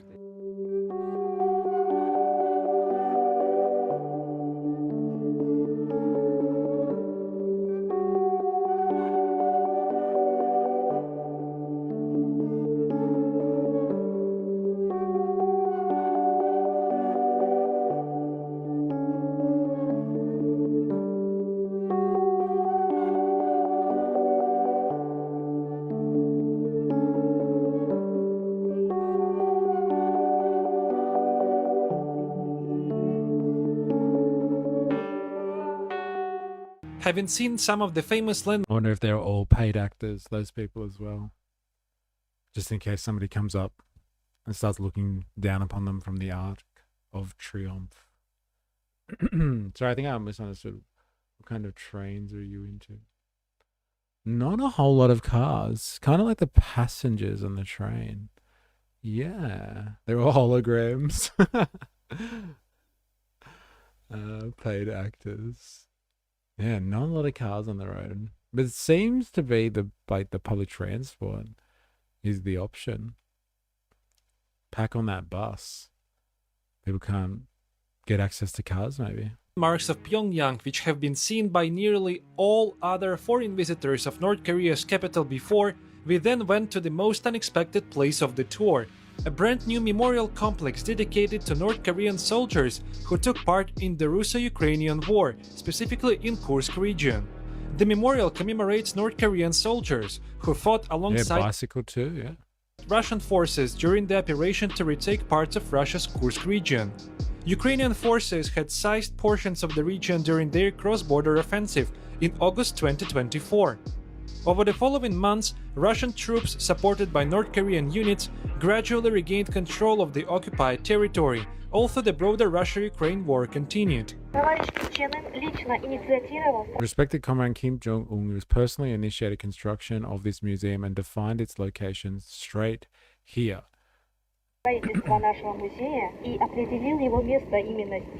The memorial had opened in April 2026, making us among the very first foreign tourists to see it. According to the North Korean officials, more than 2,200 North Korean soldiers were killed during the Kursk operation. Independent What did we hear estimate before? We were listening to the DWs of the German broadcaster talk about it, and they said there were 6,000 casualties of North Koreans in the Ukraine war so far, but like not all of those casualties are deaths. So is there some consistency going on there between the North Korean regime and the German sources? Ugh, it's just a massive gross alter to international politics. Pyongyang.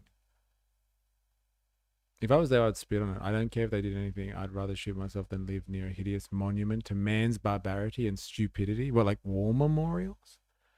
Like, do you go around spitting on all war memorials? Or just like ones like this?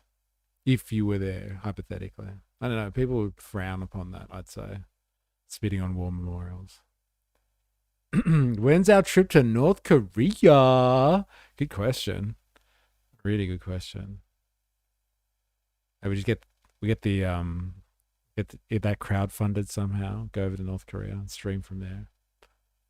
Yeah, as long as you spit on all of them, and not just like North Korean, Russian ones.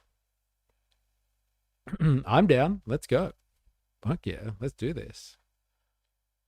Most of the casualties from the North Korean contingent were from internet corn related injuries. Oh my god. Very good. It's vary, and the real number may well be higher, but it cannot be verified independently. Foreign intelligence agencies estimate that roughly 15,000 North Korean troops participated in the campaign overall. Now here you can see the central sculptural composition.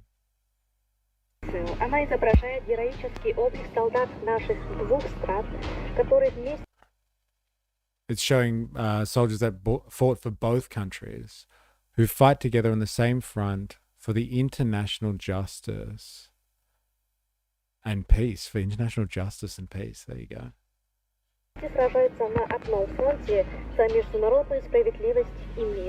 While entering the museum itself, visitors face a wall writing in Russian and Korean languages.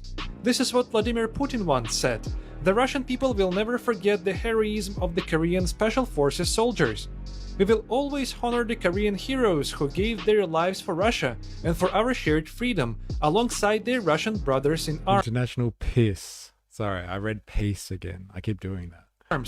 Funnily enough, initially Kremlin did not confirm participation of North Koreans. Only in April 2025, when Russia announced that Ukrainian forces had been pushed out of most of the Kursk region, their deployment was confirmed. Well, go figure. The photographs and documents showing true camaraderie and revolutionary spirituality of our soldiers. Настоящем товариществе, о революционном духовности наших солдат, которые привели who, as a result of each battle, achieved miraculous combat success. каждый бой к самым чудесным боевым успехам.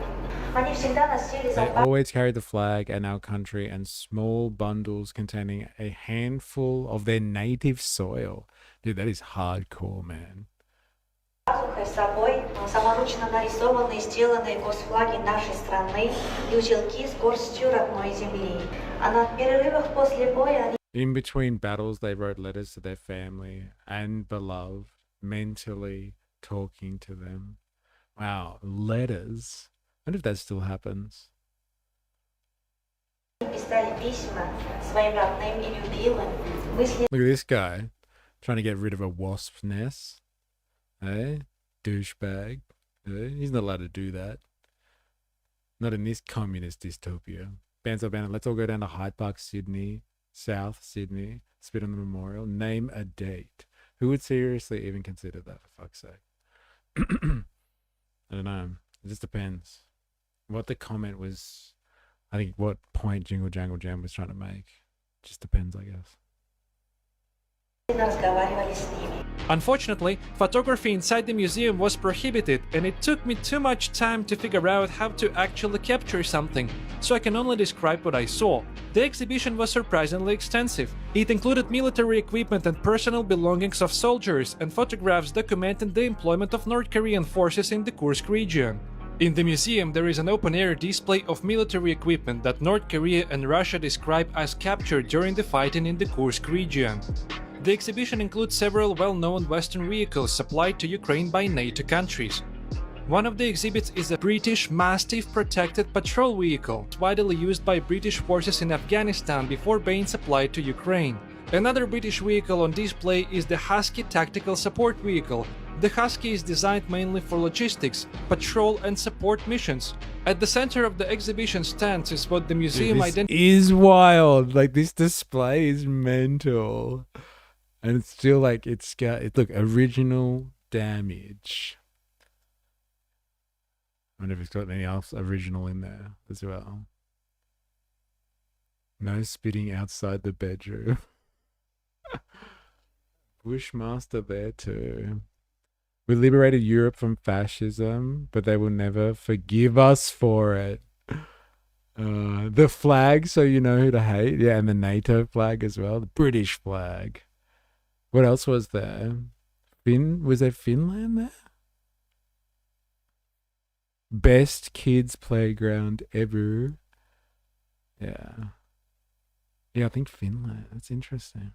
Identifies as the American Abrams main battle tank. The Abrams is considered one of the world's most capable main battle tanks. As far as we know, this is the first major North Korean state memorial dedicated to an overseas military operation, while the conflict that gave rise to it is still going on.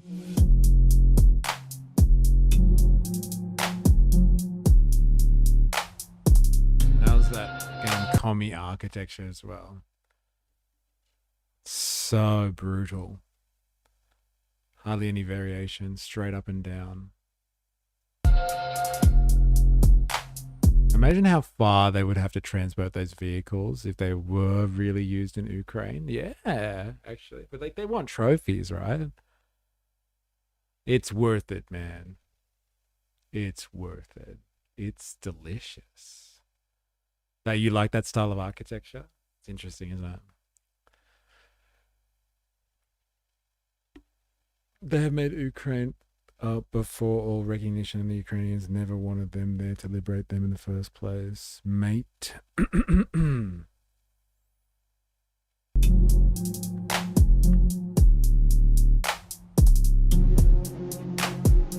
After dinner, we returned to our hotel. I had a spacious twin room all to myself, while my travel buddy stayed in the room across the hall. We were on the 37th floor, which offered an excellent view over Pyongyang. The interior looked a bit old-fashioned, I would say late 1980s or 90s, so the interior totally matched the time when the hotel was built. One of the strangest objects in the room was what looked like an old radio. At first, I honestly wondered whether it might be some kind of spy device, especially considering the number of wires disappearing into the wall behind it. Who knows? After a bit of experimenting, we discovered that turning its controls simply switched the room lights on and off, but we couldn't play the radio itself. The room also had a TV with 8 channels, 4 Chinese channels, 2 Russian ones, and 2 North Korean state channels.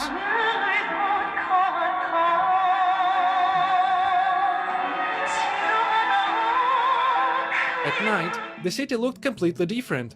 Until around 10 p.m., many buildings were illuminated with lights, giving parts of Pyongyang a surprisingly decent appearance. But by around midnight, almost all of that lighting had been switched off.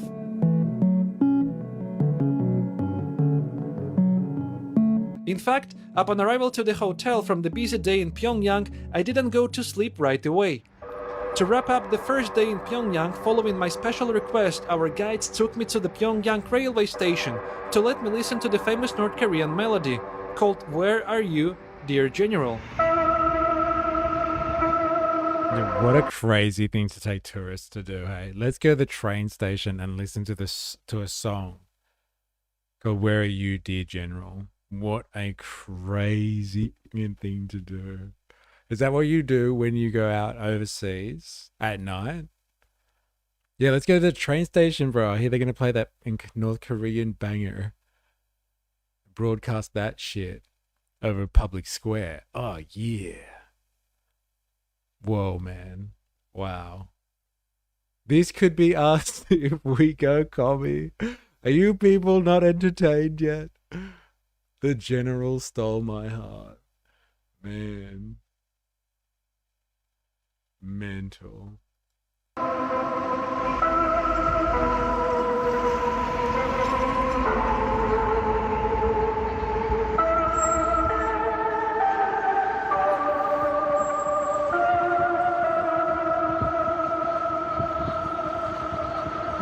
The tune is played over the station loudspeakers almost every day, or perhaps actually every day, we don't know, beginning at 6 a.m. and ending with its final broadcast at 10 p.m., playing once in 2 hours during the day.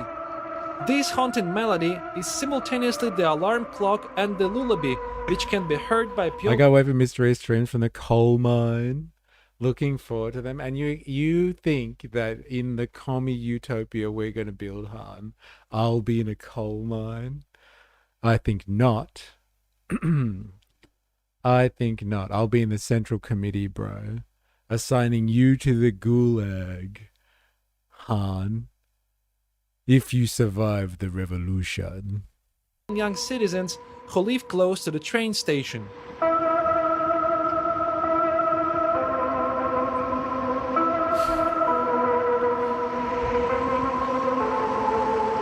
I'm the children supposed to be in the line? Savage, man. Seriously.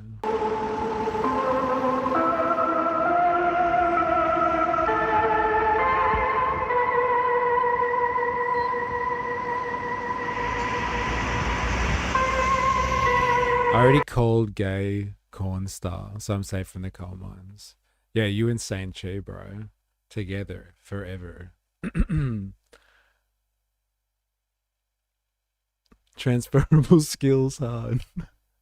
I can be used as the canary.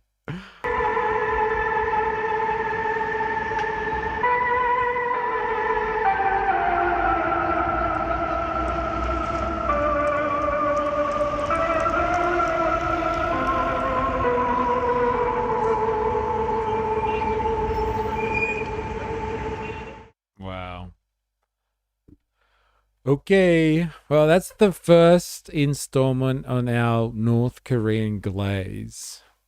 And it's done. So this is a Russian tourist perspective of North Korea because they're allowed in and maybe they get some special treatment. I don't know. Who the hell knows? Let's be honest. Note to self, don't trip on acid on NK field trip. Note to self. Could you imagine as well? It's pretty eerie, the music. My God. Can't wait to go to that train station. Yeah. What's this? Claris. Is this actual North Korea propaganda? It better be. Citizens of the DPRK doing their morning workout. Let's check it out. For one distance, like once a month. And like here it would take like 1 hour to go the other place. In Norway it take a month at least to go because there's no electricity. And sometimes people have to push the train. They have to push the train. Yeah. Traveling in Norway.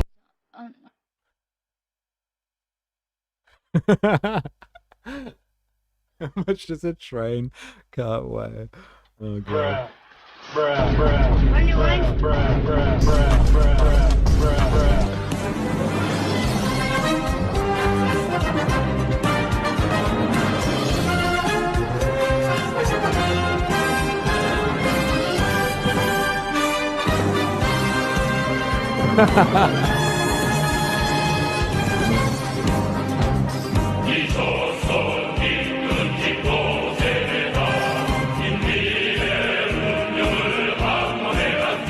For one distance, like once a month.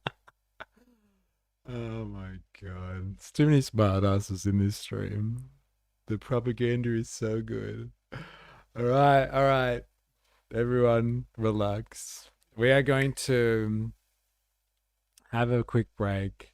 If you haven't already and you're watching this on YouTube, make sure you activate the like button. If you're new here, subscribe for more. You know what to do. If you're on Twitch, follow for more, etc., etc. Here's an invitation to our Discord. Come and join us over there. This is where we drop our propaganda. Don't be shy. We also use it for general comms, just in case you're getting censored or something like that. Which does happen. Occasionally. It's not our fault though, we swear. And here is a link to Patreon. Go to Patreon and become a free member. No strings attached. I get you on an email list. Do yourself a goddamn favor. If you really want to financially support, I will love you forever, etc., etc. Blah, blah, blah, blah, blah. Go and do it. Go and do it. You got time. We're having a break. We'll be back soon. Oh, yeah.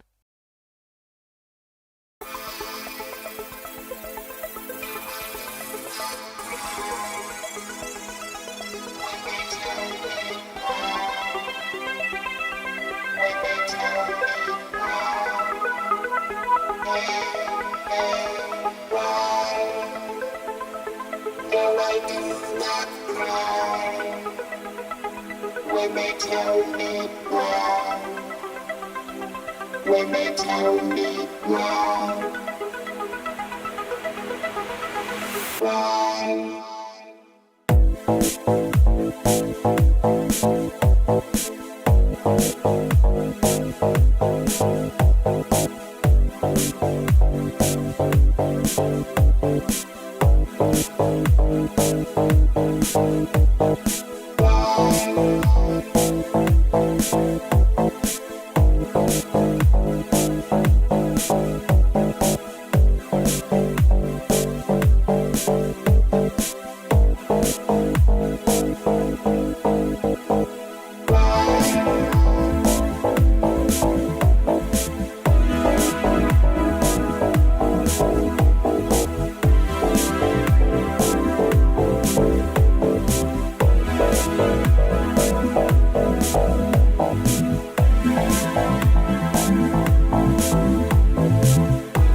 I do not cry when they tell me why. When they tell me why.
No, I do not cry when they tell me why.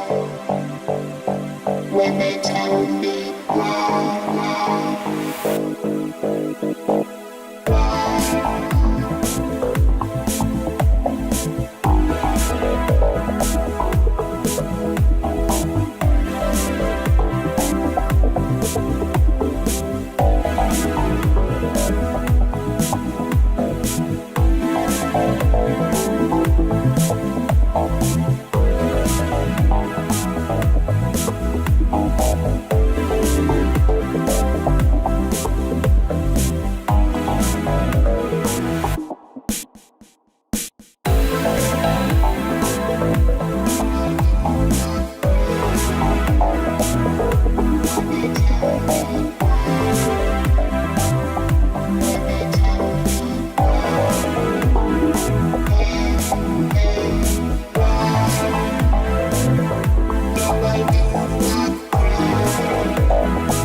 No, I do not cry when they tell me why.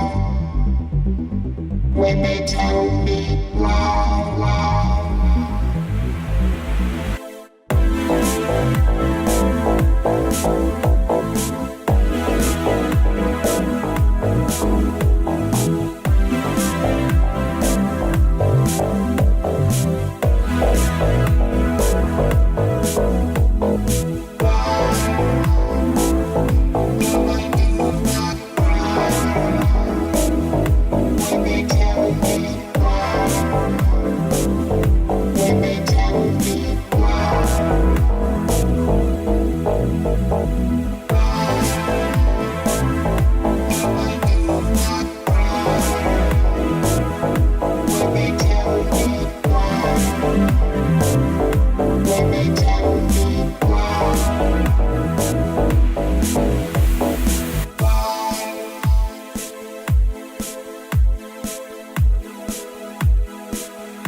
No, I do not cry when they tell me why. When they tell me why.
All right. Let's do this. Let's do this. So we've watched a Russian take on North Korea. He was surprising. He wasn't as, I don't know, positive about the experience as I thought the Russian guy, to be honest. I thought he would be more or less like less Western propaganda-y about Pyongyang. But maybe the Russians have the same perceptions as the rest of Westerners about North Korea. But like he doubled down a lot on the whole mystification of their society and how they're all,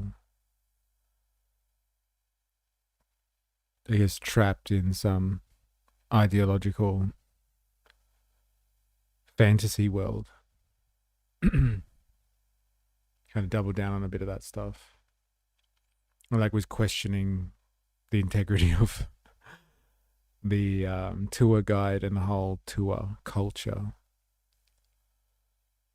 But I guess, you know, if that's the way it is over there, that there's fully curated existence for tourists, that would be a rather surreal experience.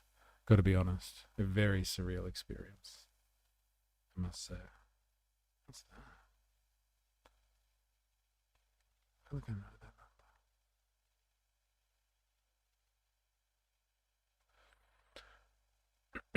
All right, we're now going to go to a Chinese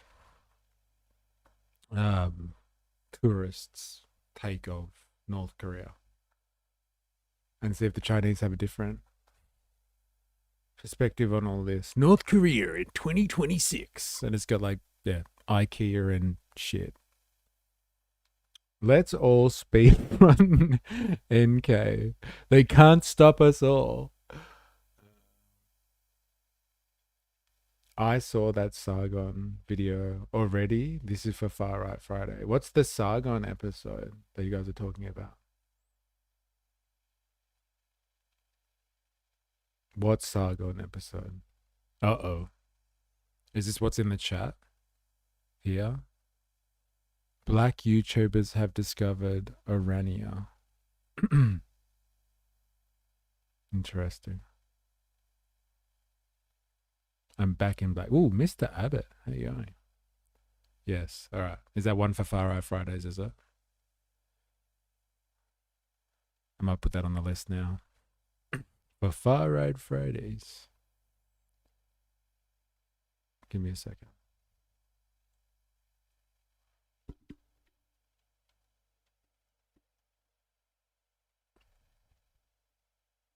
Sargon. All right, let's do this. Let's see what the Chinese say about visiting North Korea. And then we'll get somebody else's perspective on it. Dick Cord. Got it. Thanks. In one of my previous videos, I talked about North Korea's new 5-star beach resort. It officially opened last summer. It has a 5-star beach resort. Take that, haters. Hey, who said that communism doesn't deliver? I think that was you, They have a 5-star resort. And they're not starving. In recent viral clips from Pyongyang, people claim they saw an IKEA-style store, Starbucks, Haagen-Dazs, Pop Mart, and even Uber-like taxi app, clean streets, fancy malls, trendy restaurants, gaming cafes, smartphones, brand name vibes. But is any of that real, or is it propaganda made for outsiders? In this video, I break down what these videos actually show, what looks suspicious, and what North Korea's modern life might really mean. We'll also talk about North Korea's closed internet, knockoff apps, black markets, and how the regime uses curated images to shape what the world sees. Very interesting. I wonder what this channel actually is. The Untold by Tony. Come on, Tony. If you're curious about North Korea, the secrets, the politics, the real stories behind the headlines, you're in the right place. I break down what happens inside the world's most closed regime with research, storytelling, and things that most people never hear. Who am I? I'm Tony Liu, a data consultant manager, especially in AI, data analytics, and cloud solutions. All right. Thanks, Tony. Let's check it out. Actually, in one of my previous videos, I talked about North Korea's new He looks like someone we can trust. Oh, yeah, of course. Is not real. So good. I ain't ever coming back here. And yes, getting reported. Don't do that again. There it is. What happened in the chat? What happened? What did you guys do? Poor Saint-Chi. Never coming back again. Poor Saint-Chi. Star Beach Resort. It officially opened last summer. It has a luxury 5-star hotel, modern water attractions, and full resort facilities. On opening day, Kim Jong-un got splashed with water. At that moment, everyone thought the guy who did it was screwed. But Kim just kept smiling. He looked genuinely happy and proud. You see this 5-star resort, and you can't help wondering, has North Korea really modernized this much? But when I dug deeper, I found something surprising. This resort is actually nothing special, at least not in today's North Korea. Today's Pyongyang looks very different from what we imagine. There are modern shopping districts, high-end marketplaces, bars, Korean barbecue restaurants. There's even a car dealership. Recently, many videos from inside North Korea have appeared online. And look at the streets of Pyongyang. They look clean and modern, just like any major city. Look at the restaurants and look at the food. They look clean and modern, just like any city. Now, outrageous. Outrageous. Blame me. I wasn't chatting. Is what happened. Oh. Wow. How dare you? Drinks imported from Japan and China. They even have pizzas and chicken wings. Even pizza and chicken wings. The Americans would love this. I timed him out, you guys. You can do what you like. It's not cool. Being a twat, period.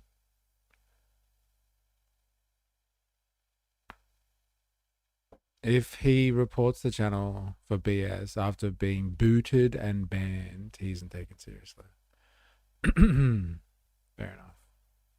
Hey, I'm always a twat, though. You know it's on a spectrum, though, huh? The most American foods you can imagine.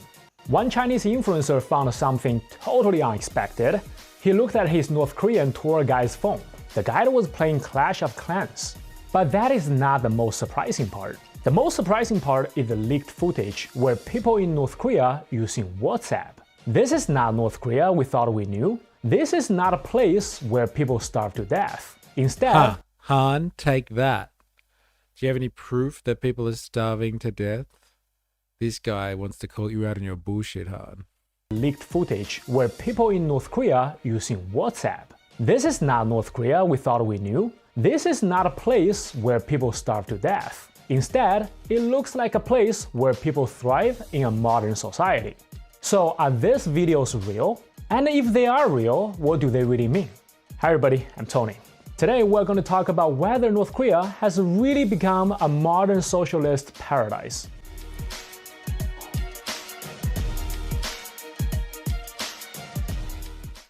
In June 2025, a video appeared on TikTok. It claimed that Pyongyang had opened an IKEA store. From the interior design to the product displays, it looked exactly like IKEA. And the store was not just selling furniture. They were selling Starbucks coffee, Häagen-Dazs ice cream, Pop Mart figures, and even Dyson products. So, did IKEA really enter North Korea market?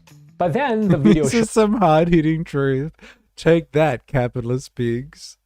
Oh man, so good. Or are they a modern socialist utopia? See, like, this is the thing, right? You can struggle through communism and people starve as you try to industrialize and modernize. But then once you make it out the other side, then you're like a modern socialist success story. Like, the communism part is that evil era where you're like, it's juggling against all odds, trying to find yourself economically while bringing on modernity. And then once you've reached modernity, it's just like, oh no, but like now this is actually the socialist, the nice socialist modernization part. All that other stuff was evil communism when people were struggling collectively to modernize. But now we're here. This is the nice modern socialism stuff, like what China does. It's nice. Yeah, they actually have lights in North Korea. Who would have thunk it? Now you can buy what you make in the labor camp. More. It turned out this was part of a shopping center, and the mall looks pretty awesome to me. The interior looked modern, and the product looked completely global. Now you might say, Adidas? IKEA in Pyongyang? Never. Who would have thought? This cannot be North Korea. Someone must filmed it in China or South Korea and claimed it was Pyongyang. Fine, let's take a closer look. In another video, you can see an information kiosk. The browser is Google Chrome, but you cannot open Google on it. And look at the Starbucks logo. The mermaid's face is completely covered up. In the final scene of the video, you can clearly see the North Korean flag on top of the building. You might say Google does not work in China either. So here's a stronger proof. I found another video under the uploads profile. The video was a vlog touring a mall. And this time there was a clear close-up of the IKEA store. And you can see on one of the walls there was a poster. A child was holding a North Korean flag. And then things got even crazier. Adidas, Chanel, Dior, SK2, all kinds of global brands are available in this shopping center. Dude, so what happened? Mad? Like, the market, you know that the famous quote from Jurassic Park, life will always find a way. Like, this is capital. Market forces, the force of capital will always find a way. It don't matter if you're an evil communist dystopia, baby. If you have room for a shopping center, you have room for Chanel and like, how do we say it? Adidas? Let's go with Adidas. You have room for IKEA and all the mod cons. Once it gets in, it finds a little entry point, then it starts to take over. It's all over, man. It's all over. To all those sanctions? How did these products enter North Korea? And how can they be sold openly in Pyongyang? This time, the internet exploded. Even the Sun quickly picked up the story. The Sun took a clear position. IKEA? Niche shopping. Exploded. Even the Sun quickly picked up the story. The Sun took a clear position. They said North Korea was copying these brands and not even trying to hide it. IKEA responded in the report. They said they have never opened a store in North Korea and they have never given any authorization either. A Swedish scholar offered another explanation. He said the mall vlog was clearly propaganda. Nothing in North Korea happens without the state. He also argued that if the video could be posted on TikTok, then it must have been proved by the government, because ordinary North Koreans do not have access to the internet. And the uploader's account was called the DPRK More Times. proof. This is actually funny. This is not what I thought it was going to be. This guy's just like debunking people making claims about videos that apparently come out of North Korea. Debunking claims, but supporting the videos themselves. This is surely come out of North Korea. And what would these stupid Europeans know? These European intellectuals, they wouldn't understand. The account posted many similar videos. In one video, North Korean students spoke fluent English. In another video, North Korean women use smartphones. So what is this really? North Korean propaganda or real life inside North Korea? Before we answer that, let's look at something else. Something even more interesting. South Korea is losing. Losing what? XNF. Losing to North Korea. Losing something else? I would like to know more. An article published by North Korean media back in April 2025. The article says the general visited a newly built internet cafe with his daughter. The cafe is in Pyongyang. It is described as North Korea's first internet cafe, but officially it is called a computer entertainment center, and it is classified as a public internet facility.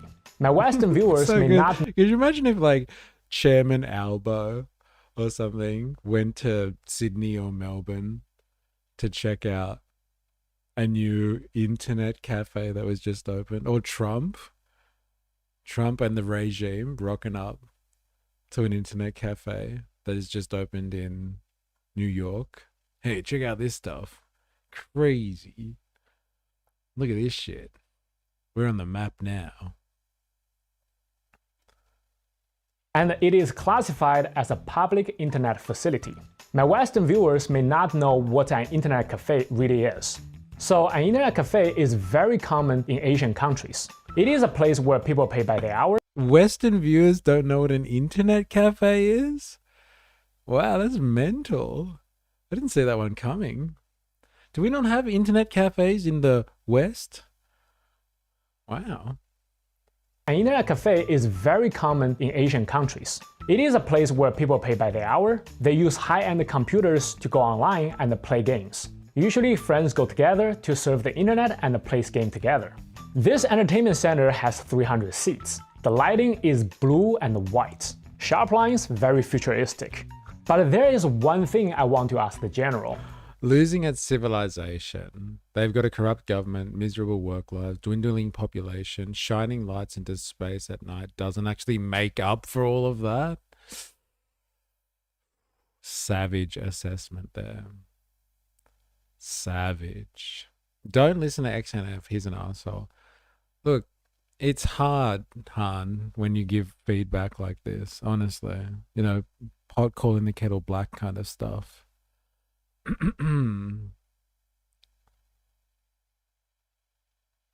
Where are the computers? Why are there no computers in this internet cafe? Do you only provide gaming chairs and desks, and the people need to bring their own computers? If that's the case, this place feels like a buffet where you have to bring your own food.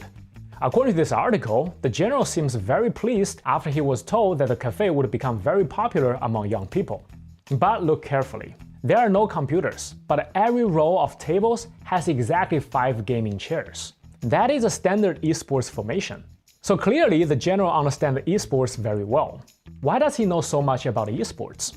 Because he plays himself. A few years ago, people discovered a Steam IP address coming from Pyongyang. That IP probably belonged to either Kim Jong-un or his brother Kim Jong-chul. Kim Jong-il's personal chef Kenji Fujimoto also wrote in his memoir that Kim Jong-un loved video games since childhood.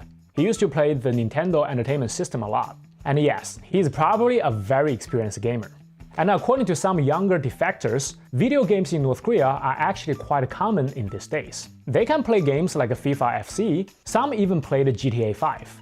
If we look at mobile games, we can even see Clash of Clans as I mentioned at the beginning. But when I studied that video closely, I noticed something strange. This version of Clash of Clans does not look very official. It looks more like a North Korean knockoff version. The archers became North Korean-style female soldiers. The most capitalist games too. Yeah, FIFA and GTA. My God. Bro, what I would give to play GTA with Kim. Oh yeah, I'm down to game with Kim. Fuck yeah. Out of all of the people in North Korea, where are you coming from, man? Oh, I'm coming from North Korea. No way. There's only one person I know that plays in North Korea, bro. No way. Is that you, Kim? Ah, you got me. You got me. Holy shit, we're playing with Kim. Fucking mental. The Western fantasy elements are gone. No undead kings, no magic kingdoms. Everything looks like ancient Korea instead. For mobile games, changing the graphics is not that hard. But the real question is this: where did the source code coming from? Did the North Korean hackers get their hands on it? Besides stealing Bitcoins and reporting my channel, are they also stealing the source code of popular games? Actually, my channel has been getting very low views lately. I sometimes wonder if it has anything to do with North Korean cyber teams. So please, like and subscribe. Your likes and comments are the best weapon against North Korean cyber army, and I really appreciate it. But here's this guy's getting attacked by North Korea. What is going on here? Kim v. Elon, Path of Exile showdown. They're both just whipping a little Asian boy to play for them. Savage. Hey, maybe Elon, but definitely not Kim, bro. He's a gamer all the way. Another question. Are these apps downloaded from the App Store? Can North Koreans even access our App Store? Well, the answer is no, they cannot. But North Korea has its own App Store, and it is very North Korean. Why? Because their App Store is literally a store. If you want a new app, you have to go there in person. Yeah, North Korea's greatest ally is attacked by the evil commie army. You walk in and look at the wall covered with app posters. You pick the app that you want to download. And finally, a staff member installs the apps onto your phone.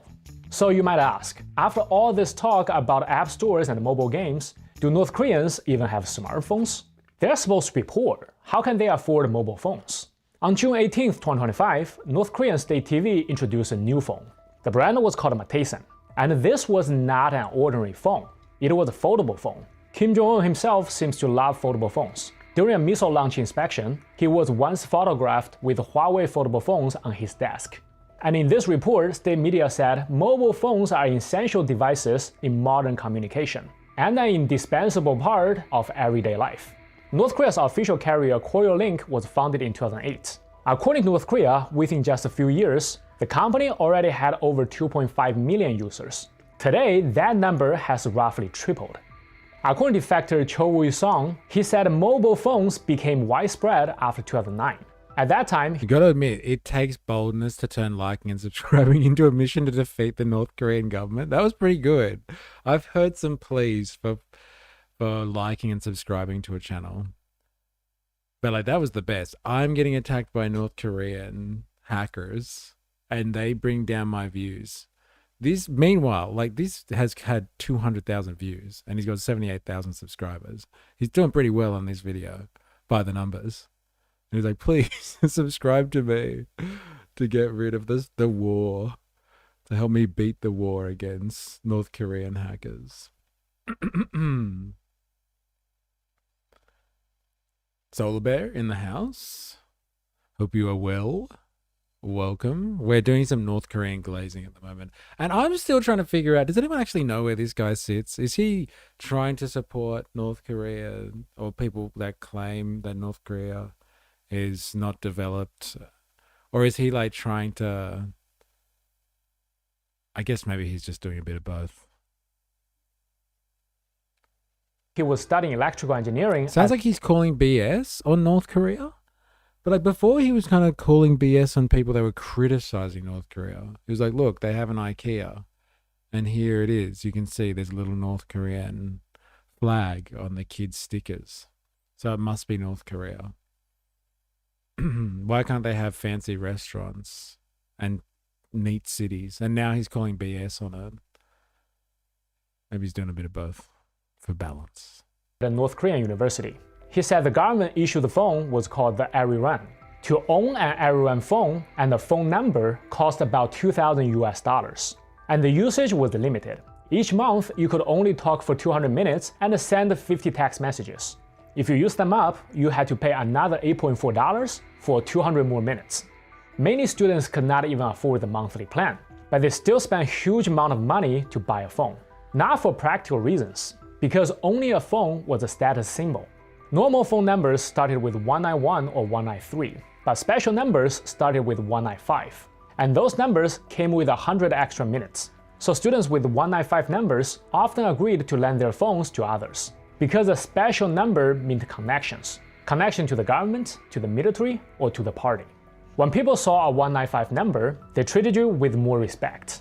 And this is what Cho Woo-sung told us about mobile phones in North Korea 10 years ago. Today, we don't know exactly how much has changed, but one thing is certain. North Korean phones still use the domestic network called Kwangmyeong. And on their domestic network, there seems to be more surprises. Beside Clash of Clans, another image has surfaced on the internet. It looks like a chat record from Line. And you have to know, Line is a messaging app from South Korea. And the Line advertisement can even be seen openly displayed in North Korean malls. So is this the real Line? Or yeah, I know how crazy is that. Status comes from what are your first 3 digits on your mobile number. You're a 191 or a 193? No, I'm a 195, baby. I'm connected all the way up to the top. Me and Kim, we're both 195. Oh, yeah. Copy. If it is a copy, I have to say it is done very faithfully. Even the Line Rabbit is copied exactly. They didn't even change the mascot. At least change a little bit, right? Like a lion uses rabbit, you could use a squirrel or maybe a bear. But no, these North Korean guys are only hardworking when it comes to reporting my channel. For everything else, they seem pretty lazy. Along with that post, more images surfaced. Luxury cars with North Korean plates, coffee shops, bars, barbecue restaurant, and even a ride-sharing app. Basically a North Korean version of Uber. And then at the end, there was this photo. It looks like a library or maybe a school. A teenager playing Elden Ring on a Chinese laptop. You think I'm down talking about the good life in North Korea? Not even close. You probably know Ri Chung-hee. She is North Korea's most famous TV announcer, a national treasure and the Kim family's trusted voice. She has worked as TV announcer since 1971, that is more than 50 years. Whenever she appears on television, people in North Korea know something big has happened. In 1994, when Kim Il-sung died, she delivered the news. In 2011, when Kim Jong-il died, she delivered the news again. In 2016, when North Korea successfully tested a nuclear weapon, she was still the one making the announcement. Then in 2022, when Future Scientist Street was completed, she appeared again. But this time, she wasn't announcing the news. She stood beside Kim Jong-un at the ribbon-cutting ceremony. During the ceremony, she was moved to tears. She's wearing a mask. Who said that in the other video that we're watching? Like, look, everybody on this train, they're not wearing masks. What's going on there? Maybe it's only if you're sick you wear a mask. Like how it used to be in the old days. Several times. And afterward, Kim Jong-un took her to the residential area. They entered one of the apartments. At the time, the 79-year-old Ri Chung-hee held Kim Jong-un's arm. Her eyes were full of admiration. It turned out the apartment was a gift for her. Her whole family stayed awake all night because they were deeply moved. The apartment is nearly 200 square meters, a true luxury home. And this is exactly the kind of reward the general gives to national talents like her. 200 square meters? That's a huge apartment, man. God damn. I get myself some and get myself into North Korea somehow. I was so moved. I didn't sleep. What a benevolent leader. God damn, 200 square meter apartment. That's huge. 500 square feet, I guess. I don't know. But that's a big apartment. I'd take that. Fuck yeah. Here they are, living in the future. 200 square meters is all he needs to be North Korean lucky. What a cheap whore. That's 2,100 square feet. That is huge. LOLE in North Korea. How long do we bet on him staying out of jail? Come on. I could stream for Kim Jong-un. I'll run propaganda. Why not?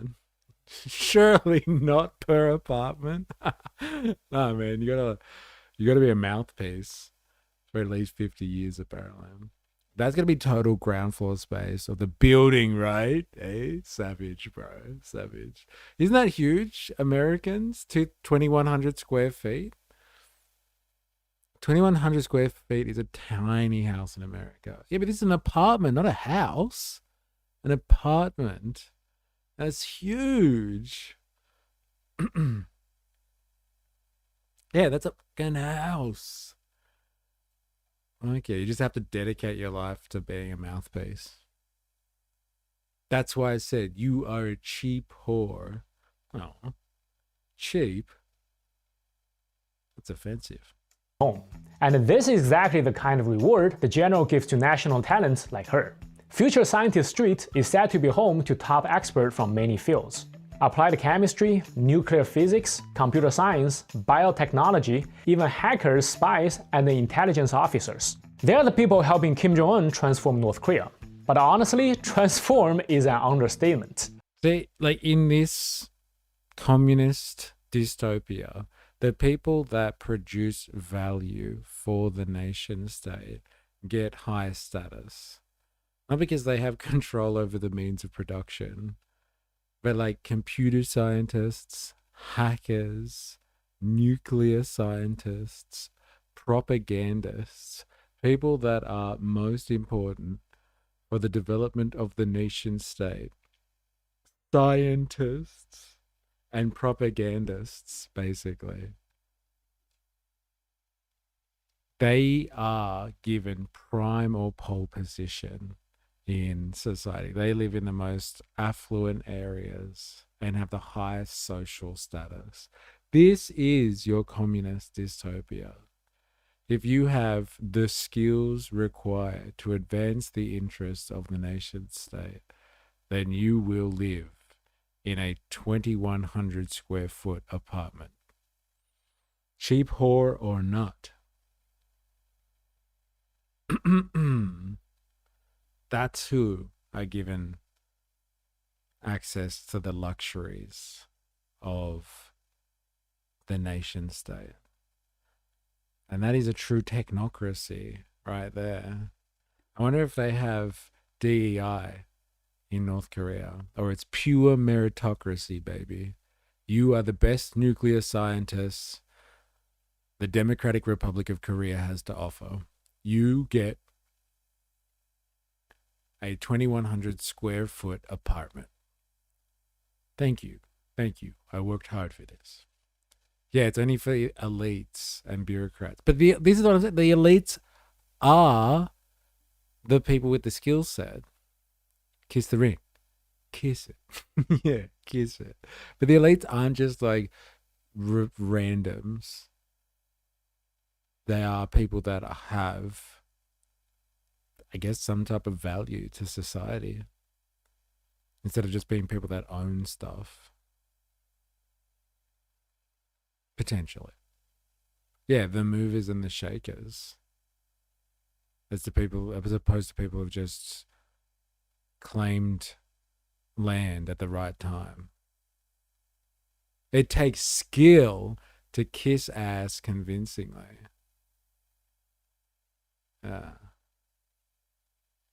Businessmen, scientists, plenty of people. But they didn't say businessmen. They didn't. He didn't say that. He said scientists, hackers, propagandists.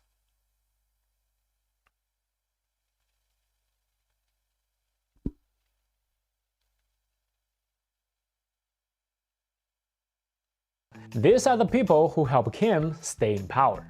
The name Future Scientist Street sounds futuristic, and according to reports, really. Kim Jong-un himself chose the name. Sounds pretty lame. And the architecture of those buildings looks even more futuristic. The blue and white tower is called a Galaxy Tower. It is 53 stories tall, about 150 meters high. It is the main building on the street. You can also see atomic sculptures in many places. They symbolize North Korea's nuclear achievements. Future Scientist Street sits along the Taedong River in central Pyongyang. There are more than 500 apartments. Each one is fully furnished. From kindergarten to university, the area has a full education system. Ri Chong-hee earned her apartment through decades of loyalty to the Kim family. And about 10 years ago, a story leaked out about this neighborhood. And it was deeply embarrassing for the regime. In 2015, when about 500 families moved in, they faced serious problems. Many apartments were unfinished. There was no water, no electricity, heating was very weak. Without electricity, elevators did not work. Residents on higher floors suffered through daily involuntary cardio exercises. But recent footage from Future Scientist Street shows something completely different. The streets are full of private cars. When I saw those private cars, I was wondering if the North Korean government giving out cars along with apartments now. And there are also nighttime videos. Bright lights everywhere. Does that mean power shortage are no longer a thing? And then there is another video from January this year. It claimed these homes are part of 50,000 free apartments built in the past 5 years. At this point, I'm honestly confused, especially when I saw this giant LED screen. In my memory, North Korea's display were made out of people, but now they have real LED billboards. This is a K-pop group. North Korea displays are made out of people. Now they have LED. I can't pick this guy. Is he critiquing them or not? I can't get it. They used to use people for signage. Now they have LED lights like the rest of us. Performing a dance routine. But then the camera turns, and you see something surprising. They are performing for a North Korean audience. That's right, this is not Seoul, this is Pyongyang. I don't know if you find this shocking, but for North Korean audiences, this must have been incredible. Look at them, vacant expression, mechanical applause. You can almost sense the shockwaves running through their heads. This is actually a South Korean concert personally approved by Kim Jong-un. It took place at the Pyongyang Grand Theater.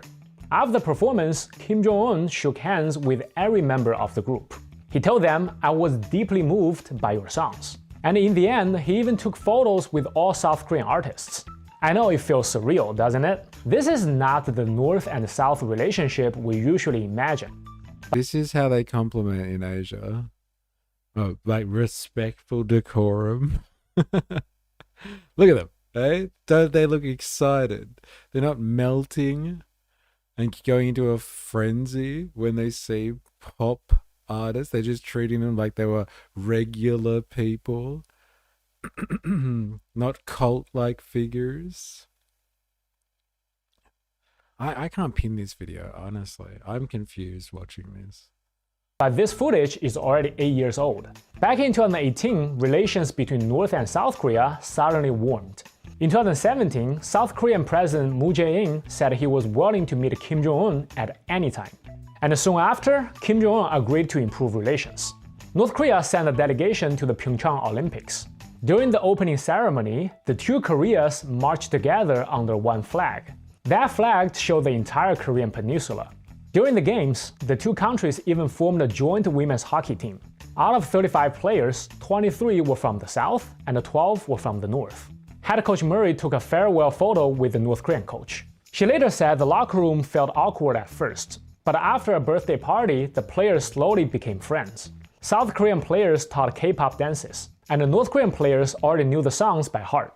But just when things seemed to be improving, something strange happened. In June 2020, during the global pandemic, North Korea blew up a building. The building was the Inter-Korean Liaison Office, and the building had only completed only 2 years earlier. South Korea has funded the project, about 17 billion won. North Korea said the demolition was because South Korea had betrayed them again. The building had shared facilities, an information center, meeting rooms, and separate offices for both sides. It opened in September 2018. Both sides worked there together without any issues. Until late January 2020, when the pandemic began, both sides withdrew. They agreed to return later, but suddenly North Korea blew up the building. The real reason is still unclear, but some people believe it was caused by balloon campaigns run by North Korean defectors. The balloons carried 500,000 leaflets, 50 booklets, and $2,001 bills. Balloon launches had happened before, but this time, the content went a little too far. It directly targeted Kim Jong-un and his wife. Kim was furious, and the building was then destroyed. By the way, I just covered those contents in my last video, and it was very spicy. So if you're interested... Very spicy. Very spicy. Balloon drops. Breaking up international relations. Please go check it out after watching this one. So everything we just saw, the modern internet cafe, the luxury shopping malls, all of it is most likely North Korean propaganda. In simple terms, North Korea wants the outside world to believe that life in North Korea is pretty good. And even so he's not denying that this is what North Korea looks like at night, or Pyongyang looks like this at night. But then he's also saying, but it's coming through to people outside of North Korea because it's official propaganda. So that's how you get to see it, because they let out what they want you to see. Like, is that really unusual? I thought that's how most stuff we're led to believe gets out. Like, we just saw that Russian guy get to visit North Korea. And like, he has a fully curated tourist experience the entire time he's there. So why wouldn't they drop state propaganda about Pyongyang looking all 21st century? But he's not denying that this is real footage, though. This isn't coming from the people. It's coming from the state. Though things are real, they are only available to a very small privileged class. But since Kim Jong-un came to power, he has introduced some reforms. And those reforms were part of an effort to modernize North Korea. Back when Kim Jong-il was alive, North Koreans often seemed very rigid. One major reason was clothing. Fashion choices were extremely regulated. Kim Jong-il regulated not only clothing, but even hairstyles. For example, men and women could only choose from very few approved styles. But the strangest rule was this: women were only allowed to wear skirts, but not pants. So where did that rule come from? Apparently, Kim Jong-il once said, pants are for men, skirts are for women.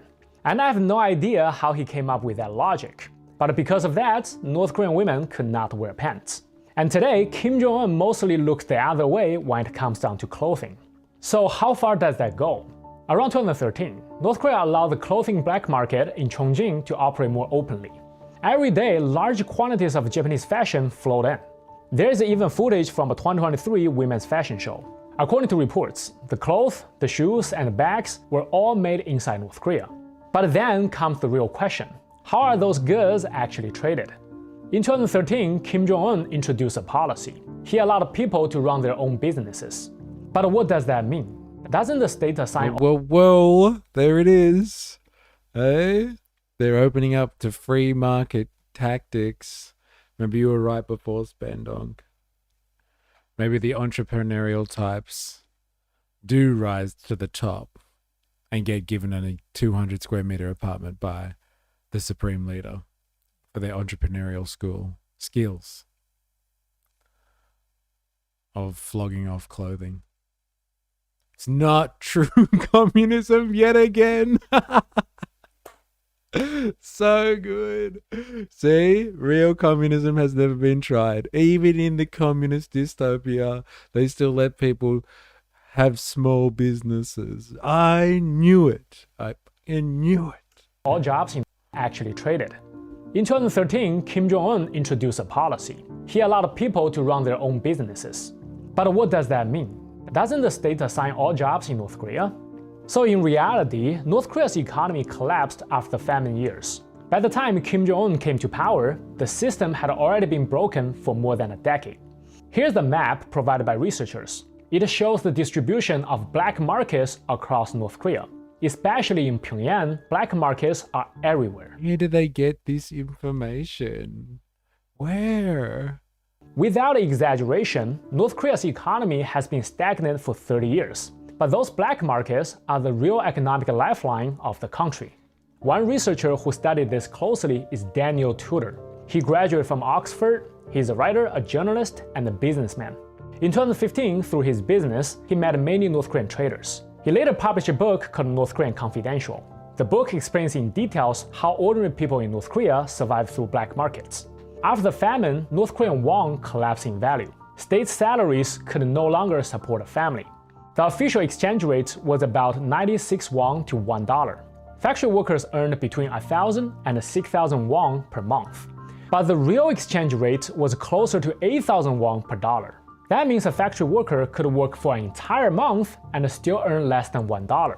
So people had to find. I've read about similar stuff, but like as in what, black markets everywhere. That's how people get shit. Like, where do they get the information from? Where does the Oxford scholar get said information from? Where? Must be like he's just made the assumption, like literally 2 minutes ago, that the only information that gets out is state propaganda, and then now we're straight onto the, hey, look, we're getting the real inside scoop from North Korea. Don't you forget about it. The book I read was a collection of stories from defectors. Wow. And other ways to survive. Home workshops worked non-stop. New goods kept appearing in the black market across the country. Meanwhile, state factories were barely operating. I mean, who would work a full month for less than $1, right? So what can you buy on the black market? So there's a saying in North Korea: everything except cat horns can be bought. If something exists, it can be found on the black market. The markets remained unofficial through the years, but in reality, they became the mainstream economy. When Kim Jong-un came to power, he realized leaving the black markets behind was impossible. So he took another approach. He didn't shut down the black markets. Damn capitalists spoiling the Workers' Party efforts once again. No, but it's even better than that. Like, even when you do communism, capital finds a way. The market will come to life, and then the communist dystopia itself cannot exist without the support of the free market, which is effectively what is being said here. These people can't survive without a serious,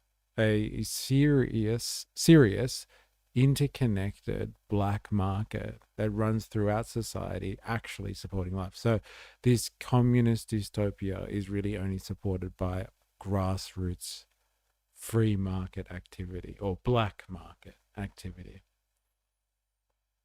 Again, lending to the theory that there is no true communism.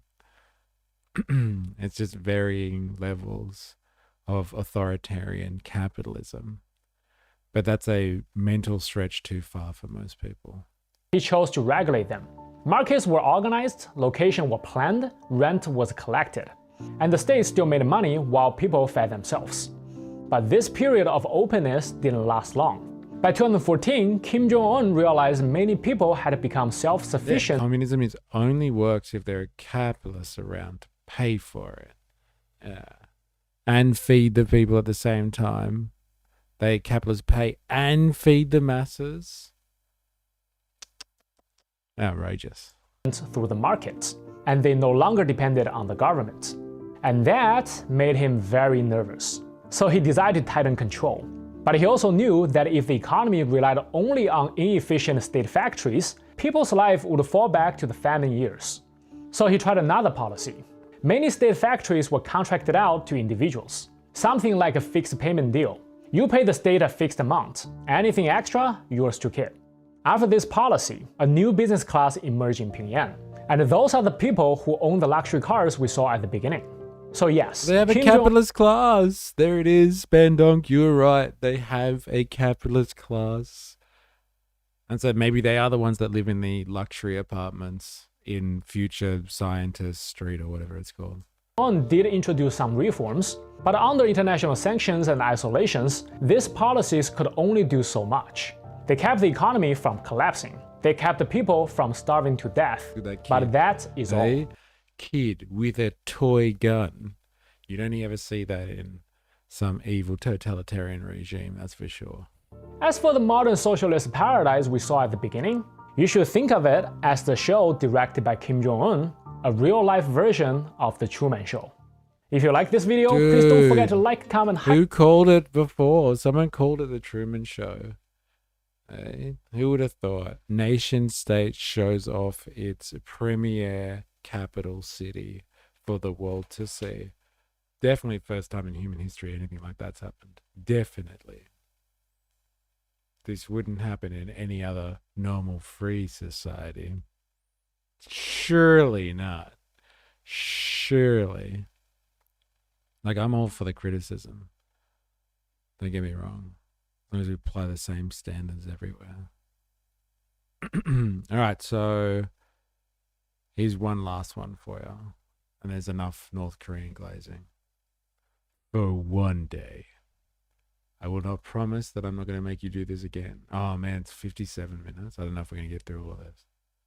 I don't know. Truman was an insurance salesman, not a god emperor. All right, North Koreans we never see. Everyday life in the world's strangest country. Now, I don't know who these guys are. Endeavor? What type of channel this is? Are they going to be running Western propaganda here or North Korean propaganda? I'm not sure. Let's just read. North Korea is often portrayed as a land of missiles, military parades, and totalitarian control. But beyond the propaganda lies a society of 26 million people living ordinary lives. This documentary offers a rare glimpse into the daily reality of North Koreans, far from the stereotypes that dominate international headlines.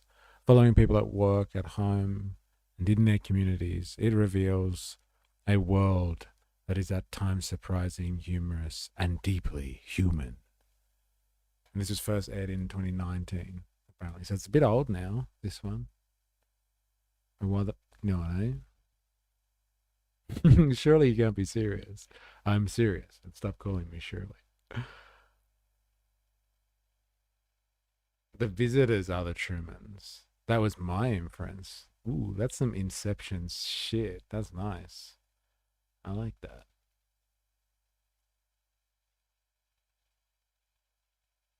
Can we just do the boy video from 15 years ago when they went to North Korea to get a haircut? Oh, that really happened? 15 years ago? That's crazy. That's mental, that is. Mental, yeah. Oh, this one's from, what? 7 years ago. I wonder if life's changed in 7 years.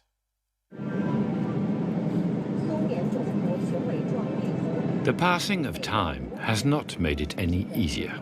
It has always been complicated to talk about North Korea. Somehow, judgment has been passed. The country is beyond repair. Everyone camps on their preconception of what the Democratic People's Republic of Korea is.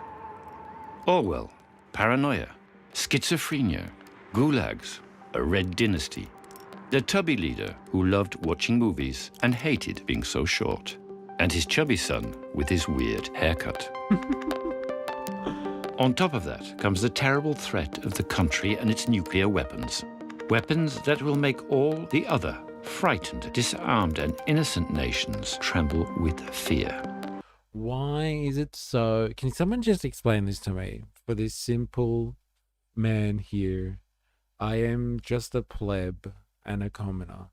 Why is it more frightening that North Korea has nuclear weapons than any other country that has nuclear weapons? Can someone explain that to me? Is it because they have some crazed leader that has access or has a finger on the button? Is that why it's more scary? Like, hello? There is crazed maniacs across the world right now who have potentially their finger on the button. Why is this crazed maniac any scarier than any other crazed maniacs that might have access to nuclear weapons? I really got to know. Why are these people more terrifying? Because they got nukes. Yes. And? Hello? I don't get it. Yeah, his chubby son with the weird haircut. My God. But why? Why is any kind of exaggeration acceptable to describe what is already a difficult and often tragic situation, even by those who only seek to damn the country? People are constantly reminding us that it's impossible to go there, which makes us suspicious. And if we do actually get there, we're told we won't see anything. And if we do see something, in any case, it's fake because they hide the truth.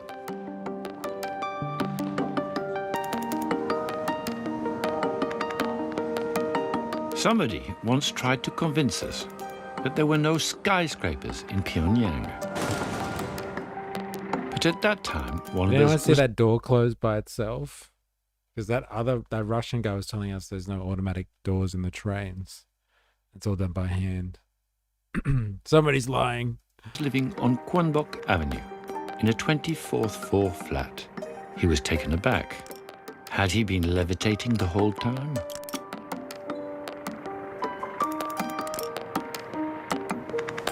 This film was shot over a period of 8 years by 3 people, one of whom is a Korean translator. 4 AS in the house. We are North Korea glazing, and we're glazing pretty hard today. We've just watched a couple of pieces. We watched a Russian tourist who went to North Korea in 2026 and was trapped in Pyongyang. We watched I don't know, maybe a Chinese YouTuber of some sort. I couldn't tell from the accent exactly. It could have been Singaporean, maybe. Who is kind of showing North Korea to be modern, or Pyongyang, but then being like, oh, but we only get to see this because the state allows it. And now we're watching a documentary on North Korea about like everyday life in North Korea, it would seem. Escalators are hand cranked over there. I'm also hand cranked. Oh God. Later. Between us, we have made over 40 trips to North Korea. And yet this film will show no prison camps and no missile ramps, totally off limits. And don't forget that in North Korea, you are also forbidden to film soldiers, building sites, supermarkets, gambling, people without enough food to eat, and sometimes even people eating, which is difficult to avoid. But while getting to North Korea is complicated, it's not true that you can't travel there, as long as you accept being escorted almost all the time. It's not true that visitors are asked to swear allegiance. It's not true that they only show what they want to. And it's untrue to say you never hear laughter in North Korea.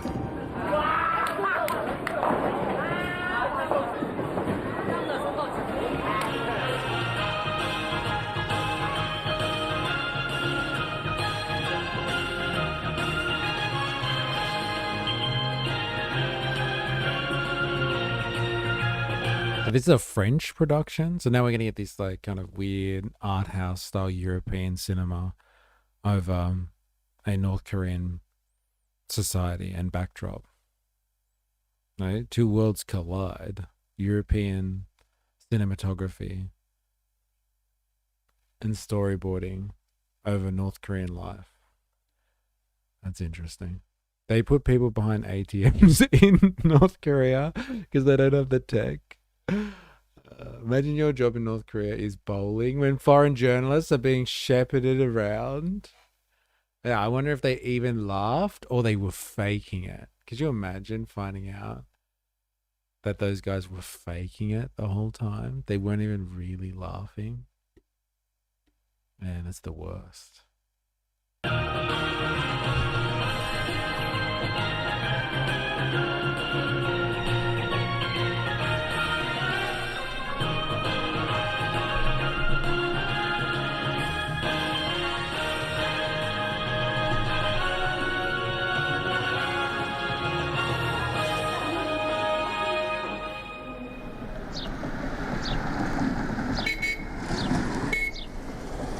In North Korea, the motorways are a bumpy ride. As soon as you leave the city, the concrete slabs are riddled with cracks and potholes. Enough to disintegrate backbones and axles. Thus, broken trucks and buses litter the hard shoulders.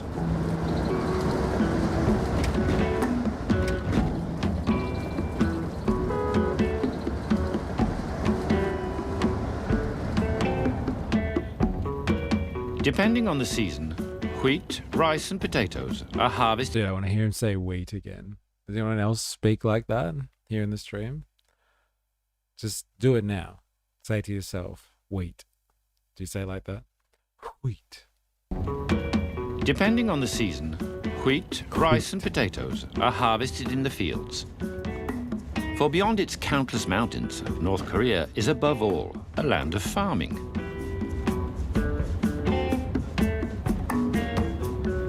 A land that dreams of... Well, you don't speak like that. Wheat. What about saying other words? No. 9. Self-sufficiency. One day, maybe. So each viable square metre must be put to use, even up the sides of the mountains. Barely 20% of the land is arable.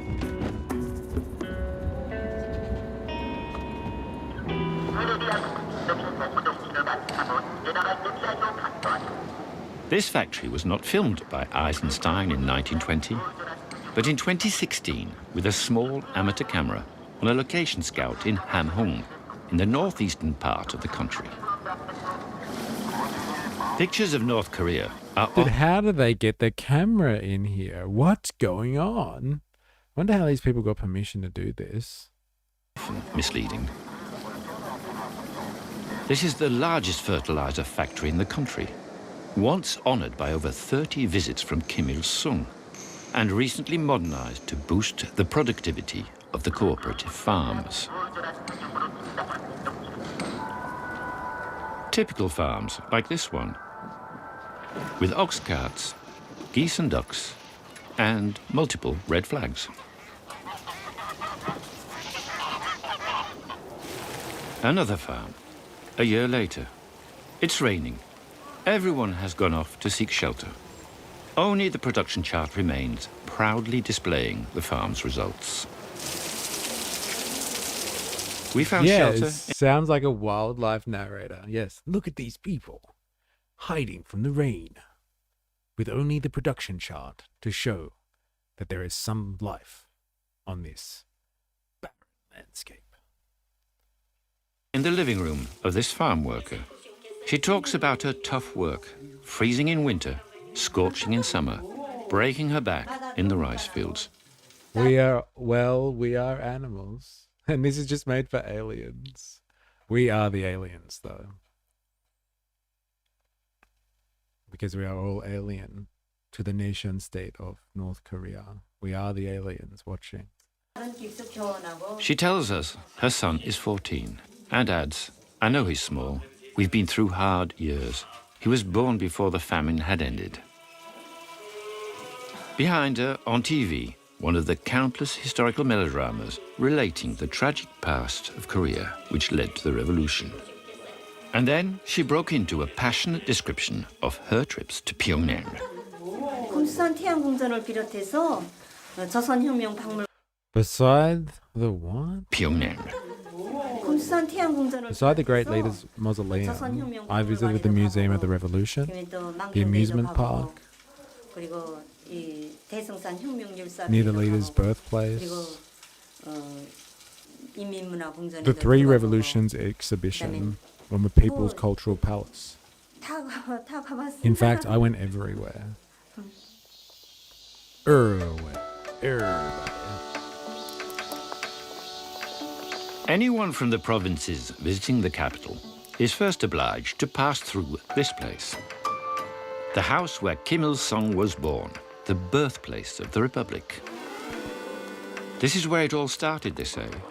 The great leaders of revolutionary training, the resistance against the Japanese, the struggle against the evil landowners who collaborated, and so on and so forth. And as Kim Il-sung was himself son of an ordinary peasant, he is both venerated and a role model. Peasant stock. Look how heavily it's snowing there. Must be absolutely freezing. Fuck that. As the seasons pass, the decoration of the birthplace changes. White and sober in winter, it frames a dignified parade. Here in 2011, we see the first coloured anoraks imported from China. In 2015, intimidated school children wear red name-brand sweatpants, though the sneakers don't quite make the grade.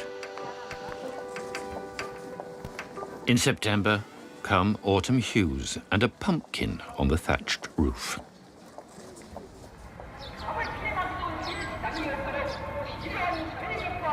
In Pyongyang, everything is bigger. Anyone quite the green thumb in here? How relatable. Yeah, why do you put pumpkins on the roof? Is it easier to sort out instead of them spreading across the ground? Sun. Ah, all right. Thank you. So they don't get caught in the shade somewhere. Thank you very much. The lady from the farm would say to herself, more modern and more beautiful. Here you can find more of everything. More light, more shops, more food, more housing, more work, more education, more culture. How could anyone not want to live here? The capital is more than the heart of the state. It's the template. She will be taught that these exemplary model buildings are the homes of exemplary citizens, scientists. So I have raised beds for energy-intensive food at home. Yeah, right. And so, like, that's so they don't cop any shade. They just get, they get all the sunshine, all of it. I want all of it. Thank you. Civil servants. Some of the most honored ones live on the new and highly publicized Future Scientist Street.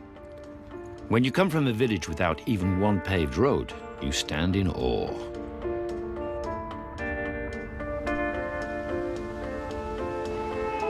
Dude, there's the view again of the traffic. There's no Imagine one on the road. People there. who live here even seem Traffic's great in Pyongyang, if you're wondering.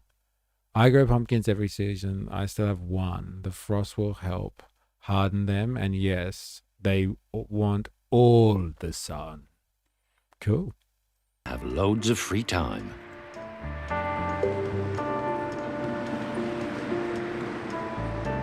The lady from the farm is dazzled by these skyscrapers, the most famous of which is in the shape of an atom, and by the new neighborhoods springing up all over the city, erected by the sheer force of the country's soldiers and workers.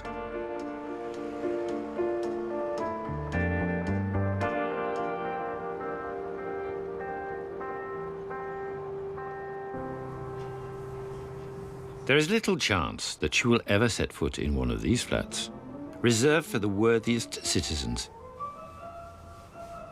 even if the inhabitants have fled the camera. Everything is neat and tidy.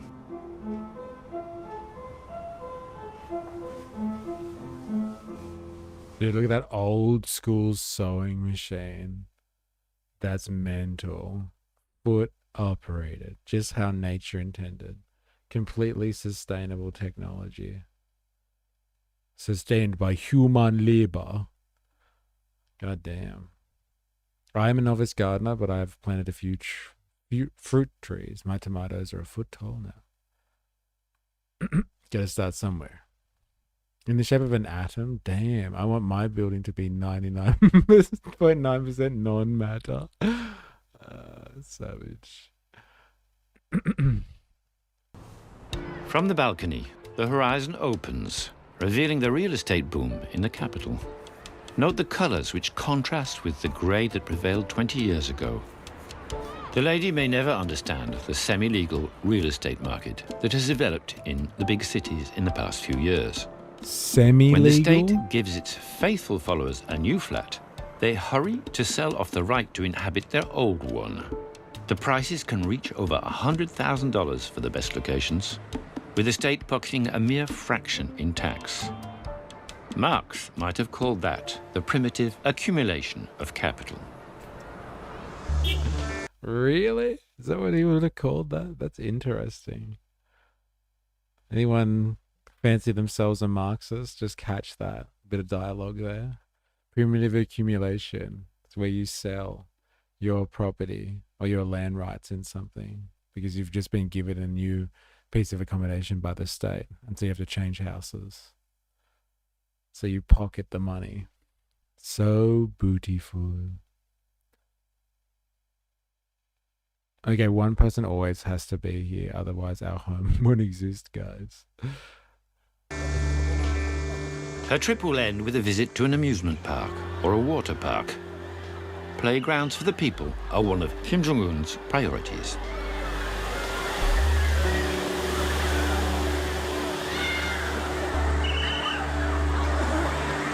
The entrance is pricey, €2, but everybody mingles. Everybody has fun, just like children. People slide, people laugh.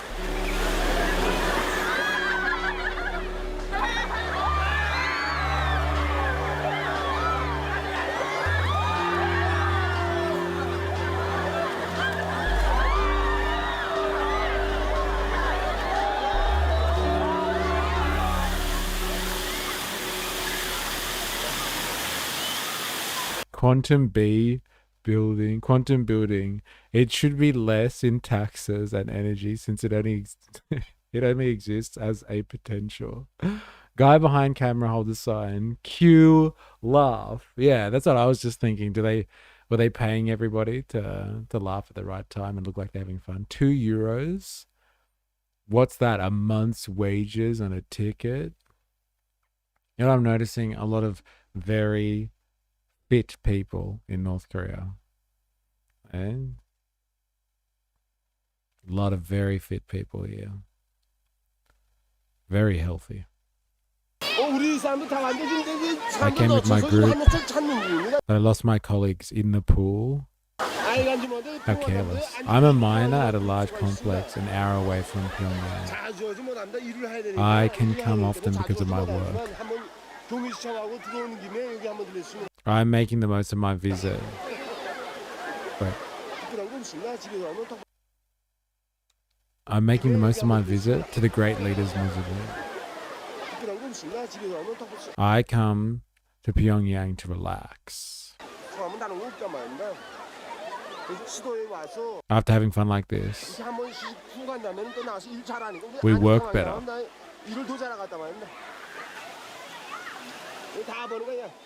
Everyone is looking at me. Go and play. Stupid kids. We have never been abroad. But now we have lots of water parks.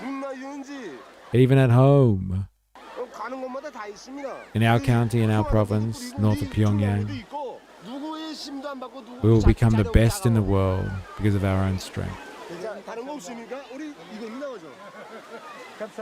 Do you have any other questions? We are the best. Like, yeah. What a positive man.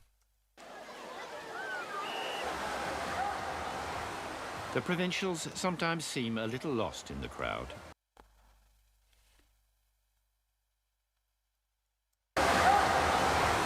The provincials sometimes seem a little lost in the crowd. But since lots of visitors don't know how to swim, nobody really knows. I wonder if NK is as bad as the mainstream media make out. Storm Crow. I don't know, that's a good question. That's what we're trying to figure out. We've spent a bit of time looking at what North Korea is like on camera. Outside of just the propaganda, I guess. From within and from without. Look at these people at a water park, swimming around, enjoying life. Strange humans.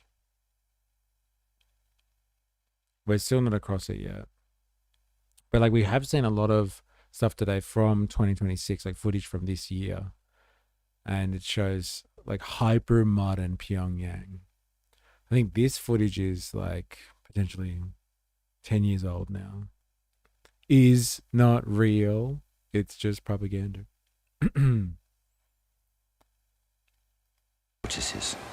In fact, I honestly don't know what to believe anymore. Yeah. Well, I guess it's just like most things, like two things can be true at once. I'm sure we get heaps of state propaganda that comes out of North Korea, and I'm sure there's heaps of anti-North Korea propaganda that exists outside of that. And so you just have to find your way halfway between that stuff, I'd say. But at least we know from the footage that the water park exists. Whether it's exclusively for use by people that are granted access by the party or something like that, or if it's just open to everybody and this is what life is like in North Korea. Guess we'll never know. But the water park exists. That's what we do know. The national TV channel has started broadcasting swimming lessons. A giant screen plays concerts by the group Moranbong, part pop-rock girls band, part military orchestra, but most importantly, extremely popular.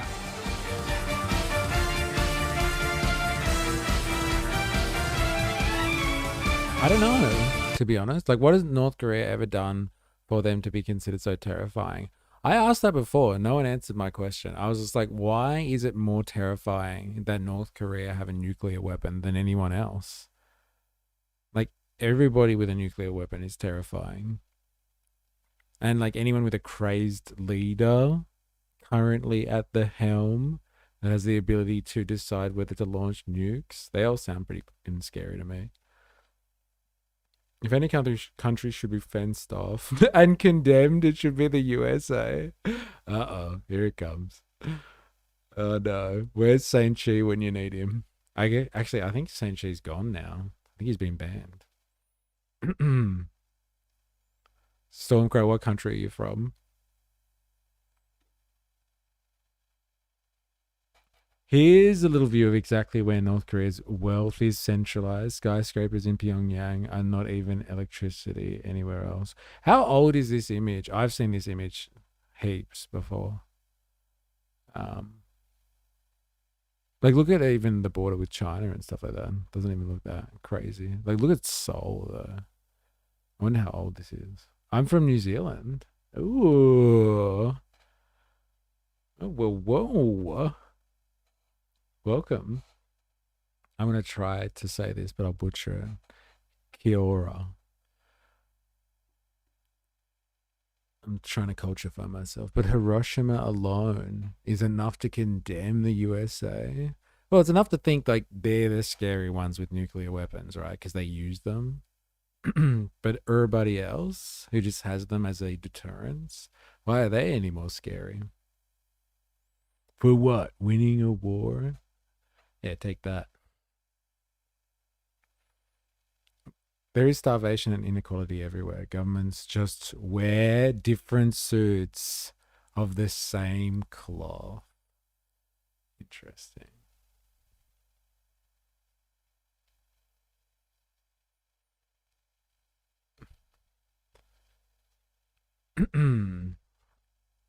Winning war is fine, but they dropped it on nothing but civilians. Commies. Yeah. Yeah, I'm in New Zealand, me lord. What's the point of Grave of the Fireflies, right? That's the point, sorry. Alright, back to North Korean pop. This is interesting. Their pop music stars, their girl band, is also in the military band. Military, I should say.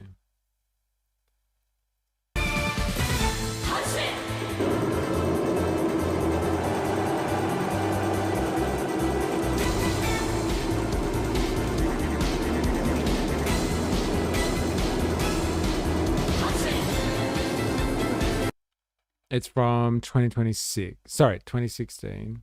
And this one's from this year. Dude, where do you get this from? It's crazy.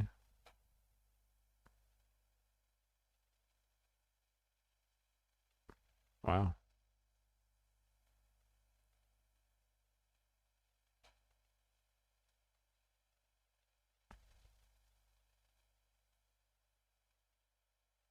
Han's trying to scare people away.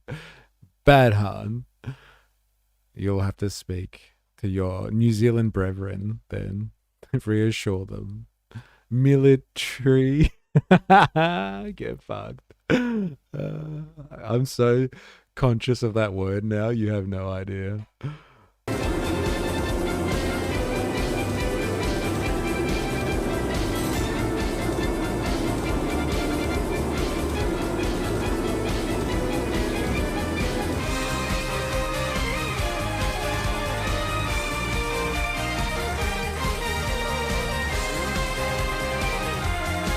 Dude, this is a banger.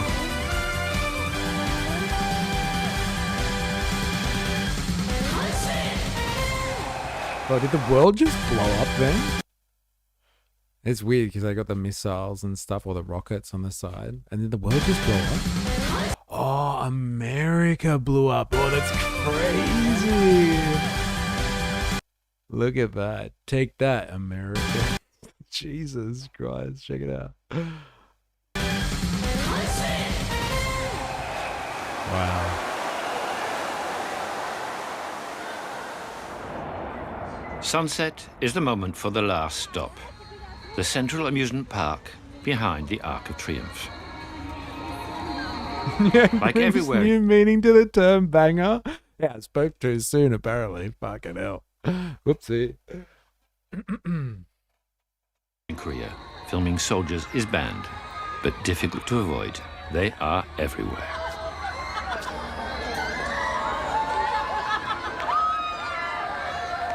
The swing boat that Supreme Leader Kim Jong-un came to try.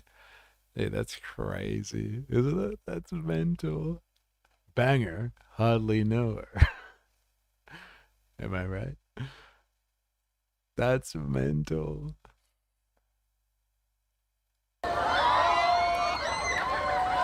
Bread and circuses, some might say. But it's more than that. Every Korean dreams of having the right to live in Pyongyang and enjoy all this opulence.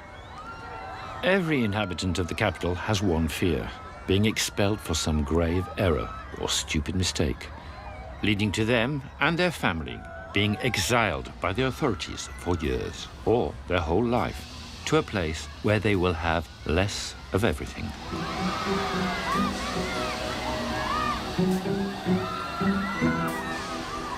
Pyongyang, with its lights and sights, inspires loyalty. So people really have fun in the parks and pools of the most beautiful city in the country. And even for them, the world, since theirs stops at North Korea's borders.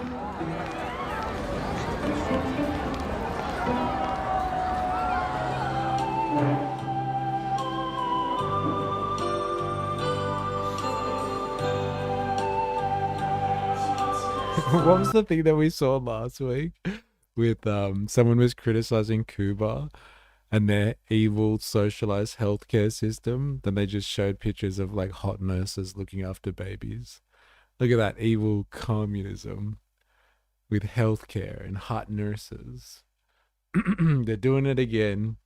Look at these evil communists with nurses, 2 nurses to 1 baby. That's evil communism. Why was that background music like Carl Pilkington style trombone before LOL? And Cuba has no power. They used it all on Hassan's visit, and they saved the last drop for Hassan's visit.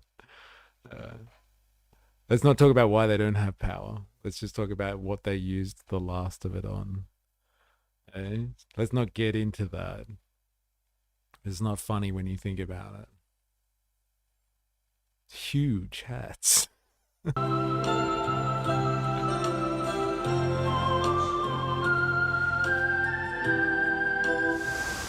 불안하다. 조금 떼가요. 다시 조금 떼고. 나좀 불어요. 이렇게. 여거 사진 찍고요. 웃으면서. Look at me smile a little bit, please. In North Korea, but many weddings, or rather their preparation. Here, a wedding video shot by a professional who's getting the happy couple to pose in all the iconic sites of their city.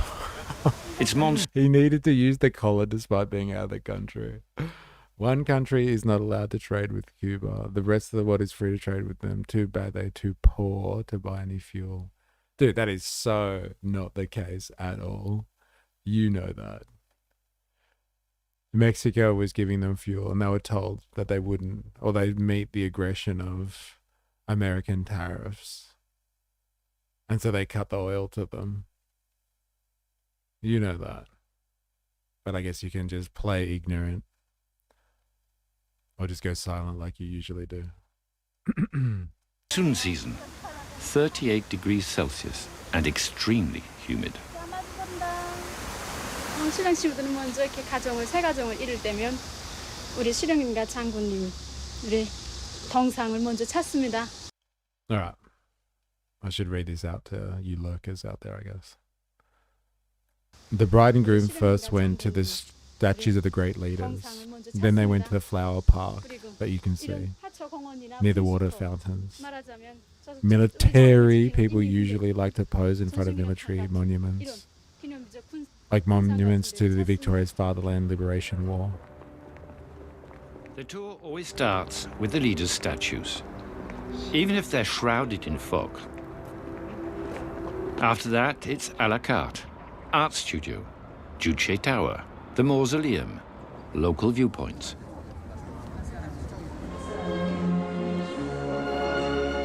It ends in special banquet rooms, hired and decked out for the occasion. The size depends on the family's wealth. 80 to 120 guests, rocket-shaped bottles of alcohol, speeches and music. I think you got a typo in that response there, Han. You wrote Ukraine when you should have wrote CIA and American and the Americans. Or you could have just wrote American proxy, sorry. I think Russia should sell them oil for some warm bodies for their army, but the American proxy state or the CIA blew up their oil production. And the Chinese won't sell it because, well, they're Chinese. Giving anything away is not in their nature. My wedding dress was florals. LOL. I didn't want to wear white. I admire how Asian countries preserve their way of life and culture. I guess some more forcibly than others. It would seem.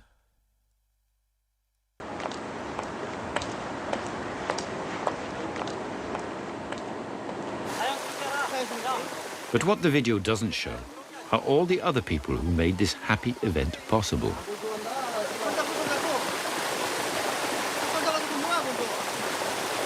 Take her hand. Where is your gallantry, comrade? Draw the water, and the bride will receive the falling drops. Hey. Japan, Korea, China look like they're doing a lot better than the rest of the world. Well, definitely China. But I guess you could, extend that to the other. It depends on what your metric is for doing better. They have immigration controls. In North Korea, matchmakers are the common intermediary in charge of introducing you to the ideal partner, for you and your family, almost as much as in the South. Arranged marriages are the norm, rather than love matches, with the result that people marry within their social class. For decades, society's summit was filled by the revolutionary comrades of Kim Il-sung and their descendants. At the bottom, of course, the families of Japanese collaborators and their heirs. Between the two, 40-odd subclasses with little hope of marrying outside their rank. But the sclerotic end of Kim Il-sung's regime, the famine under Kim Jong-il, and the partial disintegration of both state and party that followed not only shook the country, but also the social order. The outcome was more freedom of choice concerning marriage. Today, the most desirable professions are scientist, diplomat, military officer, and businessman, of course. So many hectic statuses. There it is. They said it again. Businessman. Businessman. Those are the top sought after positions: scientist, diplomat, military officer, and businessman. Sounds like they're liberalizing their economy, opening it up to the invisible hand of the free market. Very interesting. For years, the pretty policewomen who directed the traffic were in high demand on the wedding market. But they are gradually being replaced by traffic lights.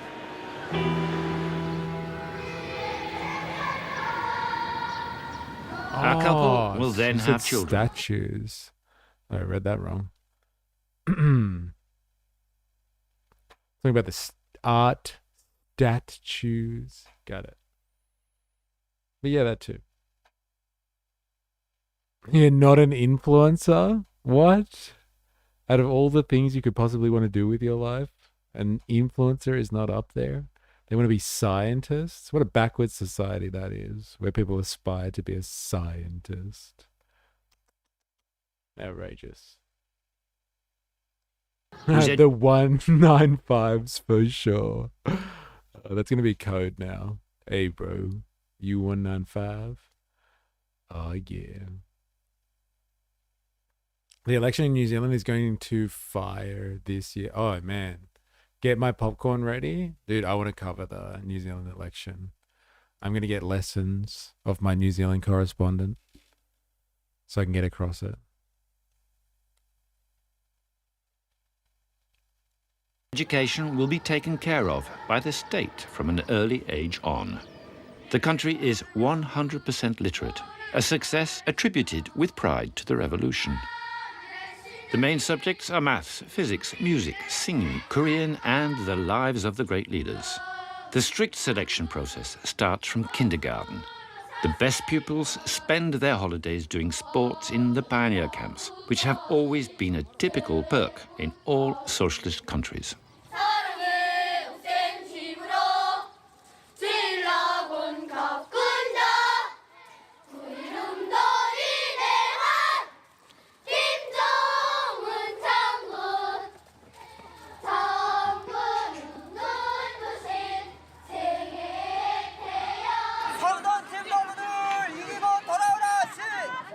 At least they can sing in tune. I guess they practice enough. An activist group just beheaded an effigy of our deputy PM in a guillotine. It's going to be so entertaining. Dude, link that. Do you have a link for that? Can you please provide this? I'd like to say. Who's the deputy? It's not Winston, is it? Is it Mr. Peters? When we arrived at the stadium, No the competition... way. They made an effigy of him. Jesus Christ. And cut it. No way. They are wild. Alright. Like on YouTube. Oh, man, this guy. Untold by Tony.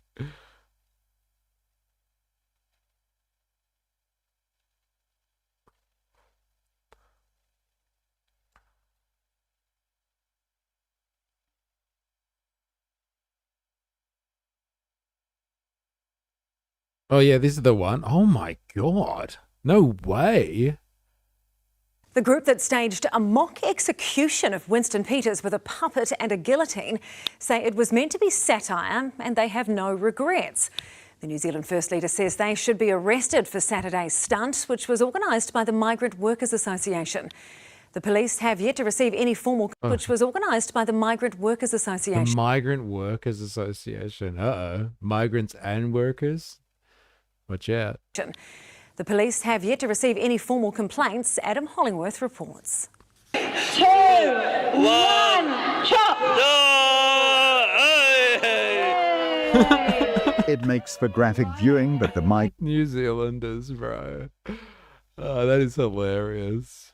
No more racist slop. Love, hate. Migrants' lives matter. That's so good. I gotta love you, New Zealand. 2, 1, chop! It makes for graphic viewing, but the migrant group behind this protest have no regrets. The idea was satire, political theatre, to shine a light on an issue that has been ignored and just shoved under the carpet, so to speak. No more racist slop. Winston Peters gets the chop. Oh, they sent the message. I don't even vote? What? Outrageous. You should. And donkey vote. Draw a dick on the ballot. Get involved. Hey, what do you got to say for yourself, lady? Hey, better be good. I mean, some people might think that you're actually asking for the execution. Do you think that'll make a difference? No, absolutely not. But like, it's just about getting used to political participation. So just go and draw a dick on the ballot, but participate. But like, follow Volta Turd's advice though. Bro, vote. Vote anyone left. Create the demand. Lead by example. But like, I just like people participating. Because soon enough, they will chop away the political participation. And like, we won't have any of those freedoms anymore. So you might as well enjoy it while you can. Of a politician. It's not asking a literal execution of the politician. It, like I said, was satire. It's not literal, it's art, douchebag. And symbolic. It was an effigy of Winston Peters, and the guillotine was fake, a symbolic guillotine. You know, it wasn't a weapon. Winston Peters. It wasn't a real guillotine? Ah.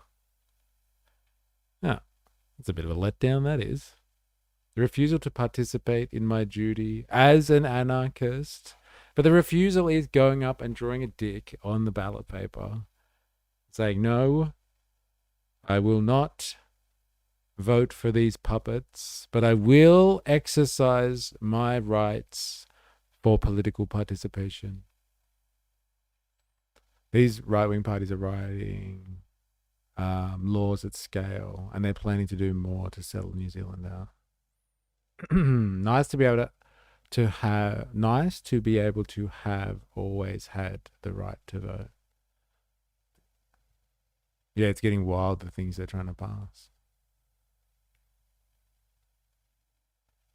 He's angry at this depiction. Well, when the left disagree, they get violent. Do you think that the police need to be involved? Dude, it's like 4 people. So good.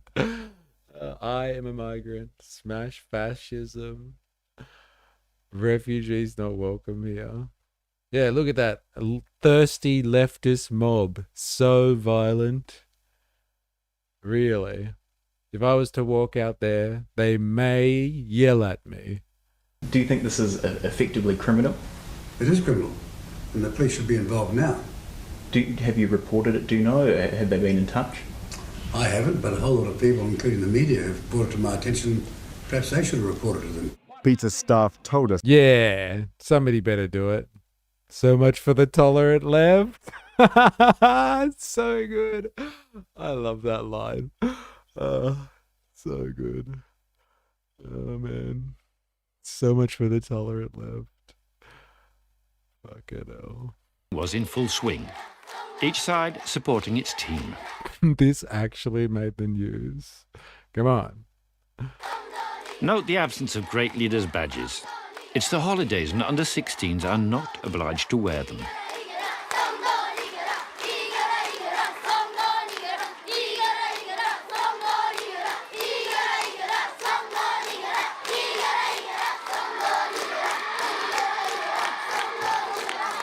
Then it's time for the tug of war.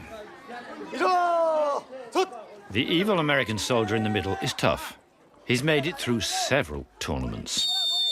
Dude, check out the middle. The American soldier with the rope around the neck. Crazy.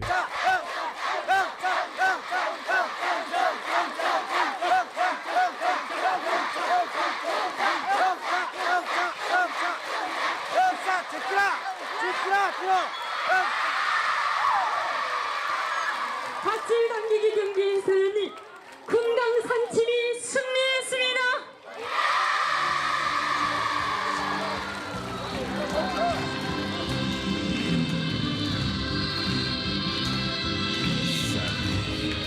Savage Corbett. I reckon they're chanting win-win or we don't eat. Savage.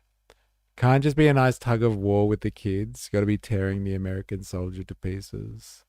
Savage. Look at those cute little kids building character, tearing American soldiers apart. Han, this better be really good. This got nothing to do with Pauline Hanson, does it? Does it, Han? It's not.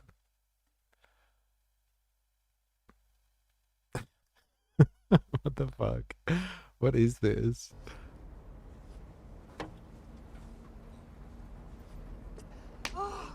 Hey, I think we better pull over because we need some gas soon. Keep fucking drive. Okay. Didn't I tell you to watch your fucking language? What are you doing? Where are you going? Get your hands off me, you goon! Don't fuck with me!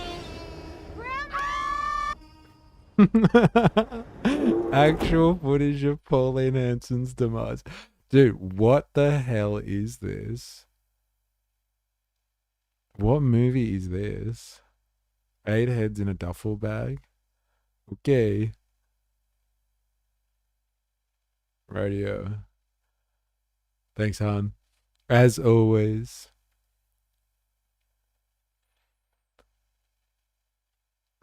Okay.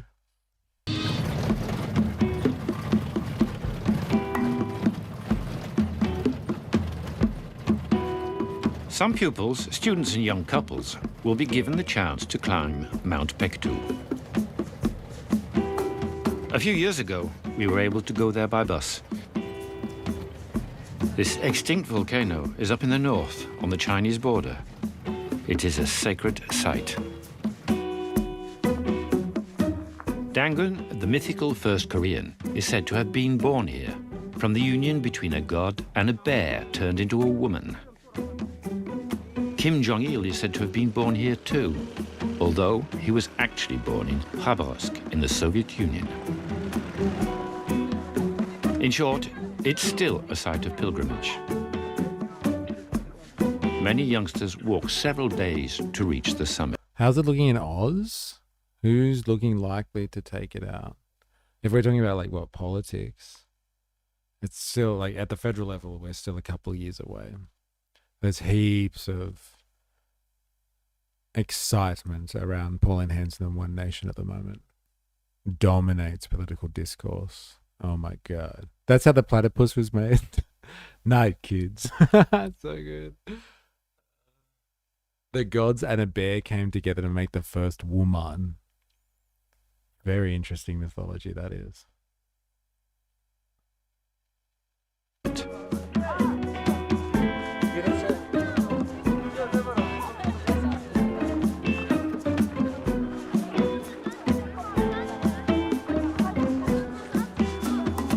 At the top, high school students from the capital in their khaki uniforms queue whilst waiting to descend to the central lake in the egg-like pots of a ski lift from an old mountain resort.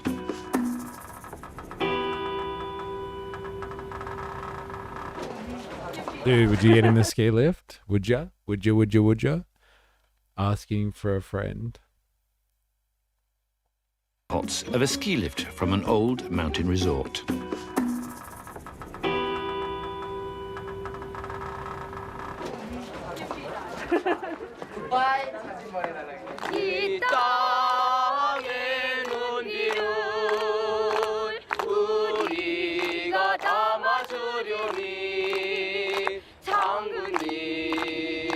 Yeah, I like how they added the creaking noises. Yes, that's what I'm saying. Would you get in it?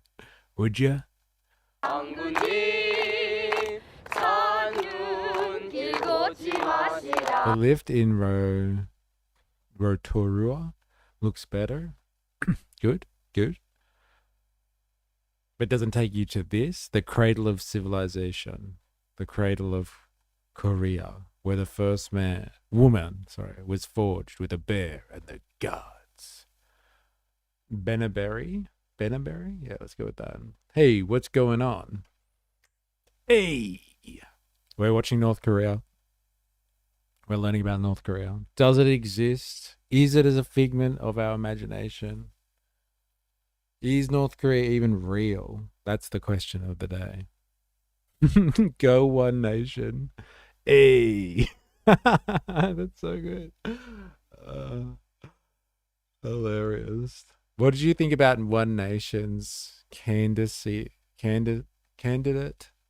launch party in Victoria? Did you see it? Do you think they should have banned the media? The ABC, that is, specifically. What was the name of the ABC? The Australian Bureau of Communism. That was the one. The Australian Bureau of Communism. Yep. You watched it? All right. Well, that's what we watched today. LOL ABC. Ban them. Yeah. Oh, Paul Ramirez is back. No way. North Korea is not real. Just like kangaroos. That's not true. I've seen plenty of kangaroos. North Korea, though, I'm not sure. Look at that. I don't know, man.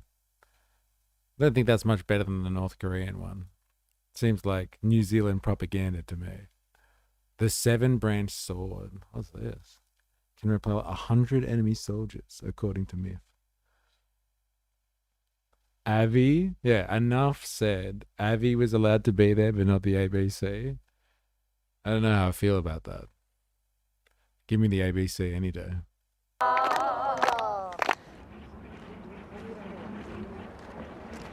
This is the sacred mountain of the revolution. Later, some of them will go off to do their military service, which can last 1, 2, or 7 years, and is known for being no picnic.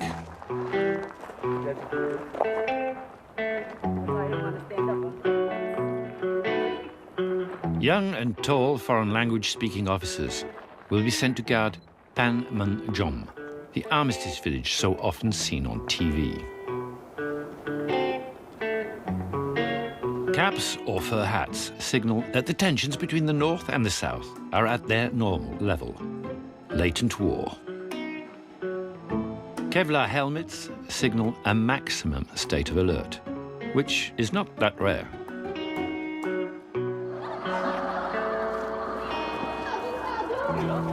Who is a good husband? How to have a good career? The people of Pyongyang are much more interested in these topics than in the long litanies of propaganda. Getting married is important, and this is what the sitcoms broadcasted on a giant screen near the central station are about. Locals are ready to watch them in the middle of December, tolerating minus 15 degrees Celsius. Minus 15 degrees. Watching a sitcom outside. That. You take this downhill. Actually, you know what? I changed my mind. Going to the revolutionary volcano. I'm going with the toboggan run here. Can I change my mind? Dude, minus 15 degrees. For the Americans, minus 15 degrees is a lot. That's all I'm going to say. I don't know how to convert it, and I'm not doing it. A country lass is hesitating between several suitors. She's plucky, making fun of the army and patriarchal authority. Her tone is cheeky, full of sexual allusions, apparently far from accidental.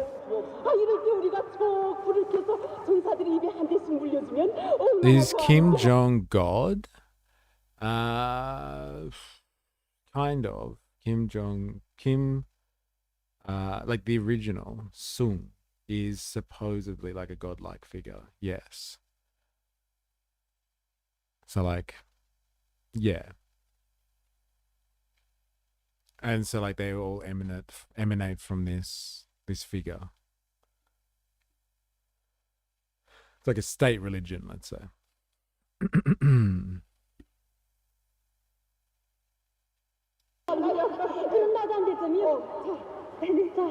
This ad is for the Wow, that sounds false. What? You don't believe in gods? Everybody's got their own gods that they pray to and worship. Come on. Pyongyang, which means peace in Korean. produced in cooperation with a South Korean firm close to the moon sect. They are copies of Fiat's.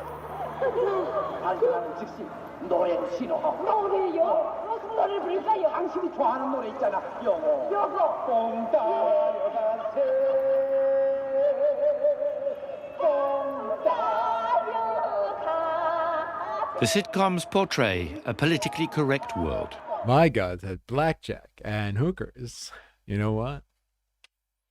Forget the gods. In Satanism, we believe we are our own God. Hail me. Wow. That's outrageous. Outrageous. The individual only counts as part of a whole. You have to be a good worker in your collective team.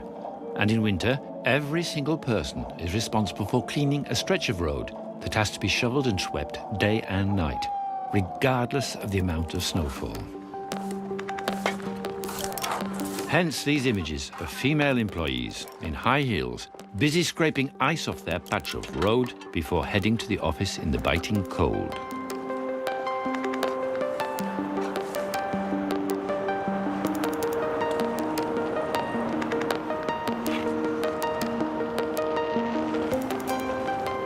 My opinion is that North Korea is one of the few places on Earth that the global empire doesn't control. Yeah, why not? Like, it seems to be because it was ejected from that global system because of evil communism. It's had to be relatively self-sufficient and self-reliant. And as a result of that, it's outside of the auspices of that global empire. It's definitely the case. It's definitely the case.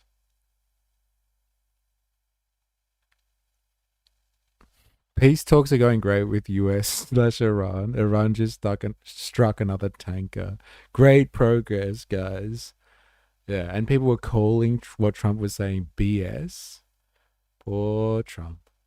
Poor Trump. I don't think North Korea had COVID, did they? I don't know. I think they did. They probably just experienced it differently. I'm pretty sure we've seen something about that on stream before. Trump was asking for ideas on how to manage Iran. Looks like they missed the window on that one. Because 50 years of sanctions have been helpful. Does teach you how to stick up for yourself, apparently.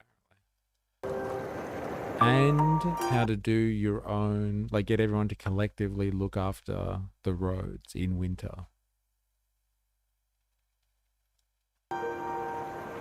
They already had mind control chips, so they didn't need the vax. So good. So good.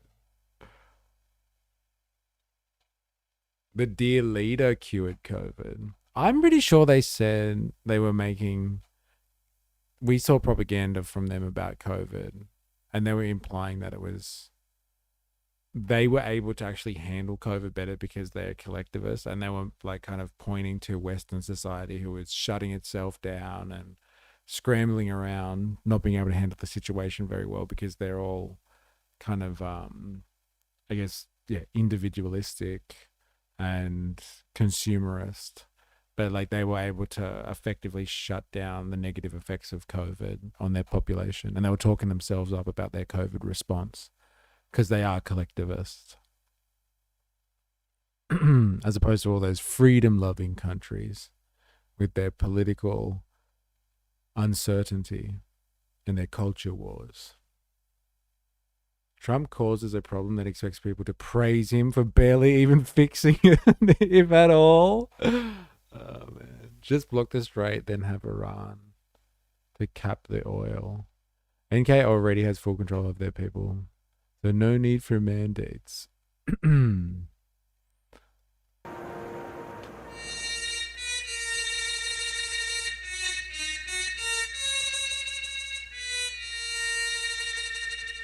endless war films on North Korean TV contrast with this peace of mind.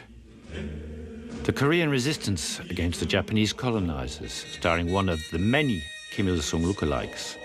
The Korean War. The combat against spies. Movies and television always portray the country on a war footing.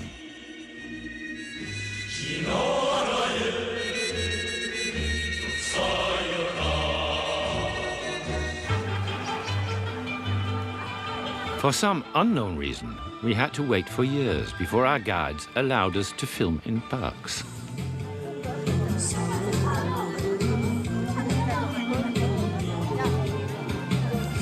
Moranbong Park is the local central park, everyone's favorite place for Sunday outings. Are these Sunday painters a state secret? Beyond fans of still life, what else can we see? Shooting ranges, dancers, lots of years. They said that they filmed this documentary over a period of 8 years, and like they slowly get to film more and more stuff, and so it took them years to get access to filming in parks. I don't know why.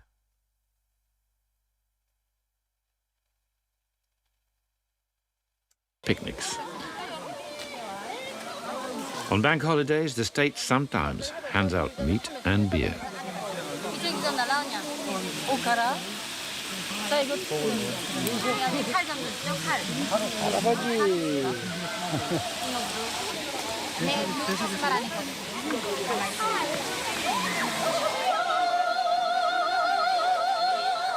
These pensioners are having a great time, freed from family and professional obligations.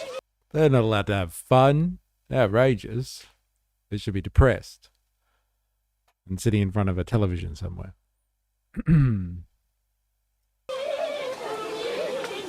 Wait, free meat and beer? I'm defective. Wait, only on national holidays. All right, it's not all year round buffet on the state, bro. Go pensioners. Look at them go. They're loving it. So active. So fit. There's no extra meat on any of these guys.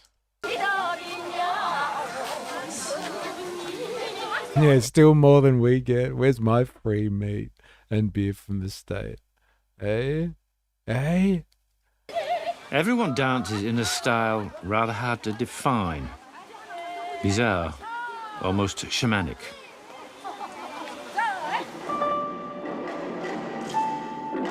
It's strange. In 1956, the filmmaker Chris Marker, who was part of the first French delegation to visit the North after the Korean War, had filmed almost identical scenes danced by workers in a train factory.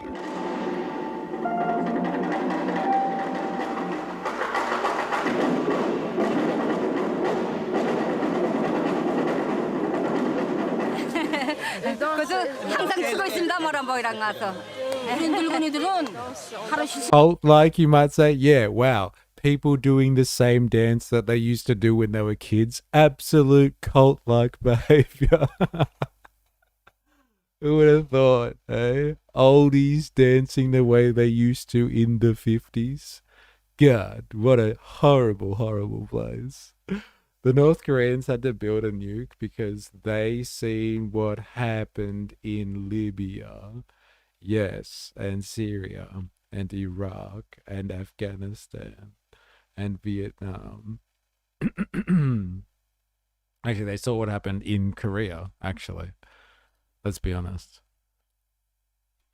Mandated dancing, almost as bad as mandated voting. Yeah, that's the real communism, when they make you vote. The nut bush is propaganda. That's Australian propaganda right there. Every kid learns how to do the nut bush. So good. My partner, Ravi, as a foreigner, is fascinated by the nut bush. Absolutely fascinated. Like when it comes on and everybody knows how to dance it and stuff like that. And she's like, what is this?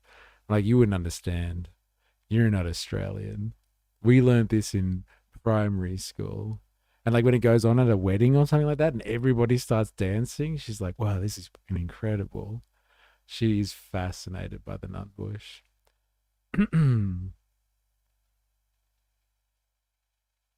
Pavlovian response. It's so true. Oh, man. Stormcrow subscribed with Prime. God damn. Fuck yeah. Shout out to you, Stormcrow. Welcome to the crew. Welcome to the crew. You're going to be like indoctrinated now. There's a hazing ritual, etc., etc. I need a video stat of the nutbush. I don't know, man. Ravy will show you how she dances it. We'll film that, and I'll play it tomorrow on stream. We had our Scottish friend come over for a visit, and we taught her the nutbush. Yes. I had to teach my ex's in-laws family the nutbush. They too were fascinated. Had to teach a group of boomers. Been looking for someone to use it on, and seems like a decent crew here. Thank you. Welcome to the crew. One of us. ID Wank Enobi. Okay. China. Welcome to the stream. If only Indoctrinathan were here to do his job. Ha. Indoctrinathan, I don't think comes around these parts anymore, man. A long time ago. Long time ago. He's too racist. Oh, man. Not a sex thing. I swear. It's normal. It's normal. $5 USD just because. Paul, you've done it again. You fucking legend, yeah? And the conversion rate. So good. Thank you for the USD. Straight to the stream. Straight to the stream. Fucking legend, yeah? Fucking legend. 여서 연료좀 받고 놀던 동무들이 여기 나와서 매일 이렇게 일요일마다 나와 춥니다. Yeah, I know that's like $500 euros. Alright. Whatever. 같이 좀 놉시다 우리하고.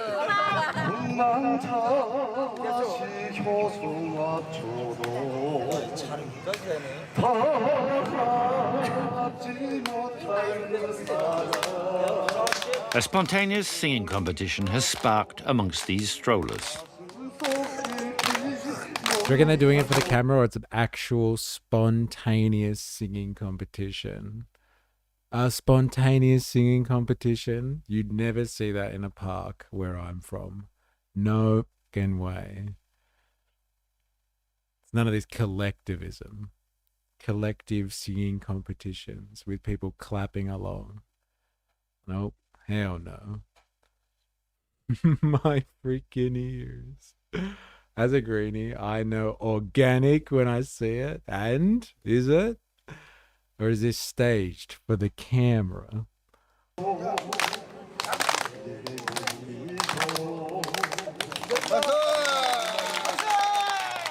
저는 우리 중학교부터 시작해서 군대에 나가서 당의 운동에서 마음껏. I started singing when I was in kindergarten and continued during the army. 내 목청을 터뜨렸습니다. 자주 매일. Do you come here often? Do you come here often? 예, 매일. 주말마다. Yes, every day. In Korea, everyone knows all the songs. Singing is communicating. To not sing is to be alone. Unthinkable. Who would be that antisocial?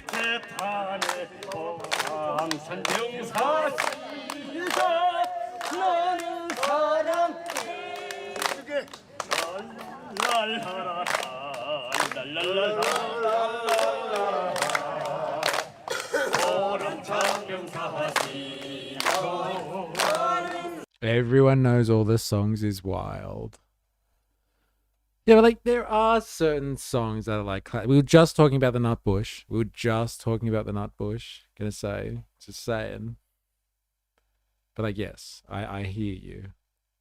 if everybody knows all of the songs together. They all hang out at the train station and listen to that one song every Saturday night. Yeah. But all, yeah, I know. I get it. I get the implication. All right, I get it.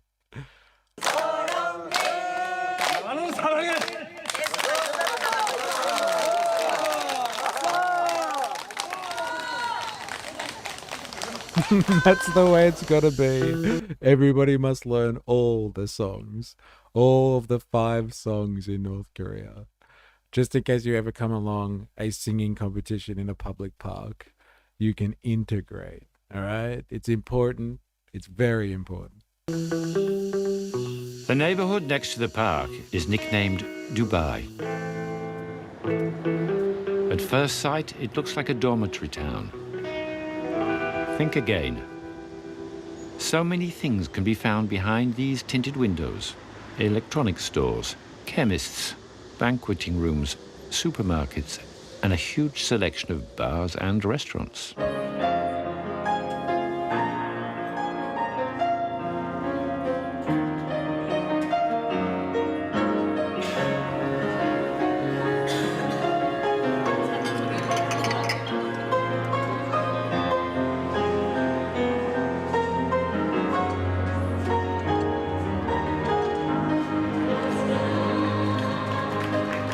It should be a human right, like water, surprise park karaoke, and everyone has to partake. Everyone.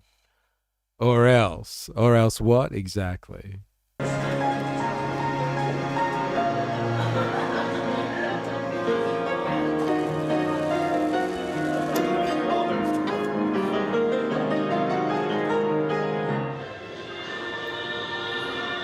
This TV ad is singing the praises of a luxury supermarket. So heavily air-conditioned, the staff wear puffer jackets. Everything is for sale. Swiss chocolate, olive oil, French and Italian wines, imported fruit.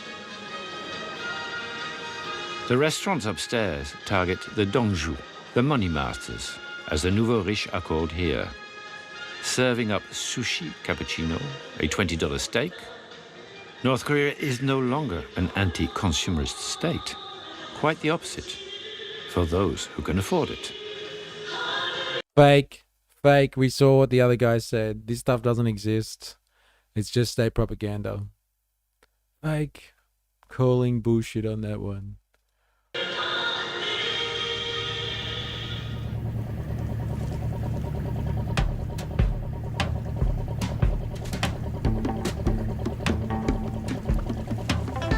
There aren't any culinary critics in the North Korean press as yet.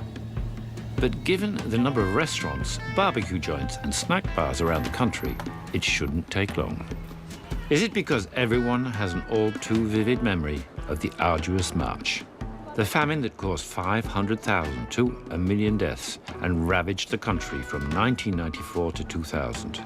That they're looking to make up for it now. Back then, even the word restaurant became obscene. Why wouldn't you want to live it up if you got out the other side of a fucking famine? Like, seriously. Don't know the words? Right to jail right away? Oh, man, that's my favorite. Anytime, any chance to use this one straight away. You better believe that's a paddler. That's a paddler. That's a paddler. For those who can afford it, he's critical, but choosing his words carefully. I don't know, man. When I can afford to take the family out to go to a restaurant, I celebrate it. We don't go out often, but when we do, goddamn, do we have a good time. I kind of feel like North Korea is the Cuba of the Western Hemisphere. Or not. Well, like, I guess so. Yes. Yes, it is, actually. It helps being further away from the lion's den, I guess.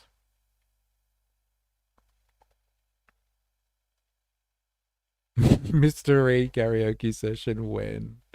What do you want me to do? Do I do Nutbush? That'll be good. Sing. Sing what? Sing Nutbush? I'll do that. All right. I've got to bounce. I got to leave it there. Farmer. You better hope you're not a peasant farmer.